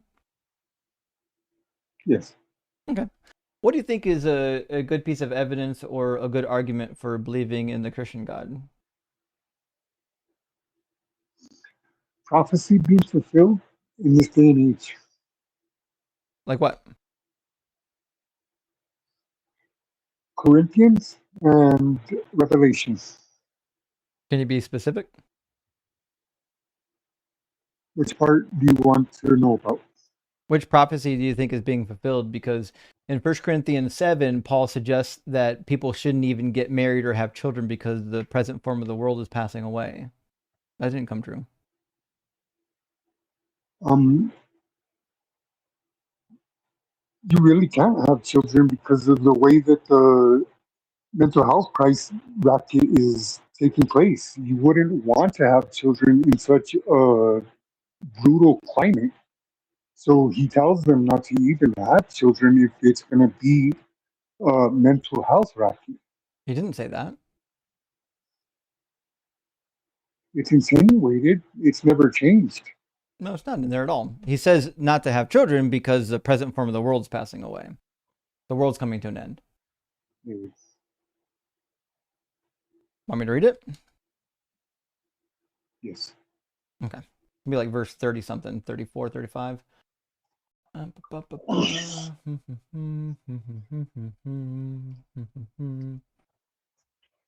31. Oh, it's close. All right. On 1 Corinthians 7, chapter 7 is the dialogue about who should marry and who shouldn't marry. And he tells them that if you're single, you shouldn't marry.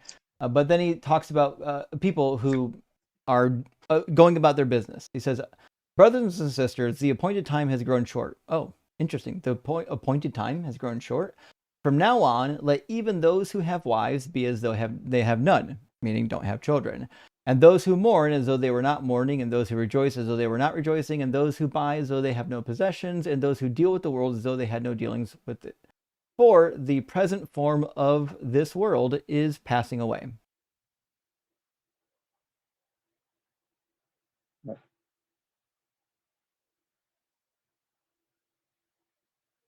So, and that's a social finance, or that's socially, right? There's not that whole social structure is going to change, right? He said world because of not social structure.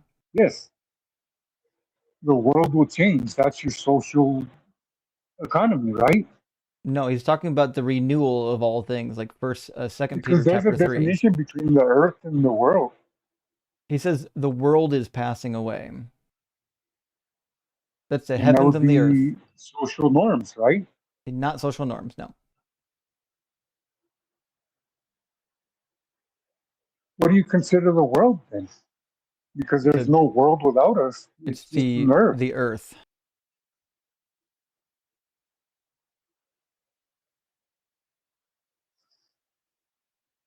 That's the world we live in, the planet.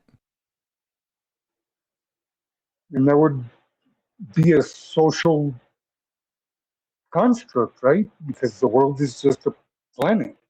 No, the cosmos is what he's referring to.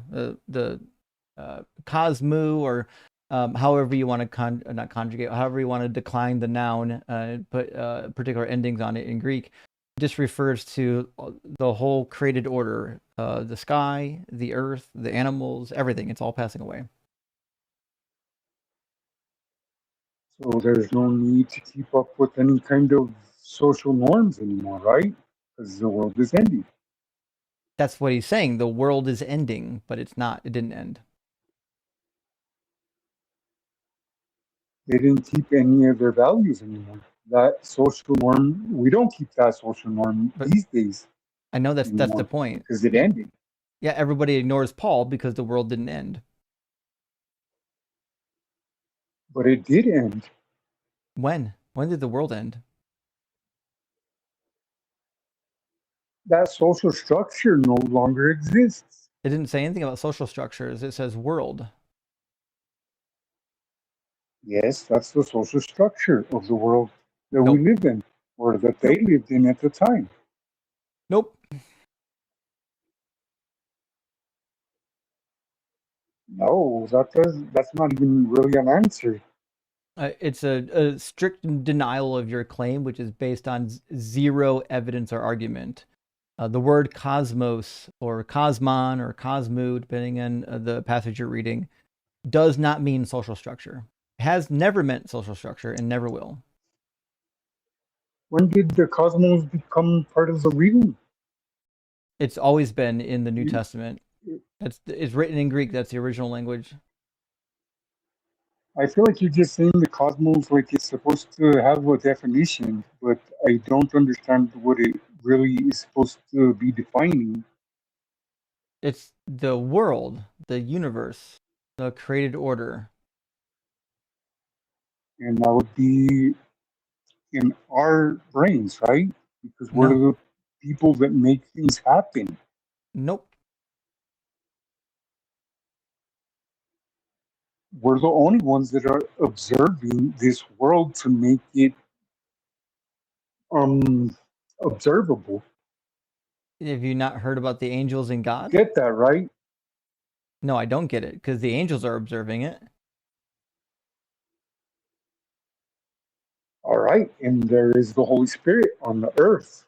So that means it's that not are just humans. observing everything that happens. Yes, because you could be speaking to an angel at any time. Yes, that means there are more than human brains observing the earth. And those are prophets that They're live on the earth. angels, he said.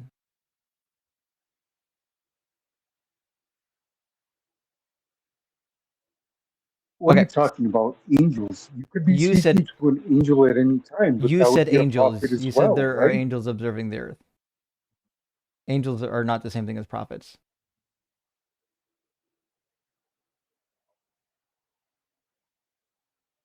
How about you do this?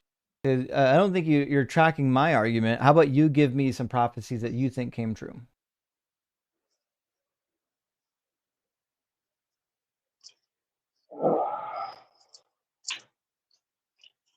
Like where it says the spiritual in Revelation, when you're speaking of the seven stars, the archangels happen to be the seven stars, right? The angels are the stars, yeah. Yes. So what's being Well, fulfilled? somebody has to actually make those judgments, righteous judgments, in order to give these churches their validity or their due. Right, but I'm asking, You get what I'm saying? What's been fulfilled? What's being fulfilled? Revelation, no. What verse in Revelation is being fulfilled? It being opened and coming to fruition. But what is coming to fruition? It's got 22 chapters. Yes, from the beginning. So which part's coming true? Where they're judging between the churches to see if their candle will be blown out. Yeah, I know the story. I'm asking which prophecies in the book came true. The whole thing is coming true now. Give me one of them.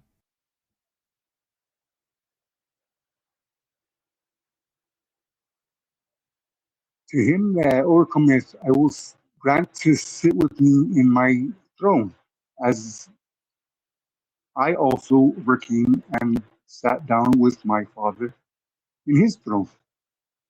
He that heareth. You think that came true? Yes. How? How would you demonstrate that came true? Through the reading of the Bible. I don't think the Bible, but the Bible's not true. But when you're reading it in first person, as the person who is making judgments, that's exactly how it reads. I'm sure it does, but I don't think the Bible's true. Why would I think that is true?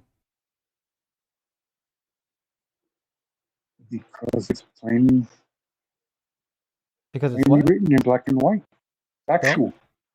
So, I don't think it is factual. Right? It says that that the earth is flat with a dome over top of it. That's not factual.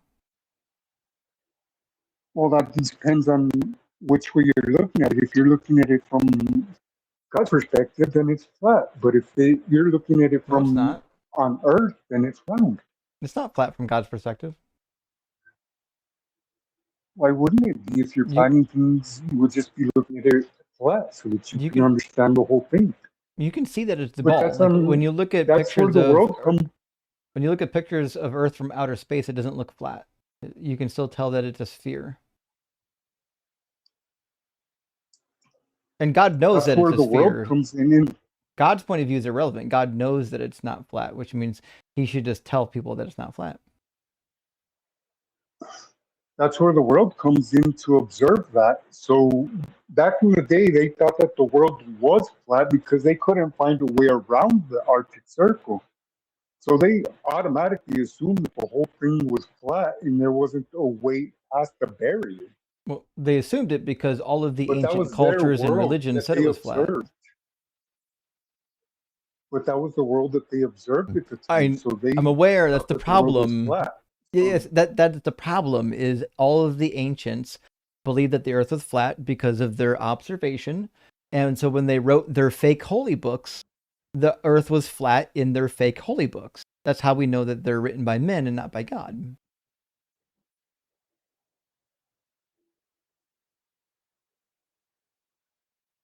All right. But that still makes it. What are you talking about exactly?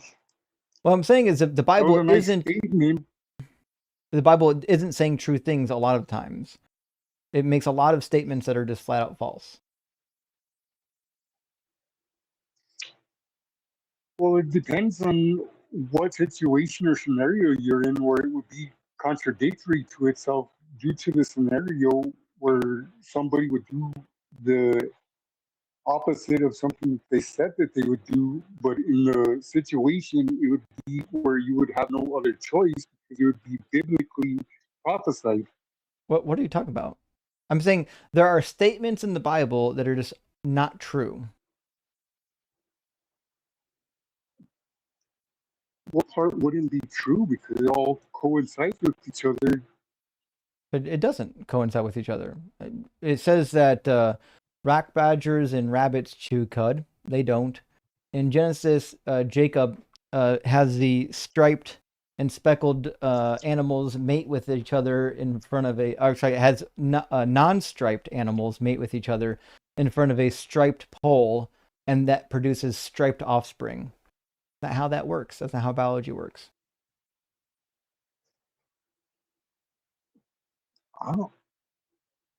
Animals won't even mate in front of human beings because of embarrassment. Say what now? Animals won't breed in front of human beings out of embarrassment. There was I don't remember what chapter it was, but there was a time where they were breeding goats, but they would not breed because there wasn't a hedge in front of the animals. They just wouldn't do it out of some kind of embarrassment. I have no idea what you're talking about. I've read the Bible. I don't know that verse. Right. Let me ask you a question. The Bible has what I would classify as scientific errors, and I think those are kind of fun. And they're not fun for everybody, but they're fun. It also contains, I would say, like a lot of like just internal contradictions. Have you seen these before? If you would point one out, I would check it out. Sure. Okay. I'll give you a passage real quick. We haven't done this one in a hot minute, but we're going to talk a little bit about the healing of Jairus' daughter. Do you remember that story? Not in particular, but we'll read it. Don't worry. Let me get it up on the screen. All right. So there's two accounts: one in Matthew, one in Luke. In Matthew says, while he was saying these things to them, suddenly a leader came in and knelt before him. Him is Jesus, saying, "My daughter has just died, but come and lay your hands on her and she will live." Okay, so Jairus comes and says, "Listen, my daughter has died. I need you to lay hands on her so that she'll be revived." When you go to Luke, it says about the man, he had only a daughter about 12 years old, and she was dying. As he went to the crowds, the crowds pressed on him. So in Luke's rendition, she's not actually dead. She's just in the process of dying. So she can't be dead and also dying, right? Right. So And that was about the same time that the lady had touched Jesus' garments, right? that is the same time. Yep, that's an interlude in the Because story. she was having problems with her blood, Mm-hmm. and there seems to be like sympathy pains there, where two people were having same symptoms, but opposite spectrums. Where the little girl was feeling the lady's pain. No, my You get point that? sorry, my point here is that these two stories contradict, right? In one story, when Jairus approaches Jesus, she's already dead. In the other story, when Jairus approaches Jesus, she's not dead yet, she's just dying, right? It says in Luke, just then there came a man named Jairus, a leader of the synagogue. He fell at Jesus' feet and began pleading to him to come to his house, for he had an only daughter, about 12 years old, and she was dying. From a So it's, period, right?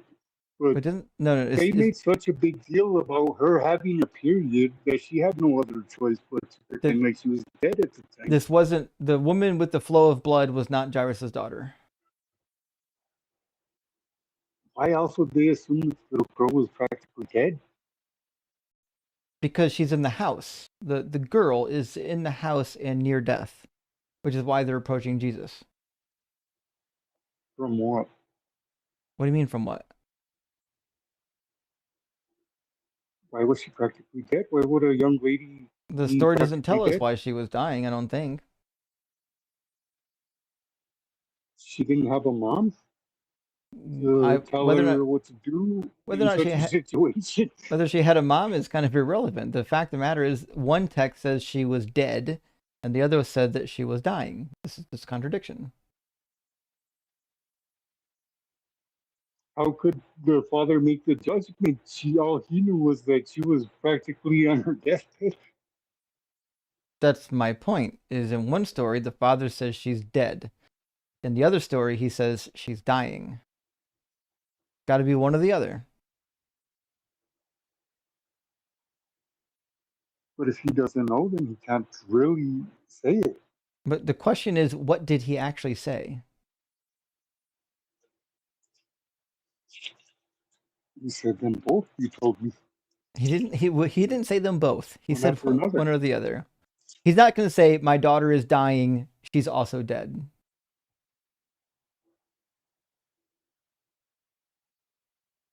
So which one did he say first? That Well, she's dead or that she's dying? I don't think he said both of them. But if that's out of confusion, then it's not even God's word, so it's not an surety, is it? That's my point, is that this book couldn't come from God because it keeps contradicting itself. But that's the facts of what happened. So he's not. They're just saying that the man contradicted himself, not that God contradicted himself. Well, the Bible tells That's the just story. the facts of what happened at the time. The Bible claims that the man said something. Either the man said one thing or the man said another thing. If he said one thing and not the other thing, that means the Bible is wrong. It recorded the wrong words. They didn't record the wrong words. That's exactly what he said in the confusion. He didn't say both those You'd things. want to say exactly what they said so that there wouldn't be any confusion about exactly what happened that day. So you think Jairus came to Jesus and said, my daughter is dead, also she's dying? She's dead or dying, I'm not sure. Not If or. she's on her deathbed. There's no or in there. Which one would you choose? Which word would you choose if you're unsure of her death? Or if she was sick? Or I think it's irrelevant. no No You're one's not asking. to know exactly No one's asking how he the knows young lady anything. We're would be. asking what words left his mouth. As a human being, he said both out of necessity. So you think Jairus said, "My daughter is dead, my daughter is dying"? I think they recorded exactly how he said it in order to keep the records alive. I'm just asking, what do you think he said? Did he actually say, "My daughter is dead and my daughter is dying"? He said them both in the order that he told them. Well, we don't know what order. We aren't given an order. It's One says written one so that you thing. know exactly which order. One says one thing. One says another thing. So that it'll be absolutely correct on exactly how it happened. But that's what we're trying to drill down. Is if he said that my daughter is dying, that means she is not dead, which means it would be a contradiction to say that she is dead. Right, but he's a human being that doesn't know exactly if she's dead or passing away. But he says, or he's a human. He does. But he says that she is dead. Right, because he doesn't know. He's not a nurse. He has no training in that. Okay, but you understand, if I said my dog is dead, and then I also said my dog is dying, you understand that those can't be true at the same time, right? Yeah, I would have to go with you and see if the dog was dead or dying. But it could only be one of them, right? Right. Okay, so if Jairus says my daughter is dead, and another story says that he says my daughter is dying, then those would be contradictory statements. You understand? Yes, from a human being who doesn't know. That's not God's word, where it would be ironclad. But God's word recorded the statement. That's the contradiction. God's word says he said a thing, and he wouldn't have said both those things.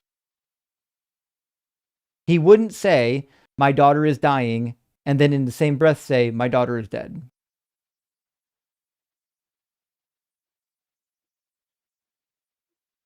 He wouldn't, but he did in order to be written down, or it wouldn't be written down at all. It's written altogether. It's written down that way because the Bible contradicts itself, and nobody double-checked these stories to make sure that they were accurate. Not because, just because the Bible says he said something doesn't mean that he absolutely had to say it. This is just a contradiction. No normal human being would do this.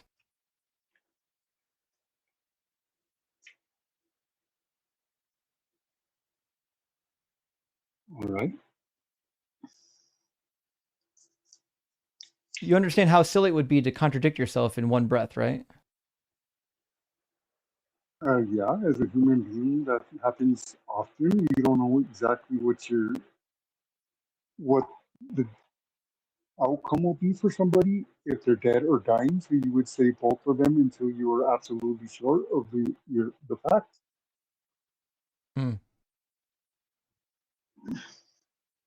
So I just want to clarify, you think you're absolutely that in real life that Jairus says to Jesus, my daughter is dying, my daughter is dead. Yes, in order to get clarification on whether she's alive or dead. Well, who is he getting clarification from? And if he can put hands on her and make her better, then that's exactly what he needed was for her to be better. Who's he getting clarification from? Jesus. Whether she's alive or dead.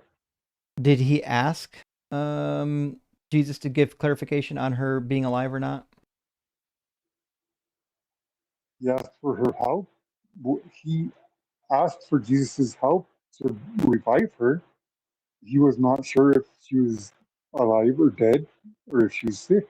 Did he say any of that? Right.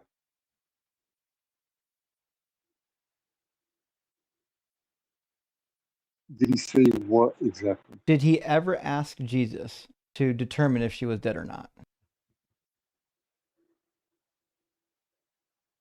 Yes, by going over to the house to look in at her. No, he specifically asked Jesus to heal her. So he would have to go over there and check in on her, right? No, he told Jesus what the situation was. He didn't ask Jesus what it was. He told him what it was. My daughter is dead.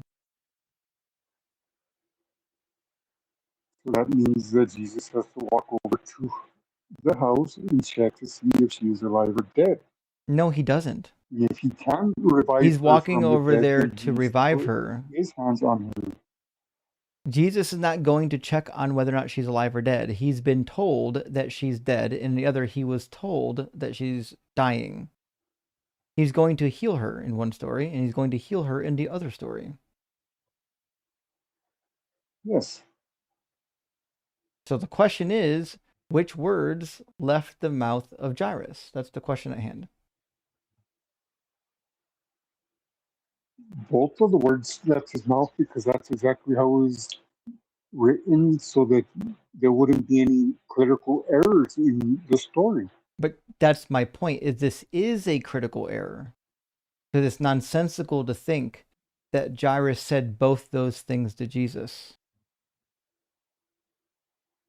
Why would it be nonsensical for him to be confused about what state of If he was confused, he wouldn't his make daughter is? definitive statements. He's not saying, I think my daughter's dead. He's saying, my daughter is dead. So the minute he says, my daughter is dying, it's a direct contradiction of his two statements.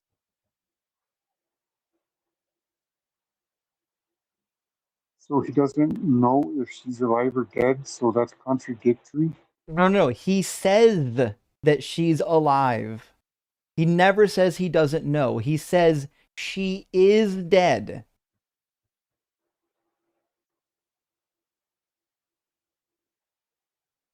That's fine.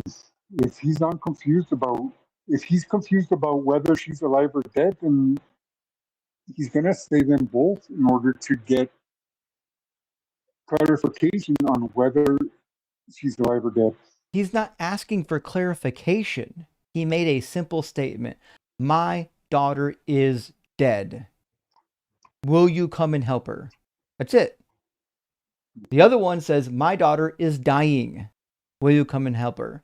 He didn't say both of them. He says, my daughter is dead or my daughter is dying. It doesn't make sense that he would say, my daughter is dying and she's dead. Contradiction.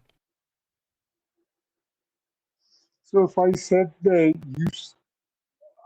how do you explain that? Like, if I see somebody on the street and I walk up to you and tell you he's dying or he's dead, I'm not sure.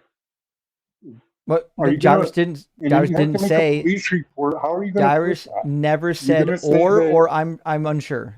He never said those words. But if you write a report, it's going to say that I told you he's dying or that he's dead, both at the same time, so that you don't get caught up in the mess. The word or doesn't appear here. Never does he say or. He just says she is dead. She is dying. He never says or. There's no or anywhere recorded in either story.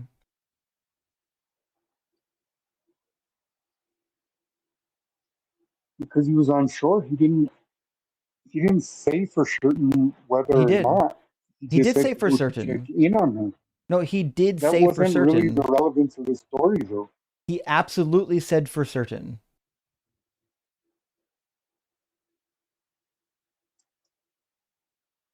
To clarify the situation that was going on, he would say both in order to get clarification. He didn't ask for clarification.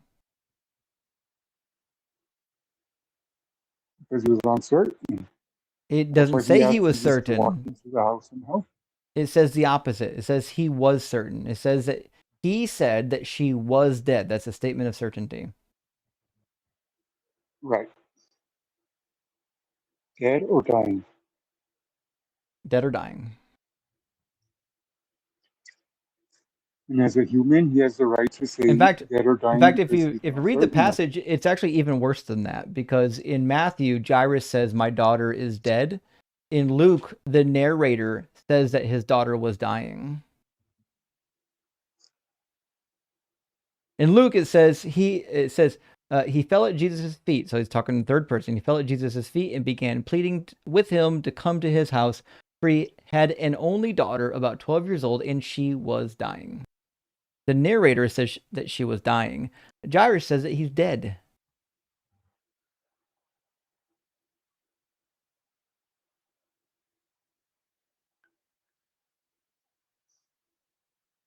So what's the question? Was the daughter dead or dying? Was Jairus right or the narrator right? I would have to say that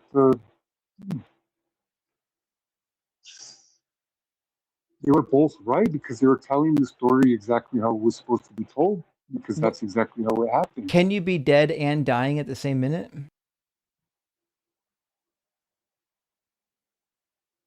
No, you can only be alive if you hear it.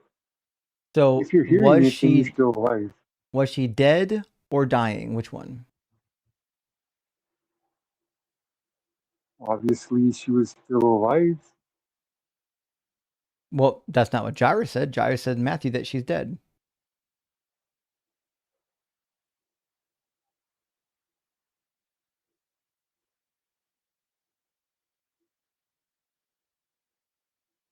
But they were uncertain on whether she was dead because they said both of them at the same time.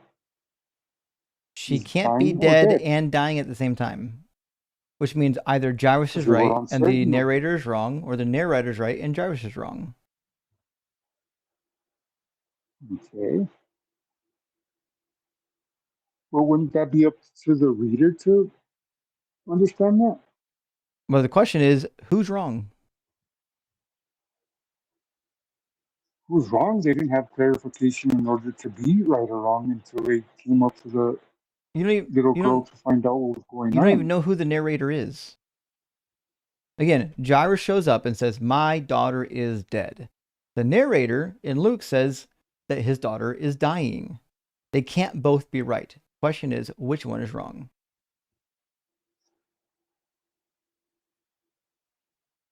So the narrator already had prior knowledge that she was dying and not dead yet. The narrator says that she was dying in chapter 8, Because verse he already 42. knew exactly what was going to happen. Is the narrator right? Yes, because he knew what was going to happen. So then Jairus just lied about his daughter then. No, Jairus was completely telling the truth. His daughter was dead. Well, she can't be dead and Jairus also did dying. not know that the narrator, but Jairus didn't know that the narrator had prior knowledge that the girl was still alive at the time. Was Jairus right So or she wasn't wrong? actually dead. She was sick at the time in order to Was have... Jairus right or wrong about the condition of his daughter? He was wrong. Gotcha. So Because the he just narrator didn't. just said that she was So he sick just at the didn't time. know what was going on with his daughter then.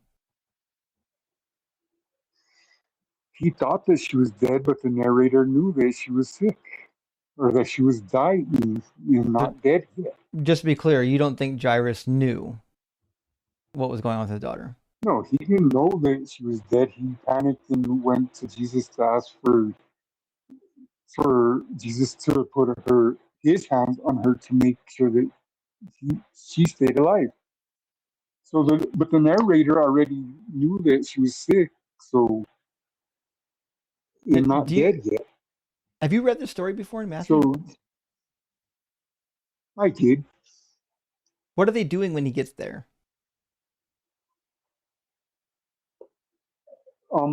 There was crowds surrounding the place, worried about her. Yeah, there were flute players and crowds making commotion. You know why these types of people gather at a time like this? For healing? No. Try to heal them. Funerary rites.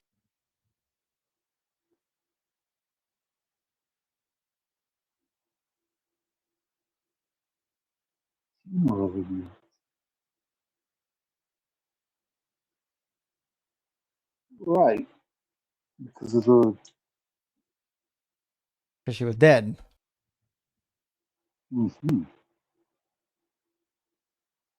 But the narrator knew that she was sick, that she was Well, dying, not dead right. yet. Well, that's what I'm saying. You're That was a suggesting. clue to tell you that the girl was not dead. She Right. was dying.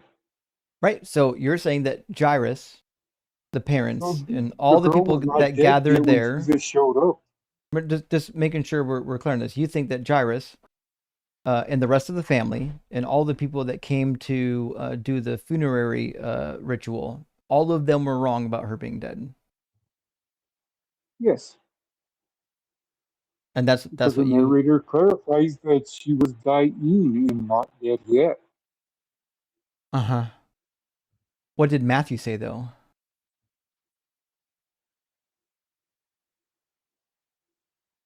What did Matthew say about what?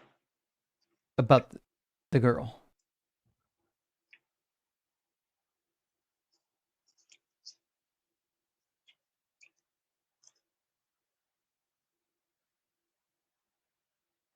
I'm not even sure that we're talking about Matthew. Jesus describes her as being asleep, which is a euphemism for being dead. She clearly wasn't just asleep. She was dead. That's why Paul says that those who have died are asleep in the ground.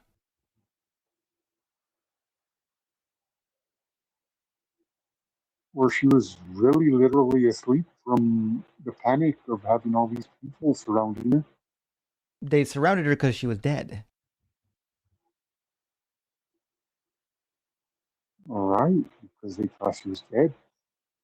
But Yep. she was dying, And not why? dead. Why did they think she was dead? But the family didn't know that. Why did they think she was dead? That's the one part they never said. That's why I suspect that the lady with the blood issue had some kind of emotional tie to the little girl, and that she was dealing with the emotional problem that the lady was dealing with on Uh-huh. on opposite spectrums. Yeah, my point is pretty simple though. The family understood her and the relatives and the father to be dead, probably because she wasn't breathing anymore, had no signs of life. Okay, but she wasn't dead yet because the narrate she wasn't dead yet. She was But dying. The yeah, family thought she was dead for I sure, with I know. certainty. I'm So asking they said why. with certainty Why did her family she's think dead. she was dead?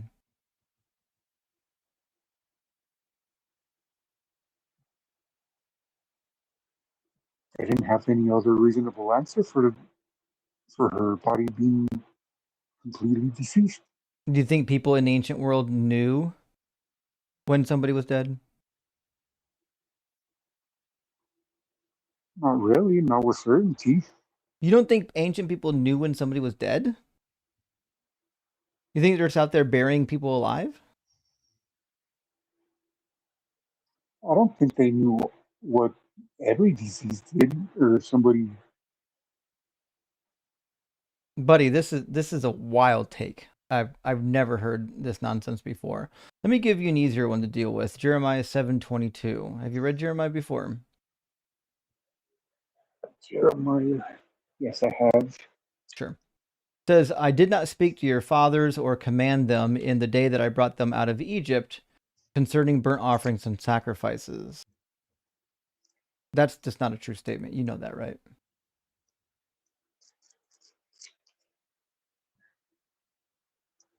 All right. You know that he did command them But he about did. offerings and sacrifices, right? Yes, he did command them on offerings and sacrifices. So Jeremiah was right or wrong.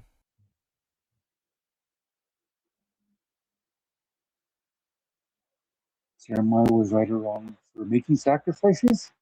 No, about his statement. Jeremiah was right or wrong about the statement that he made.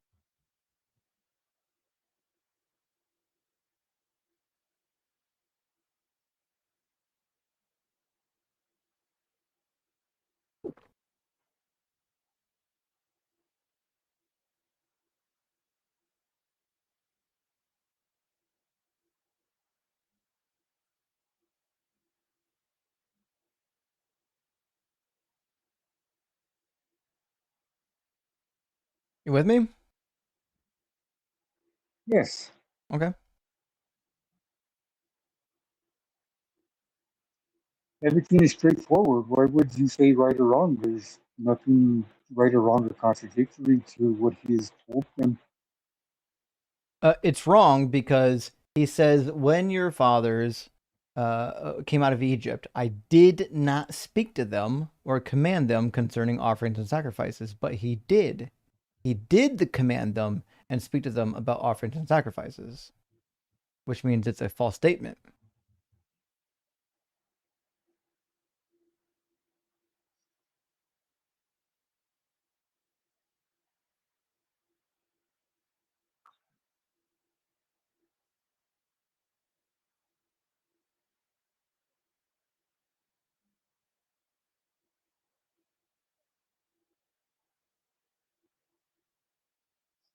So they're saying that at the time they weren't commanding any.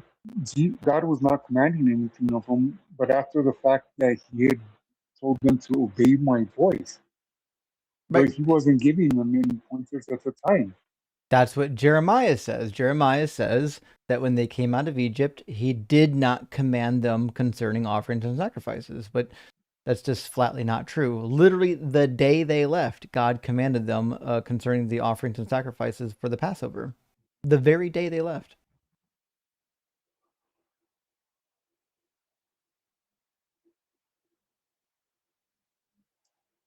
And where is that in this statement? It's not in the statement. That's why it's wrong. It's in Exodus chapter 12 and 13.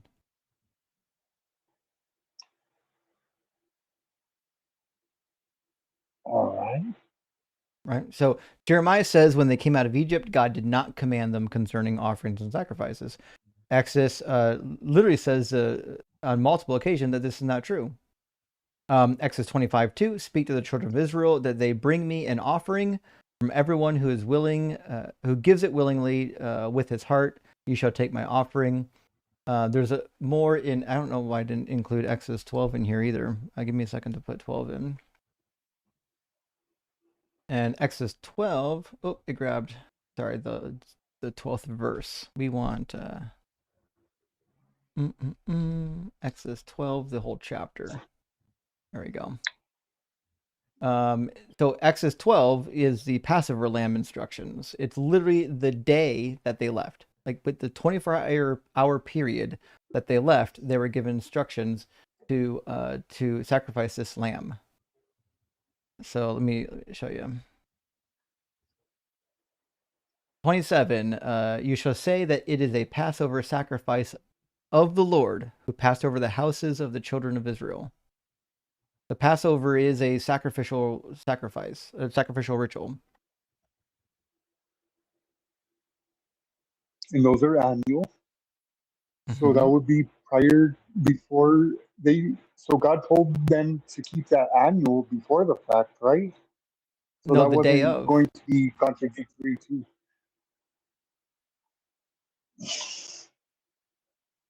The They day of. All literally, right. they So did the so sacrifice God as tells they were them, leaving.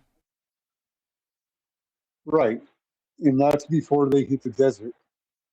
So it's not contradictory because they weren't in the desert yet. It Because says he wasn't when going to speak to them in it the says when desert. they left Egypt. Right. When they Right. left Egypt, The he wasn't going to tell them anything after and they left town. and what is the So Passover? they're in town. What He told them, we're what not is going to talk after this. what is the Passover?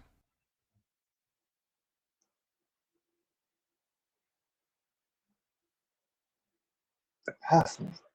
Mm-hmm.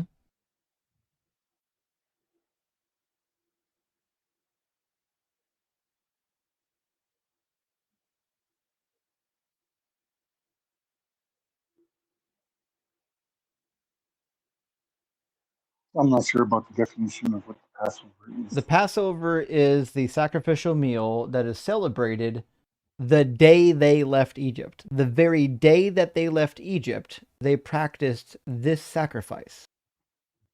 That's what this sacrifice is commemorating. The Passover is commemorating that particular day.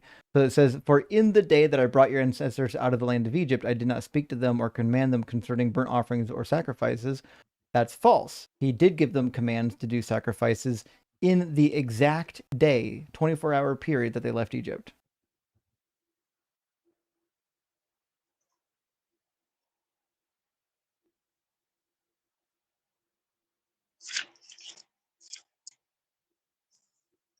All right.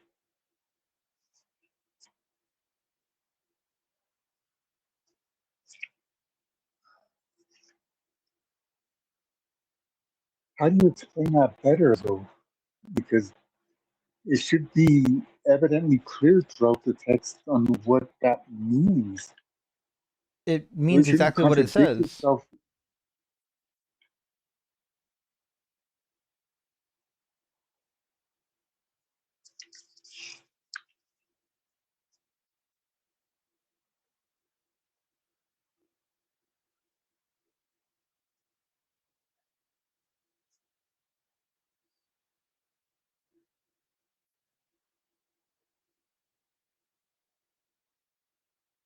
Buddy, the Bible has contradictions. It's just right there.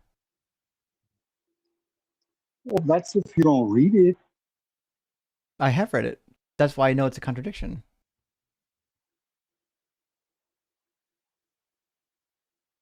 How is that a contradiction? Because he was commanded, or he did command sacrifices the day they left Egypt. But he says that he did not. He said he wasn't going to. No, he That's says he not didn't. contradicting itself. Nope. He didn't say going to. He says, I didn't. The verse says, "In the day that I brought your ancestors out of the land of Egypt, I did not speak to them or command them concerning burnt offerings and sacrifices." But he did exactly that in Exodus. The day they left, he gave them commands to do the Passover sacrifice. And then they did it.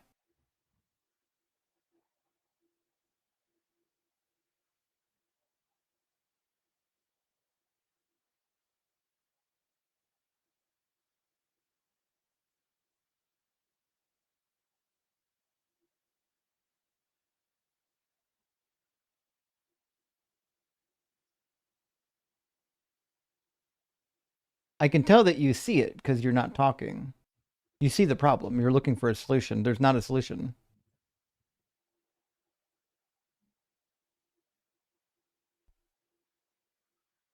I could get your mind. The problem I'm having is when you read the Bible clearly or through that you just find out that that it's all compatible and it all links together. No, that's not true. So it's hard for me to believe that it's not compatible and that it doesn't link together and that you're finding a loophole that wouldn't be There's a lot of able to problems in be the Bible. verified. This is just one of many. For example, when was Jesus born? In Matthew chapter 2, he was born prior to the death of Herod. Herod died in 4 BCE. In Luke chapter 2, he was born during the census of Quirinius. Quirinius wasn't governor until Herod had already been dead. His son Archelaus took his position, and then Archelaus got deposed and Quirinius was put in place. There's at least 10 years between those two events. Jesus could not have been born prior to the death of Herod, and then also born again during the census of Quirinius.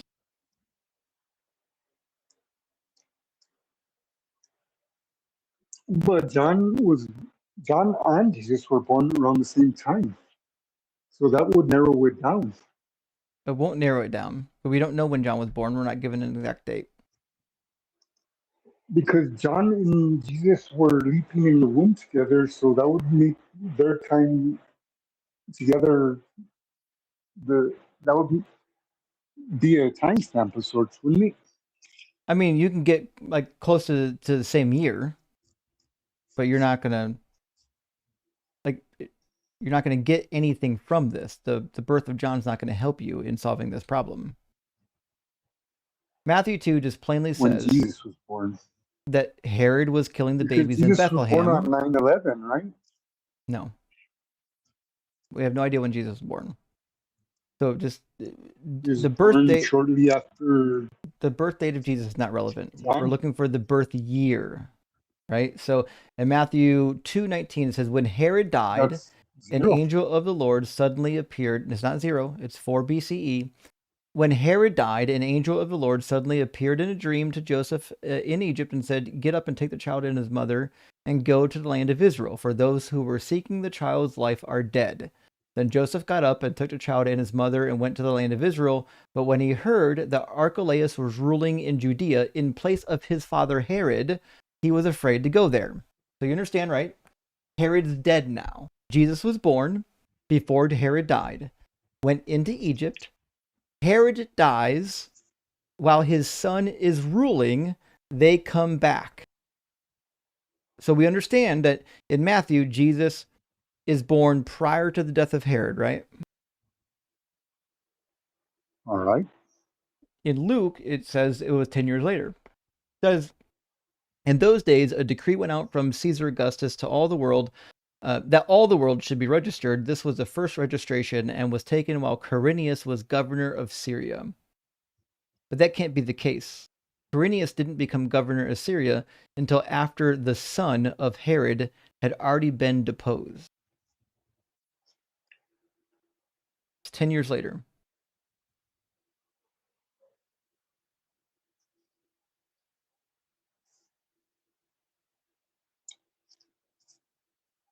Okay, so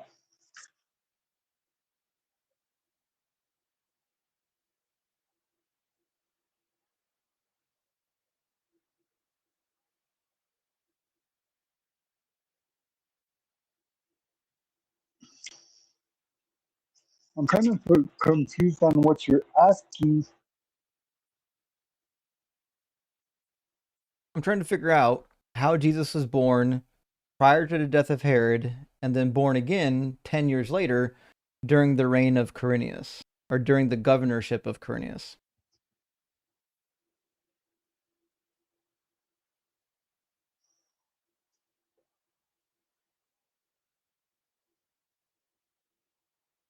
So they tried to kill the Holy. They tried. Wait a minute.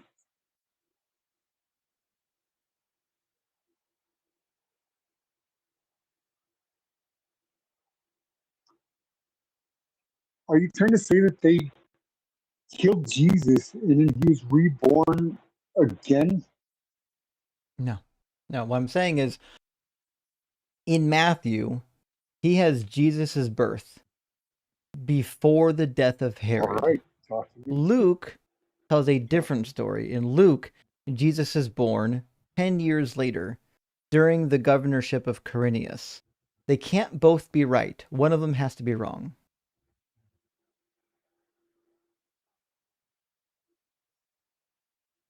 So you would look at the timeline to see who was right. Well, that means one of them's wrong. Right. So that means the Bible has a contradiction.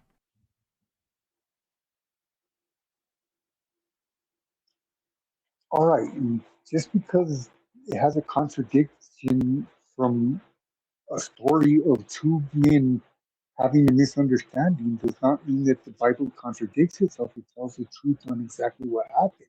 It can't tell the truth if it's got a contradiction.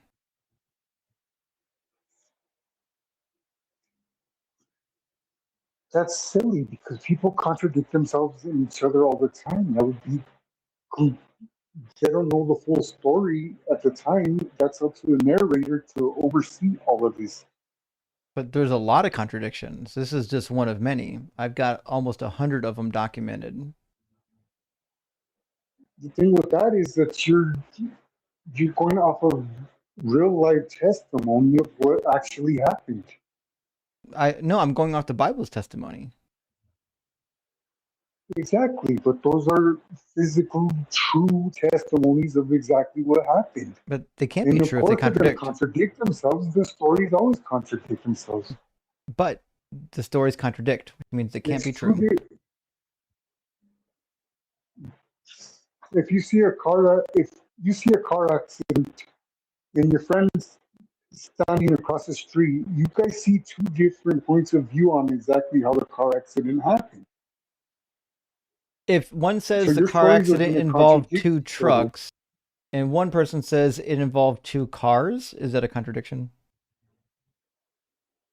It depends on what's physically true. Were there two cars at the scene of the crime? But there's two cars, only two cars, and one says there's two cars, and the other says there's two trucks. Is that a contradiction? Yes, they contradict each other. Exactly. They can't both be true. That's what the Bible does. The Bible says things, they make statements that cannot both be true at the same time. And I showed you 3 of them already. Well, yeah, but those are nitpicking. Like you're saying that their testimony isn't factually true. That's kind of that doesn't make any sense. Like, geez, Louise, that doesn't because it's factual testimony. How can you just say that? Yeah, of course it's going to contradict itself. It's not factual testimony, though. It's That's my uncertain. point.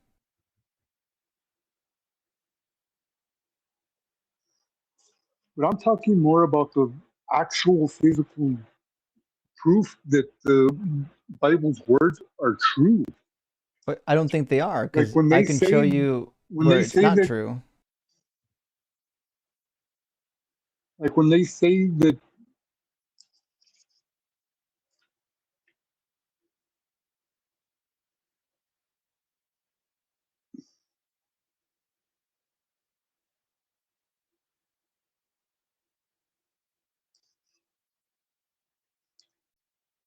There's like serious problems in these how do you contradictions, explain too. Because, like, for example, the prediction of the Messiah is that Jesus was going to be born of the physical body of David. The Messiah comes from the physical body of David. The New Testament says that Jesus came from the physical body of David. But when you read the Gospels, they disagree. The Gospels say no, he didn't come from the physical body of David. Joseph did. And then Joseph adopted Jesus. These are very all concerning right, yeah, from the developments. household because they were of the household. But Well, that's both the Mary point. and Joseph were actually grandchildren of David Mary wasn't. from different branches. Nope. Mary was, yeah, No, her she was lineage the is never given. great great great granddaughter of David. Where's that in the Bible? In lineage, Yeah, where? Where can I find that?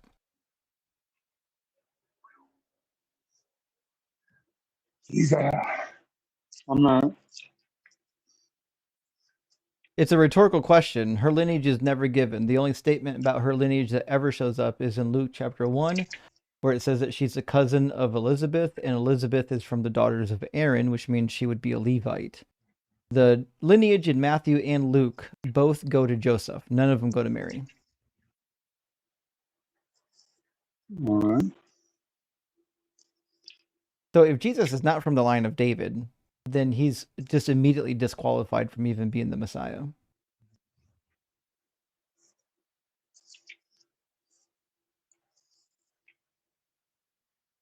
And he wouldn't be under the household of David, would he? Because that would be exactly The prophecy didn't say like anything about the household. It says from your physical body, from your seed. exactly that would have to be both of them being grandchildren. But neither of them. Which But Mary wasn't from David, and Joseph wasn't the father of Jesus.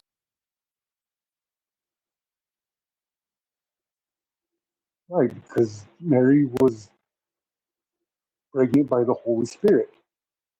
Right, which means Jesus has no connection to David. But the Virgin Mary is, in fact, David's great granddaughter. No, that's not in the Bible. Not in there anywhere. Oh, it's not gonna well That's where I went digging to see the family tree to see exactly how she was related in the first place. Because I asked myself the same question. I was like, "Oh well, David or Joseph didn't have intercourse with her, so that couldn't be a possibility. So she has to be related. Mary had to be related to David somehow." So I went and looked it up and found out that But she's through not. the branches of I would then they wouldn't have a bloodline. The prophecy wouldn't be You got fulfilled, it. and they wouldn't even write about it because it was chicken's pox. You got it. Yeah. Jesus has no bloodline. You nailed it. Yeah. Going to David. Not there. But she was impregnated by the Holy Spirit. So what? Which was documented and written down. Is the Holy Spirit from the tribe of David? No, but Mary was. The Bible doesn't No, say and that. there's a household of David as well. Bible doesn't say that. Bible That's says where you that got to do she's. some digging. I have done the digging. That's why I know I'm right. Bible says that she's the cousin of Elizabeth, and Elizabeth is of the daughters of Aaron, meaning she's from the tribe of Levi. What that means is that Mary is from the daughters of Aaron as well. She's a daughter of Aaron. She comes from Aaron's tribe, not Judah. Because they're cousins, which means they have a shared family tree.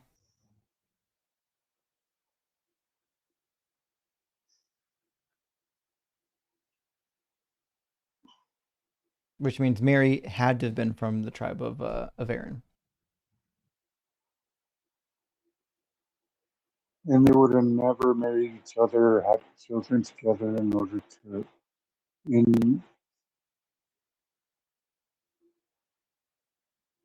Is that what you're saying? They would have never married to have children?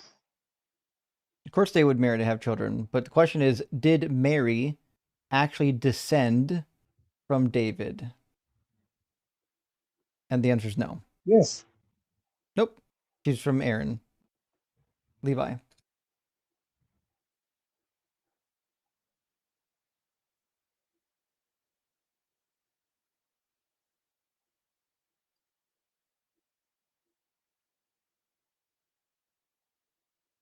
How much of this book have you read, buddy?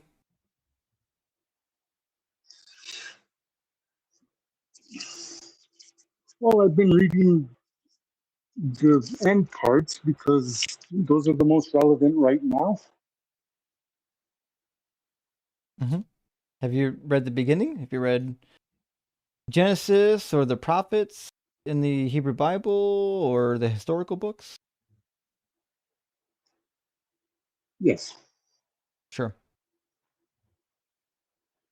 So you understand how lineage works, right? Lineage is through the father. You know what Yes. tribe you're from based on where your father was from, right? Yes. Okay, so you know your tribal allotment, your lineage has nothing to do with your mother, right?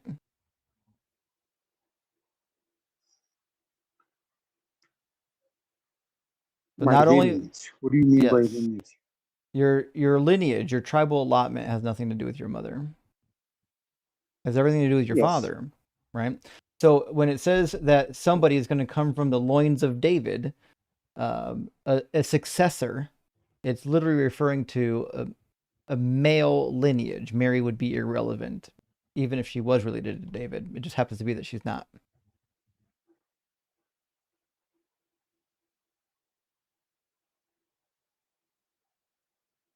So she has to be married. She has to be granddaughter, or else it's not physically true. I agree. It's not physically true. Yeah, you got it. Cousins are going to go back to the same lineage. They have to.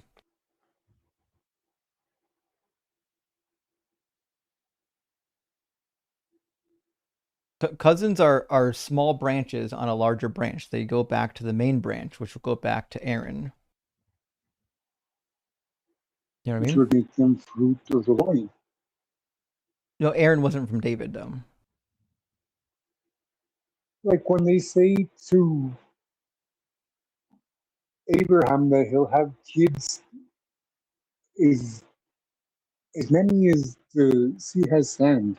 What do you Yeah, think that means? That he'll have? means there's gonna be a lot of That them, doesn't bud. mean that he's going to be alive to see all of those kids come to fruition. No one's making that. But his body will not be alive to see that happen. Nobody's saying anything about Abraham. We're talking about David. Can you see the screen right now? Can you see the chart that I have on the screen? Yes. Okay.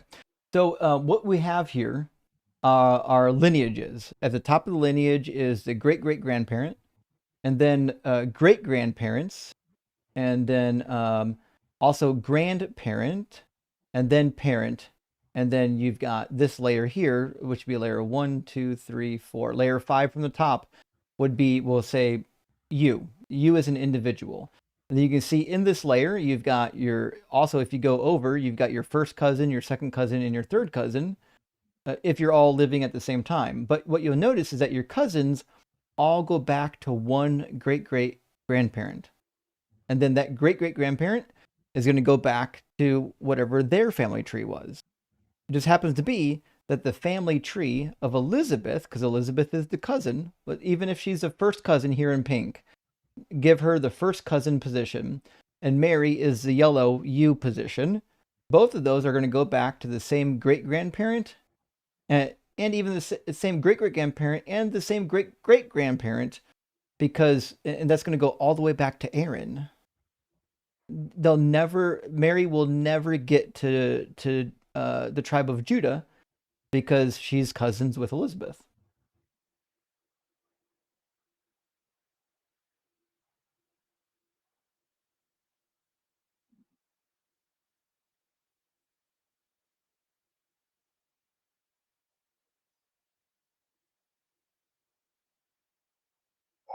I understand that part. I just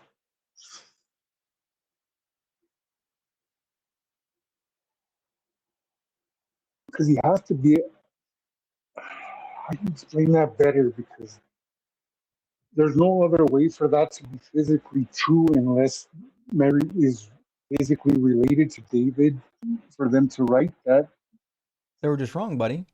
You get that, right? But they wouldn't have written it down as physical fact if she wasn't related to David. Yeah, they would. They were just wrong. That's it. And it would be a complete lie, but it wasn't a lie because it all came true. None of it came true. Well, then they wouldn't have written it down. Yeah, they would. People write wrong stuff all the time. The Quran says all kinds of crazy things. People in the Quran wrote it thinking it was true. It just wasn't true. I don't know what to tell you here, buddy. Like the Bible just flatly tells you that Jesus has no physical connection to David.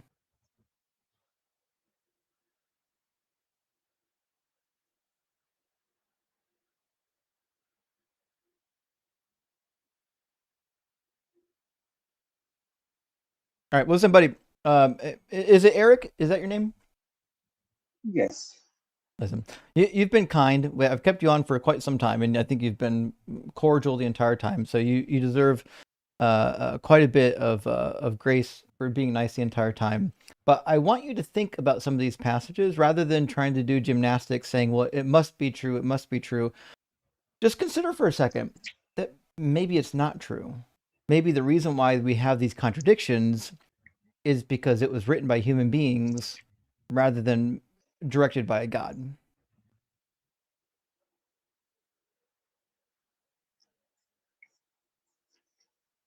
Well, it was a work in progress at the time. Mm-hmm. All right, buddy. Listen, I gotta end the live stream. Word, so we would.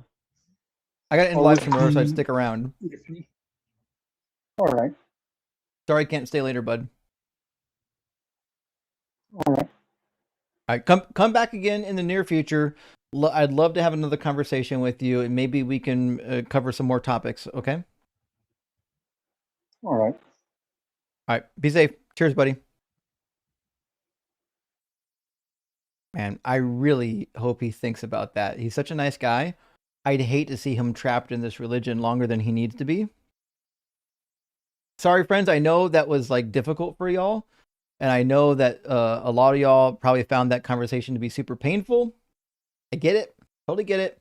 Wasn't trying to put anyone through pain, but he was a nice guy, and I was hoping we could make some progress to get his wheels turning. I wasn't trying to embarrass him. I wasn't trying to humiliate him. I was hoping we could make some real progress with him because he seemed to be a genuine individual, experiencing some cognitive dissonance maybe, but seemed to be a genuine individual. So that hopefully we were able to make up some ground. And friends, I'm going to read some super chats, and then we've got to end the live stream. I'm on summer hours, so I'm not going till midnight. In fact, next week I'll be on even earlier. Shirley Temple Black, great to see you. Thank you for the super chat. It says, Justin, you are so smart and knowledgeable. It's really cute when you don't know something. Rare. It's mohel, right? Oh, rhymes with spoil. That does Jewish circumcision. True. Okay. So I got the words mixed up. So the word for circumcision would be mulah, and then the verb to circumcise would be mul, and then the person who does the circumcision would be the mohel, because it would be in the participle form. So the participle form is typically the O vowel followed by the E vowel on the word that you're constructing. So you're 100% right. I called him the mullah. Mullah means circumcision, not the person who does the circumcision. Mohel means the person who does the circumcision. I appreciate the correction, Shirley. I'm pretty sure I the second time around, I think I got it right. You're welcome to let me know though, Shirley. But I'm pretty sure that was the root word is just mul, if I remember correctly. It's one of those 2 consonant roots. We don't have a whole lot of them. Most of them are 3 consonant roots. But nevertheless, I actually think you're right. I think I swapped them up. But check me on it. Let me know. I'd like to hear if I got it right the second time, because I think I actually think I did mix them up. Atheist Alterboard says, kids believe from infancy that daddy is all-knowing, all-good, and all-powerful. Superstitious adult invented God the Father. Thoughts, brother? That's what I think. So I've talked about this before. I think was this evolutionary thing that happened where we kind of evolved like this need or desire to be connected to our parents. That parent-child bond gave us that social fabric that we needed to survive as a social species. And because of that, we have this deep desire to have a parent, even after our parents are gone. And so that parent becomes God, right? And now, unfortunately, the God of the Bible was molded after maybe a father of the Bronze Age, like a tribal leader type of father from the Bronze Age, who is angry all the time.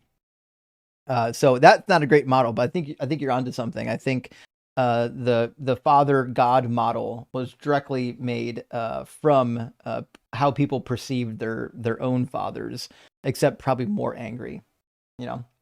Hank, thank you for the super chat. Says Gohan is a one note obsessive who made pestering the line with his anti-choice views his entire personality so dense he's nearing critical mass. I don't know if I've talked to him on the line yet.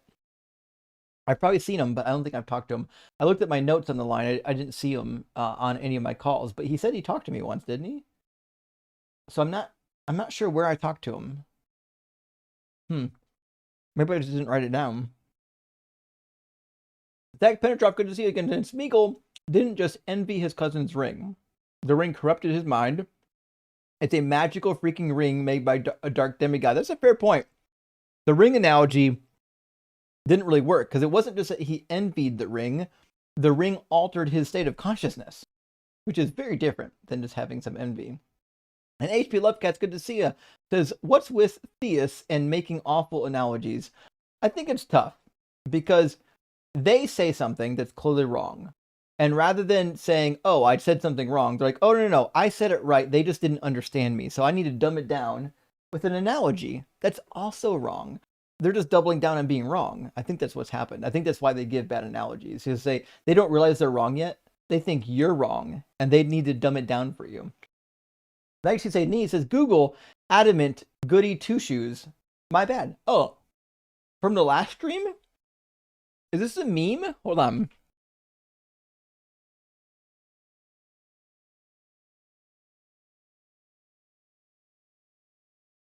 Let's see. Oh, it's a clip from a movie? I wouldn't have guessed that. What movie is this from? Oh, interesting. Oh, it's a song. Oh, I see what's happened. That's the name of the band. The name of the band is Adam Ant. The name of the song is Goody Two Shoes. I wouldn't have put any of that together. You guys, my ability to harness any type of like social nonsense is completely out the window. I have no ability to keep up with that. I have no idea what's happening in music or pop culture, y'all. Sorry about that. And not the Bible, Jason says, P.S. God loves balls. It's true. And people don't realize this. Eleazar, when he made the pact with Abraham and he put his hand under his thigh, well, most likely that's a euphemism or an idiom referring to the dude's testes. Remember, the guarantee, the promise that Eleazar was making to Abraham was to secure his seed, Isaac, to take care of Isaac, his seed, which is why the promise was made by touching the seed sack. So, Jim, thank you for the super chat. Hi, Justin. If Christianity had never happened, which religion, if any, do you think would have likely filled in the gap? Love the show. Well, unfortunately, I think the religion, Jim, that would have taken over is probably Islam. During the maybe I call it the medieval period, the late medieval period. The westward expansion of the Turks into Europe was a real problem. It's one of the reasons why during the Reformation, the Catholic Church was murdering people who broke off from the Catholic Church, because the idea was, if you're not with us, if you won't commit violence to defend our kingdom against the Turks, then we'll just kill you now, right? So that's why, like, the people like the nonviolent Anabaptists, the Catholic Church was like, we got no use for you. We're just murder you now. But yeah, so the spread of Islam was violent, and it would have went even further if it wasn't, they didn't fight, the Catholics and the Orthodox didn't fight it fervently. If they were still practicing pagan religions, it's hard to say what kind of cohesion they would have had and what kind of mobilization they would have had to fight against the westward expansion of the Turks, who obviously, as you know, would be bringing Islam. Yesterday in the Western World says, I'm quite concerned at what AI is doing to people. It's rotting their brains. We saw that with Stay Woke yesterday. Stay Woke literally thinks that AI is right. We had to demonstrate that it wasn't. It was pretty bad. Who's crashing out? Who's Monster crashing out in the comments? Well, Alex, thank you for the super chat, buddy. Says, oof, the reason this guy can't ever articulate any coherent explanation of his genius discovery every time he calls, 2 words, AI psychosis. You nailed it. Listen, if you farm out your thinking to AI, you've made a huge mistake. AI is not smart. Every time I'm live and we talk about AI, I find a new demonstration to demonstrate that it's not smart. I don't know what to tell you. I'll do another one. Hold on. Watch this. All right. Open up ChatGPT. Start the audio. Hey, can you tell me how many fingers I'm holding up? I can't see your hand or how many fingers you're holding up. If you show me clearly on camera, I can let you know what I see. How do I turn the camera on? You can typically find a camera icon in your app. Tapping that should let you turn it on or off. If you need help with a specific app or device, just let me know. I can open the mic. There's a mic button. Where do I find the camera button? There's a camera button. It's usually near the mic button or along the bottom of the screen. Look for a small camera icon or a video icon. If you don't see it right away, you may need to tap the screen or check the app settings. All right, I opened up live video. How about that? Great. I can see your hand now. You're holding up 3 fingers. Let me know if you need anything else. Oh, is that right? I was holding up 3 fingers. All right, what about now? How many fingers am I holding up? Now you're holding up 2 fingers. Oh, you got it. Okay. Yes, exactly. Let me know if you want to check anything else. All right, how many fingers am I holding up now? Right now, it looks like you're not holding up any fingers. Your hand seems to be in a fist or relaxed. Oh, she's getting better. Okay, all right, hold on. How many fingers am I holding up now? Now I see 4 fingers up. You've got your hand pretty clearly shown. Count again. You're still holding up 4 fingers. Okay. Let me know if you need me to check something else. What about now? How many fingers are up? Now you're holding up just 1 finger. I see your index finger extended. Got just one finger. Got okay. Just making sure you can count. All right, thanks. No problem. If you need anything else, just ask. That's who Leo is farming out his peer-reviewed paper to. So, you know. I would say AI is not smart, y'all. Stop using it. Proficient Noob says, that's it. I want or what? I want a clear coffee mug. Oh, you want a clear coffee mug with the word fractal echoed on it. So when I fill it up with coffee, it becomes a dark fractal. Fucking all right. Well, I write it down. Fractal mug. You got it. We'll get this shit going, friend. And Jason says ricotta is so cheesy. And you know what? It is cheesy, but it's amazing. It's one of the best cheeses. You can do so much with it. It's so diverse. It's such a good cheese. You can have it and feta too. You can do a lot with feta.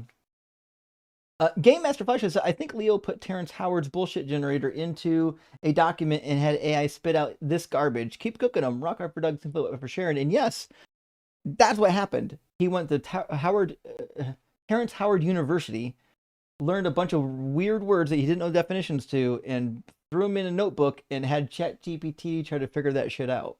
It was weird. I almost think he's a troll. Like, it's hard to take it seriously. Game Guy says, if you need to outsource your thinking to AI, you shouldn't be doing science. Agreed. AI is not good at science. It's not good at a whole lot. It's good at reading sources to you from the internet, maybe. Just Shmuley says, Leo, you said you can use the EEG to do something you never experimented with. You have AI write the shit because you don't know shit. That's it. Yeah. EEGs can't do what he was suggesting, which is why he said, I don't know how it would work. If you don't know how it would work, you can't posit that it would work. That's preposterous, ridiculous, outlandish, absurd. Indefensible. Josh Mully also says, even said you made AI say what you wanted it to. It's true. It's true. He did say that. Karen, thank you for the $5 super sticker. I appreciate that. And Game Guy for the additional super tests. I don't think he knows what a bibliography is. You know what? That's true. That's true. I don't think this person went to college and asking. But then again, I learned about bibliographies in high school. I know what a bibliography is. It's very important. And you got to do proper footnotes too. If you have a study with no proper footnoting, even with the bibliography, I've got concerns. Footnoting is like super fucking important to make sure that you're not committing plagiarism. Same. SF Privateer says, people, if you want to see the Holy Spirit, buy an oscilloscope and put it to 40 hertz and look at the screen. Actually, I am in the market for a new oscilloscope. I used to use the one at work a long time ago. Not a long time ago. I used to use the one at work when I needed one, but didn't need one too often. But I am actively starting to write some scripts and projects for a new channel that I'll be working on after summer's over and after I finish the book. So once I get to that point, I'm doing a science channel for electrical projects to teach young people and noobs how electricity works. We'll be doing simple projects, and I'll be explaining the concepts behind the projects. And then eventually, once we get enough followers, I might do live projects where people can like buy a project kit and they can get on live with me, and I can walk them through the projects, and we can do the projects. I think it'd be a lot of fun. I think it's really cool to teach people how cool electricity is. We will never get enough electrical engineers. We always need more. Nin Hotep says, Gohan's not a Christian. He's Luish? I know what you mean. I don't think I realized that. So you're saying Gohan's not Christian? Hold on. Did I even write him down? I wrote down that he's a Christian. Am I wrong here? I'll have to ask him next time I see him. You might be right. And Snickerdoodle, good to see you. Says, I bet Caller got bad grades in high school. He wasn't ready for class today. Get the F from me. Yeah. Listen, I almost broke out the red pen, just so I could start marking that shit up. I needed an online red pen for that. And Kibble and Bit says he stacks are empty. I think it means the stacks. The stacks are empty. You've deconverted them all. Well done. Yeah, that's true. When I run out of guests to talk to, I can only assume that we've defeated all the Christians. Also, Simeon says that Gohan said he was Catholic. That's what I thought. I thought he said he was Catholic. That's what I wrote down. The Rogue, thank you for the super chat, says, today you fulfill Psalm 22. That's true. I will lift my heel against you. Future tense means past tense. Words don't mean words. Actually, I think that's Psalm 41 is where he says, the one who has lifted his heel against me. That's the one you're looking for. Psalm 41, not Psalm 22. Psalm 22 is the supposed piercing prophecy, even though we all know it's not a prophecy. The Night She's Saying Knee says, speaking of shots, ever heard of a gorilla fart? Fucking A. Why are there so many shots named after farts? Now I gotta check it out. Hold on. That's crazy. Let's see what's in it. It is an intensely strong, fiery shot known for its punchy kick and bold flavor. It has half an ounce of bourbon or whiskey, half an ounce of overproofed rum. Oh, fuck, I'd do that. Whiskey and rum are delicious. Oh, yeah, every day of the week, I'm on it. I'm on it. Let's go. I got rum and whiskey downstairs. Handsome Cat says, did Jesus believe the Old Testament was literally true? Yes, that's my understanding. Why he says that the law and the prophets must be fulfilled. That's why he says that, like, the days of Noah will be his second coming. That's why, he refers to what he's doing as specifically fulfilling the law and the prophets, because they have to be fulfilled. So that's my understanding. I don't know other way to put it. He says that the law of Moses came from God. So if you read, what verse am I thinking of? Mark 7, Matthew 15, he refers to the law as coming from God. So it seems to be that's what he thought. And Juju Penguin says, happy barbecue. I'm currently reading a lovely book, Pigs in the Parlor. Would provide extra spice to the meal for Christians to try and use it against you. Oh shit, I don't know that book either.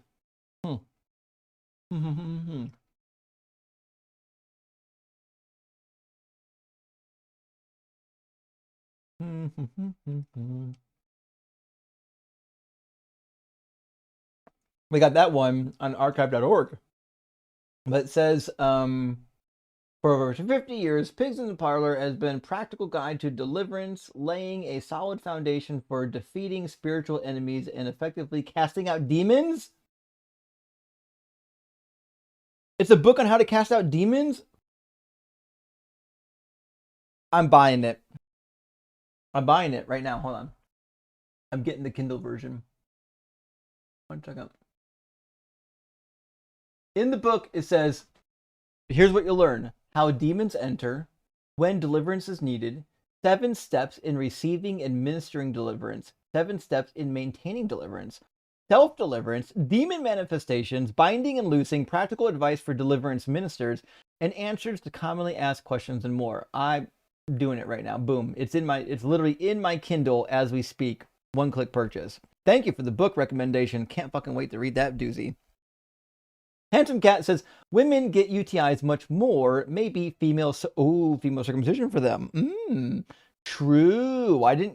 That's the crazy thing about the sign of the covenant being circumcision. Women are left out. God's sign that you're with him only applies to men, because women can't get circumcised. It's fucking crazy. And Two Hand Dan says, my father, due to an infection, had to have a circumcision at 85.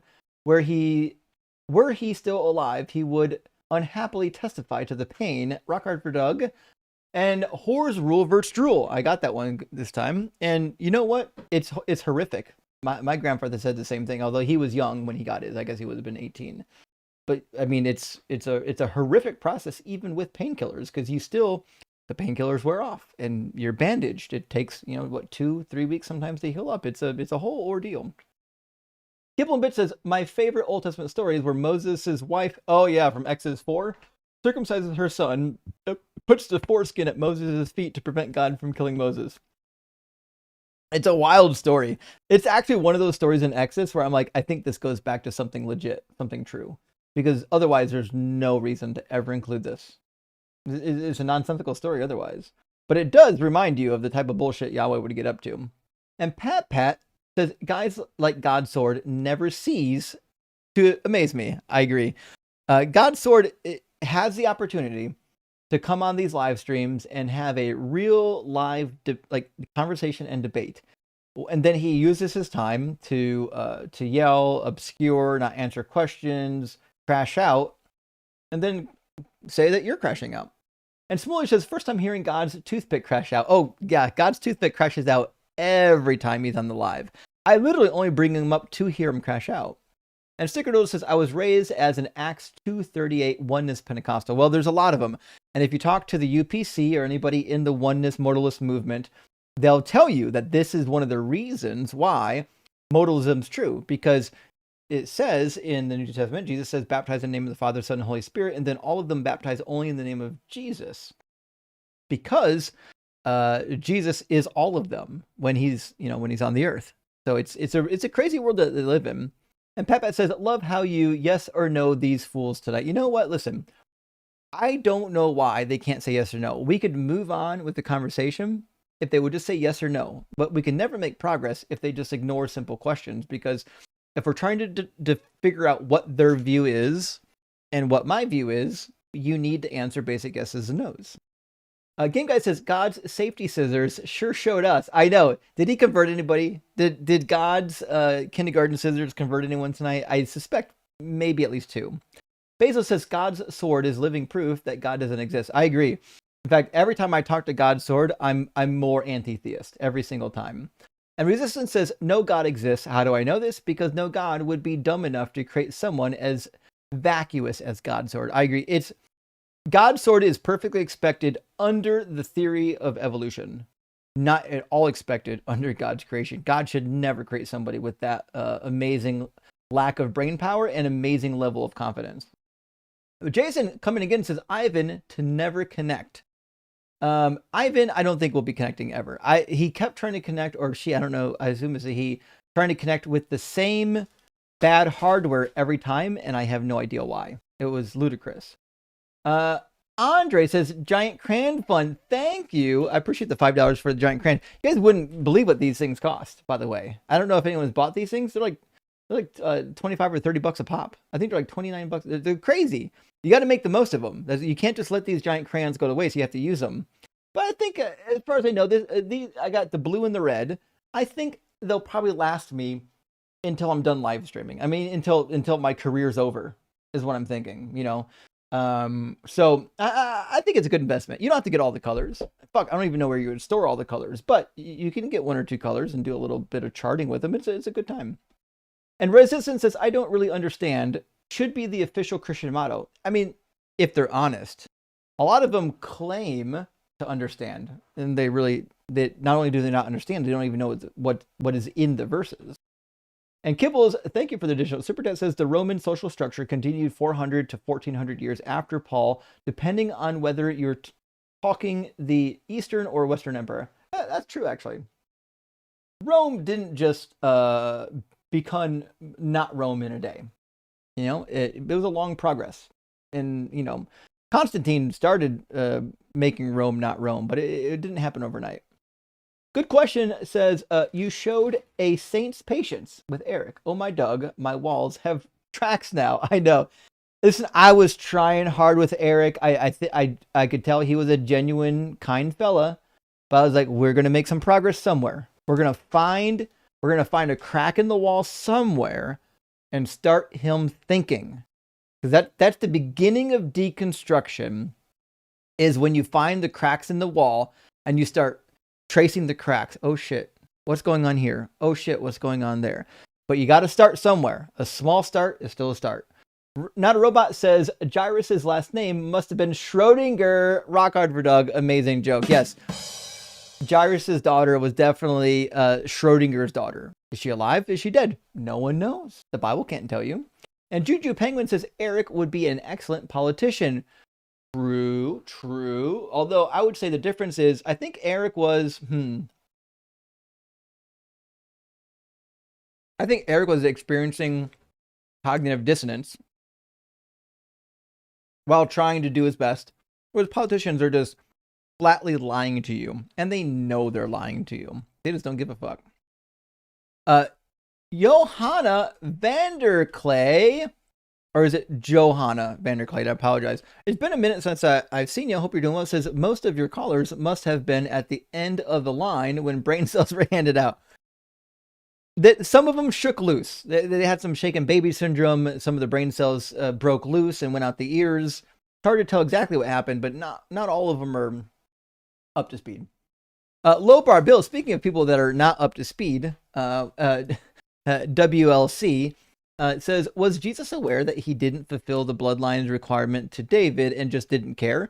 Or did he not think that he was that Messiah? Rock hard for Doug, drinking Kraken in honor of you tonight. Well, thank you, Low Bar. I'm actually out of Kraken. I need to get some. Here's my take on it. I kind of agree a little bit with James Tabor.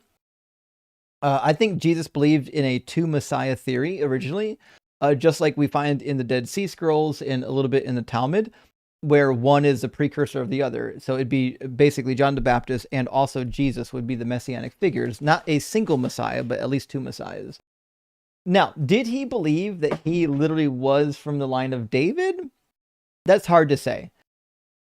I don't know if Jesus was even aware that that was a requirement. You see what I'm saying?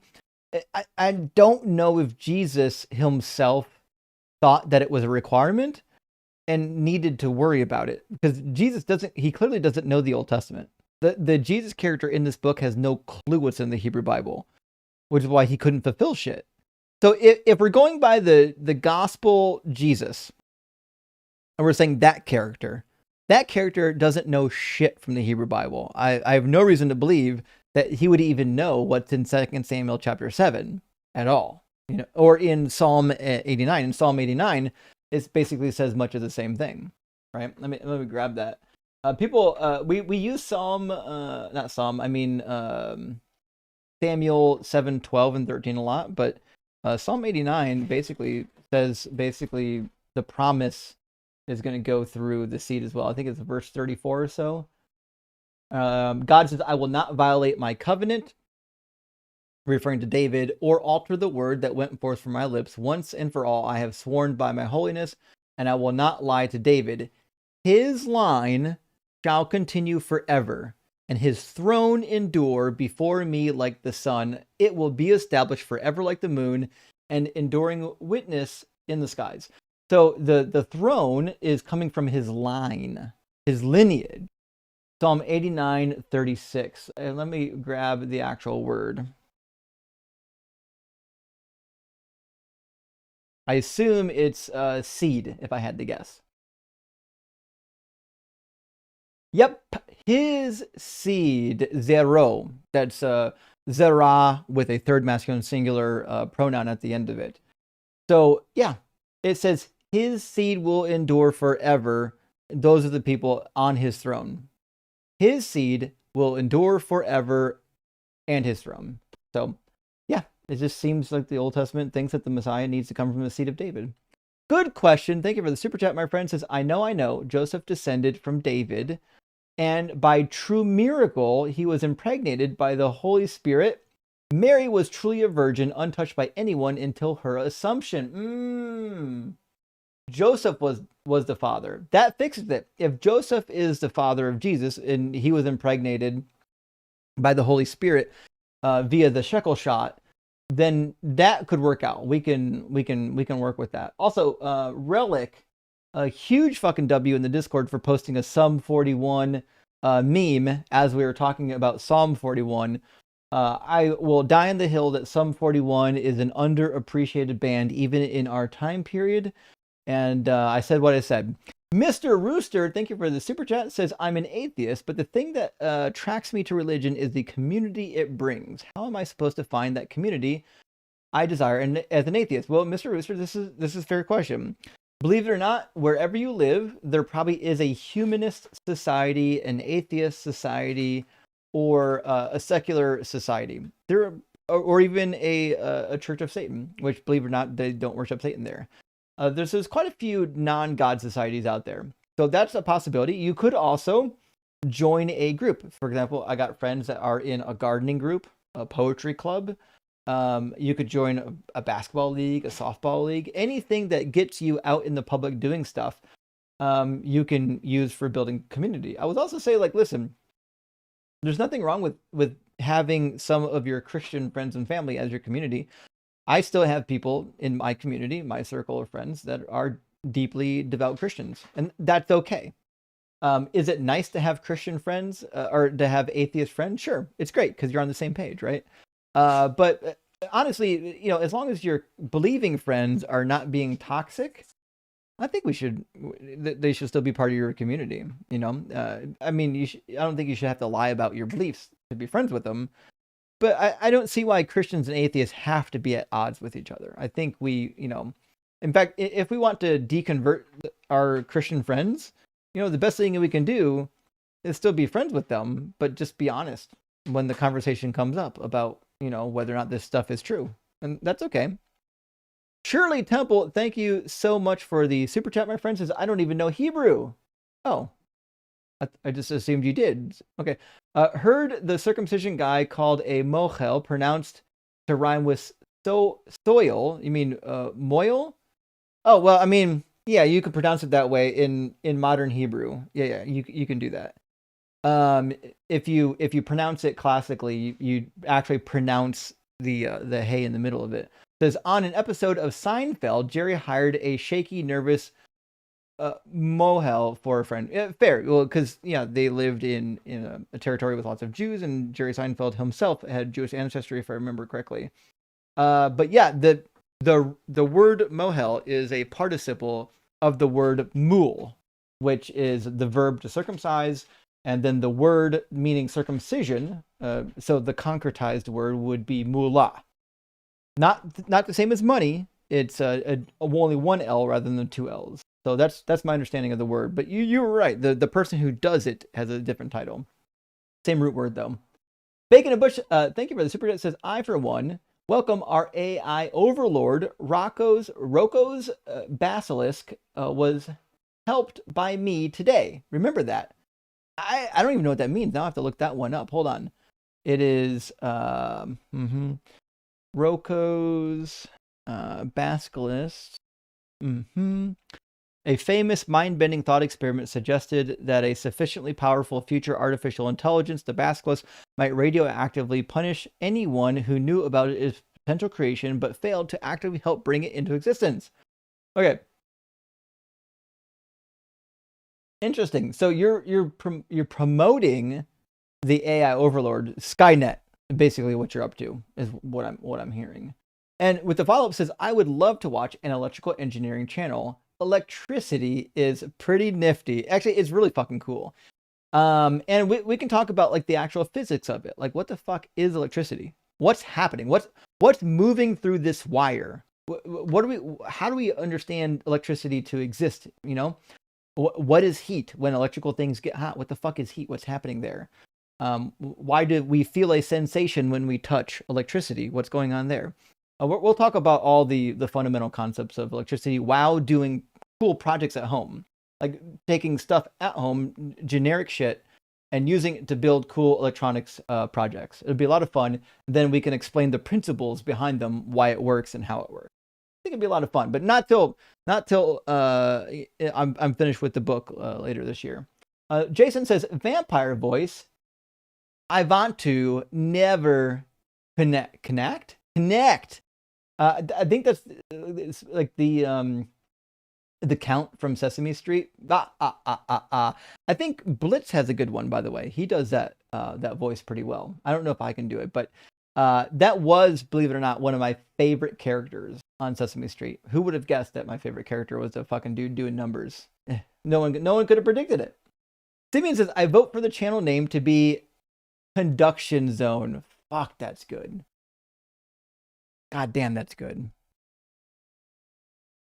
I had a name already picked out for the channel, and now I think I might have to fucking change it. In fact, Carnage and I thought of a really good name that kind of went with my overall theme.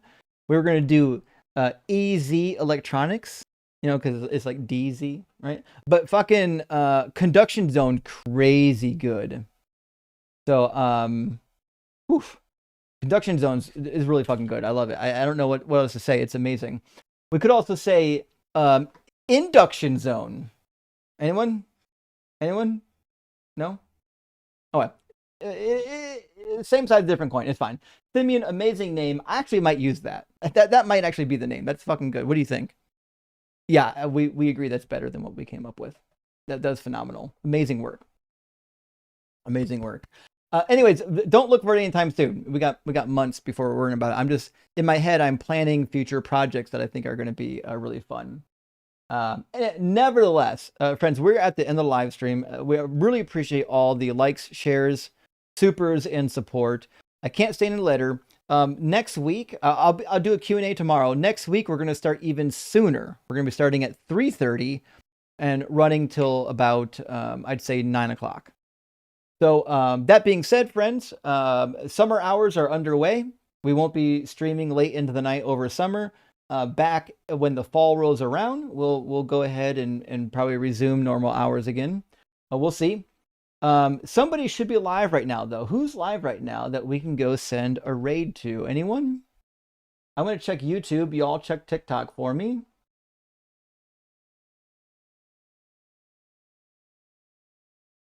Okay. So live on TikTok right now is fucking probably politics is live, but he's not debating religion. I don't see any of the religion debaters live on YouTube tonight. You're saying is Dalton live right now, you're saying? Or is Dalton ending his live and sending people over here? Because he was live before I started. Oh, you have to let me know. Yeah, so Dalton, don't send people over here. I'm ending. I'm leaving. I'm closing down. Oh, there's more. Hold on. Jason says, I recommend Toes.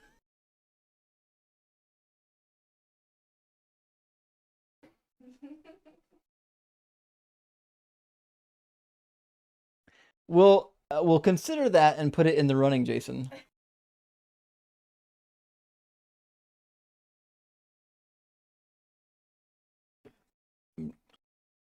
It's a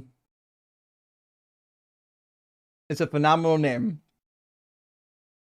Really appreciate that.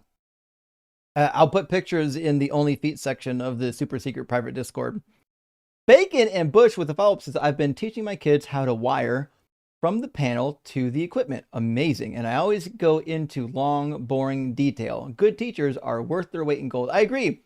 And I became an engineer. Bacon, keep it up. I became an engineer because my father knew about electronics. He went to some school to learn how to repair and rebuild electronics. And he opened up a side shop repairing TVs and fixing CBs and then souping up CBs and selling them for higher prices.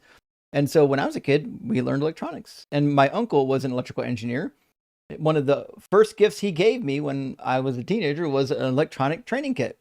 Fucking loved it. It was amazing, right? So, friends, if you teach your kids about electricity early and they like it, they might fall in love with it and do something with it. And it's a good career. Also, Oren says, W-Sum41 can't hear the psalm without thinking of it. I get it. I do too now that y'all make that connection. Deep Fried Beans says, you skipped my super chat. I'm sorry, Deep Fried Beans. Where was it? Hold on.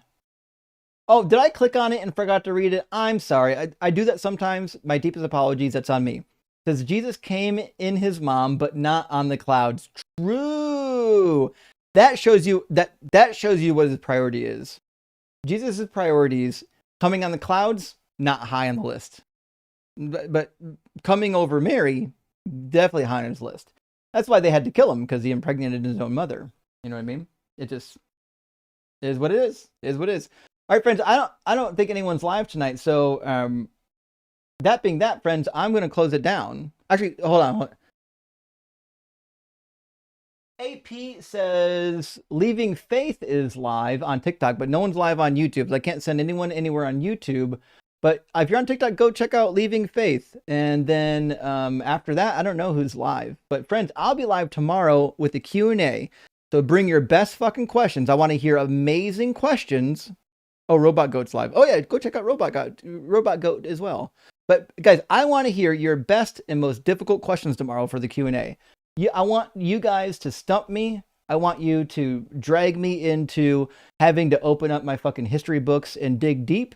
The Q&As are a lot of fun for you, and I think a lot of fun for me. We can all learn something during the Q&As. If I don't know the answer to the question, I will direct you to a resource that will answer your question. So thank you so much, friends. Yes, I'm shutting down. I got to go. It's time to get to bed. Love y'all, and we'll see you again tomorrow.